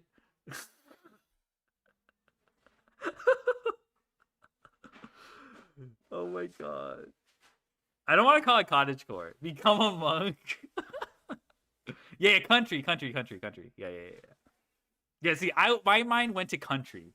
But yeah, city would work too. Chilling in my grave while the other 65-year-olds get to spend $1.5 million on medical fees. And leverage That's time. so But morbid. some of the brokerage accounts that you can go ahead and invest into are something like Robinhood. They offer brokerage accounts. This one is very popular. A lot of people know about this. This is very popular among younger generations as it has an app that's very simple to use and a lot of people use it. There's also another one that you can use, Fidelity. There's so many more that you can look at too. You don't even have to be from the US. You can be from anywhere in the world to be able to go ahead and invest. Bro, he got doxxed. He just doxed. Okay, I already know that DB Grinder is from Ohio. Giga doxed. All you have to do is start now. Start sooner rather than later and let that snowball get bigger as it rolls down the mountain. Make that mountain a taller mountain so that way it can grow as time goes on. I made sure to only include the simple things inside of this video. There are so many more ways that you can go further into depth with this. Yeah, I've heard there's like mutual funds. I think for mutual funds, you still have to go see a stockbroker. Maybe the I actually not familiar with Robinhood. Maybe those can still. I don't know. Actually, I don't know. But for mutual funds, you have to go see a stockbroker, and then they basically develop a portfolio of like your options and stuff like that. I'm not financially literate. Those are just some options I've heard other people recommend. There's another one where like investing in equity, and that comes in handy when purchasing a home. The way the person explained it to me was kind of boomery. So, make money, put in bank, done. Oh my god! I wish the savings account interest rate was like high, but it's so ass. But yeah, okay. It's not. I don't have good financial advice. Those are just things I've heard. Oh my god. 0.01%. That's just, bro. The principal is gonna be the exact same after a year. It's literally. Oh my god. The principal doesn't even change. Savings doesn't even beat inflation? Oh yeah, exactly. Okay, if you have, okay. I didn't realize the dollar signs amounted to, okay, my bad. You might have 1,000. Holy shit. You might have 1,000. True.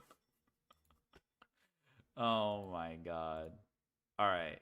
Is that it? Are we just gonna end on the high note of what's called investment? Okay, actually, here's the easy one. Thank you, Professor Grinder. All right, the worst age Farfa take.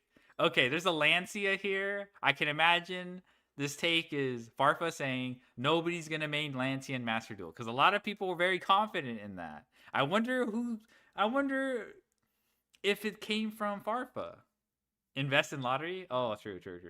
Yeah, the longiness countermeasure. Flashback. I don't think anyone's gonna be maining Lancia on ladder. Bro, it's just too easy. It's just too easy. I thought that was the last one. This is like only a minute. We laugh at Farfa now. There it is, ladies and gentlemen. The worst age take of Farfa's life.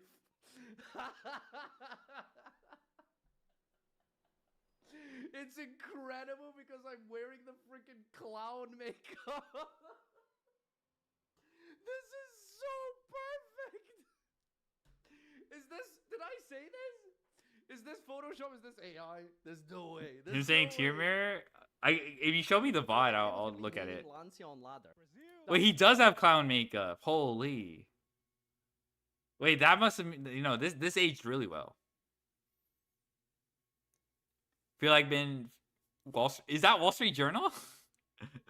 Wall Street? Incredible. When I see WSJ, I think of Wall Street Journal. I have never had a worse take in my life. Oh my god, this aged like cheese, dude. Oh my god.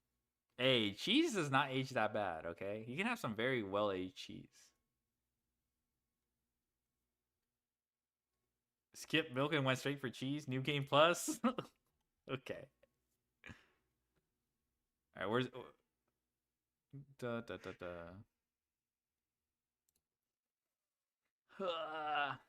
bread ages poorly? That's true. It does become moldy. Okay, what's this?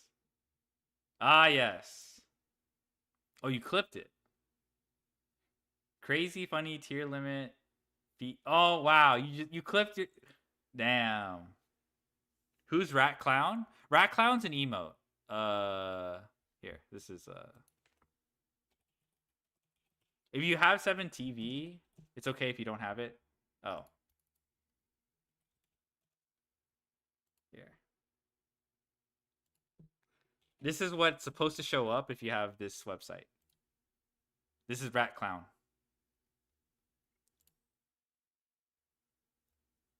Yeah, Rat Clown. Actual Rat Clown with photos. Alright, so he can see you clip this shit. Actually, I don't know if he noticed.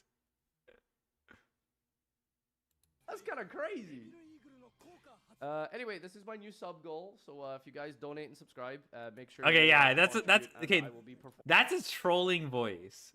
There's no way he said that seriously. performing a tier limit mirror match with my feet. Yeah, bro, he couldn't even complete the sentence without laughing. Holy. You commented on his YouTube? Oh. That would be a crazy. That'd be so funny to watch. A tier limit feet. That'd be so funny. Okay, now he sounds like he's trying to. Okay. Now he sounds mirror weird. match. It wouldn't be cool to watch actually. It'd be kind of weird. No, never mind. All right. Anyway, let's do some new cards. Bro double back. Boss have YouTube channel? Kind of. I don't post on it. I just stream on YouTube as well. So like, okay, I do have a YouTube canal. And I have some boring ass content. I haven't like streamed or put up a video in like a year. And the previous videos are really outdated, so it's just me. It's not much difference than what you're getting on stream. But it's just me streaming on YouTube. I have some ideas, but I don't know. I don't know. If I do have free time, I end up streaming instead. So I don't have the what's it called. Wait, which one? Oh, okay, you commented here. Slightly strange fellow, but indeed impressive. I'd have to imagine people would be much more on the impressive side than the strange side if I were to say Dark Souls or Mario 64 and spoken in the same breath as blindfolded speedrun. What the? Because it sounds like a copy pasta that would like So Shoddy would post and replace the original subject with like old bad Reginald Ace Attorney TCG progression series. This literally sounds like wait, oh, I guess I have to sort by newest. I don't. Why isn't it showing the rest? Old back control, yeah.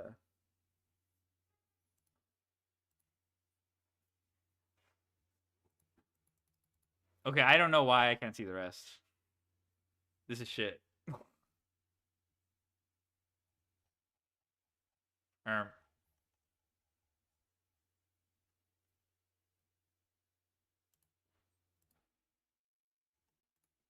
Bruh. You're gonna have to share what you commented, because this piece of shit fucking website doesn't want to share.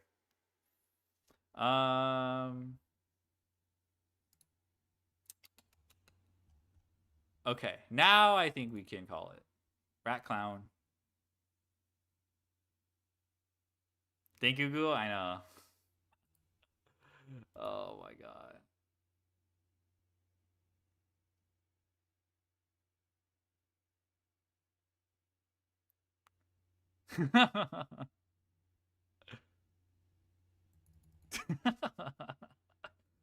Oh my god.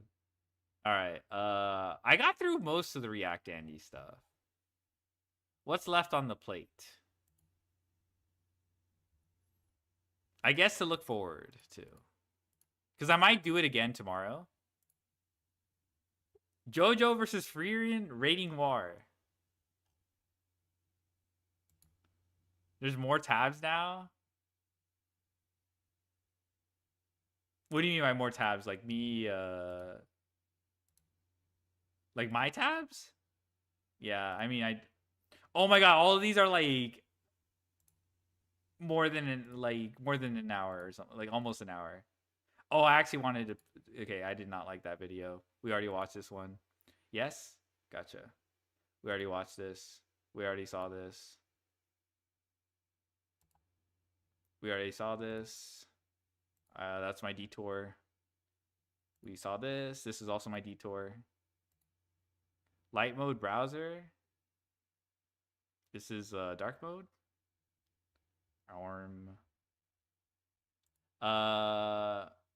Okay, so we have JoJo versus Freerun rating war.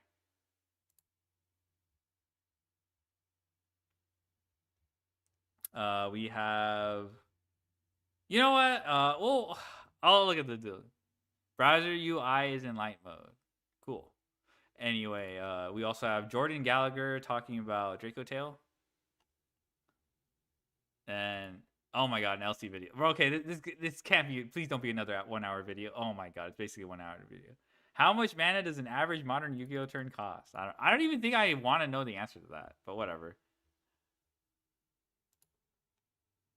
What the Orm versus Ba rating war says about Raka eating fast.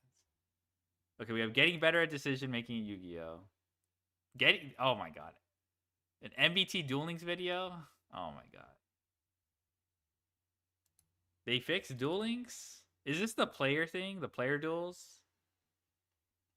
SA Slav? Okay.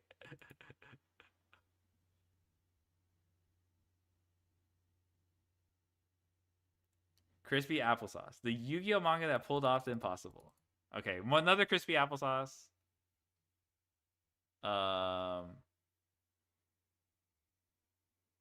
Rift Bounds. Oh, another LC video. Okay, this one's at least. Rift Bound's newest game mechanic is parasitic. History says that might be a good thing. Okay. And we have Dormouse on the. How about a Duel Links stream? Dude, I don't have shit in Duel Links besides Burning Abyss. That shit was nice. Oh my god. When I was playing Burning Abyss, and I'm like, this deck is going to be good. And like, someone was so upset that they made Tellarknight Diamond. Like, they were like, I can't believe they released Burning Abyss and then made this card to counter it. I'm like, bitch, this card sucks. Well, it does counteract Dante's add back. But like, Burning Abyss can chain block all of chain. I played during the format where that was printed. But anyway, this guy was bitching. I'm like, dude, Burning Abyss mogs this card. I'm sorry, brother. You're complaining about and then later they print Beatrice later in Duel Links. So like that guy was like, tisk. Bro sees, this card can negate dark cards and prevent Dante from milling and prevent Dante add back. All fake. All right. Chain block. Yeah, chain block. Those are all fake, okay? It also is only made. What are you going to do? Ptolemaeus? Make it with Ptolemaeus? You can't even summon it turn 1. Fake Floodgate. I'm just saying. That shit. Burning Abyss is. I like Burning Abyss, alright? That was my go in Duel Links. I think Lunalight was meta? I'm pretty sure, yeah. When I played, Lunalight was a free-to-play deck. I think, when I stopped playing, I think I heard Lunalight getting good after. Luna Raga. Okay, this is a lot of tabs.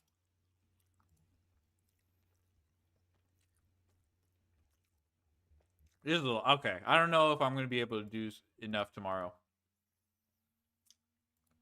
Yeah, free to play, because I couldn't beat like the decks I was playing.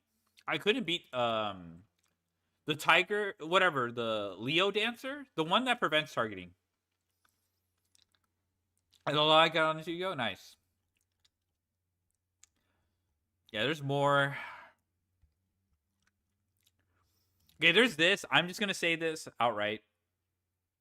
I'm not watching this. This is literally about I don't know. I've seen his tweets about the subject. It's really annoying. The Draco Tail situation is crazy. He literally made a video about him having a Twitter argument. I don't want to feed into this. Like, yeah, I don't know. No. Denied. Okay, I'll leave you with this one.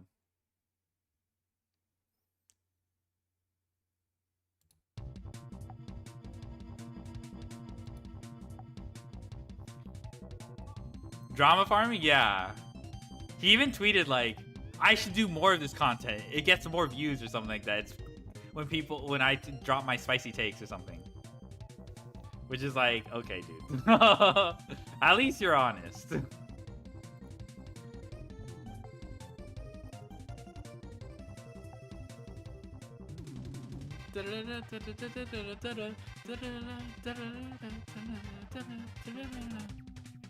Any ball knowers know where the song is from?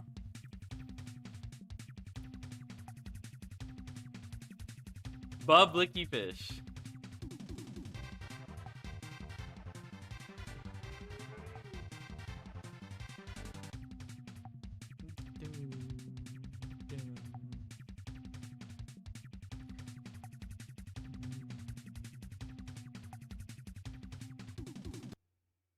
Damn. You guys don't know? It's okay. Who we rating? Only the GOAT, Hatano Kiyoshi. Yeah, go say hi to Hatano. He is very friendly. He doesn't bite. I used to be so afraid of talking English. I don't know. I think I tried to machine translate, and I don't think I got the response I expected. So I was like, I'm never typing in Hatano. Kirby Superstar? Yes! Oh, I can't do it. But yes, it's from Kirby Superstar. Yes. Arigato kosimasu. It's gozaimasu. Good night. Good night. Did she bite? No bite. No bite.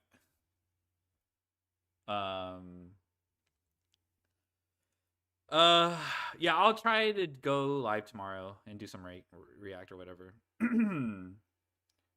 The day after, maybe. I don't know. Good night. Good night.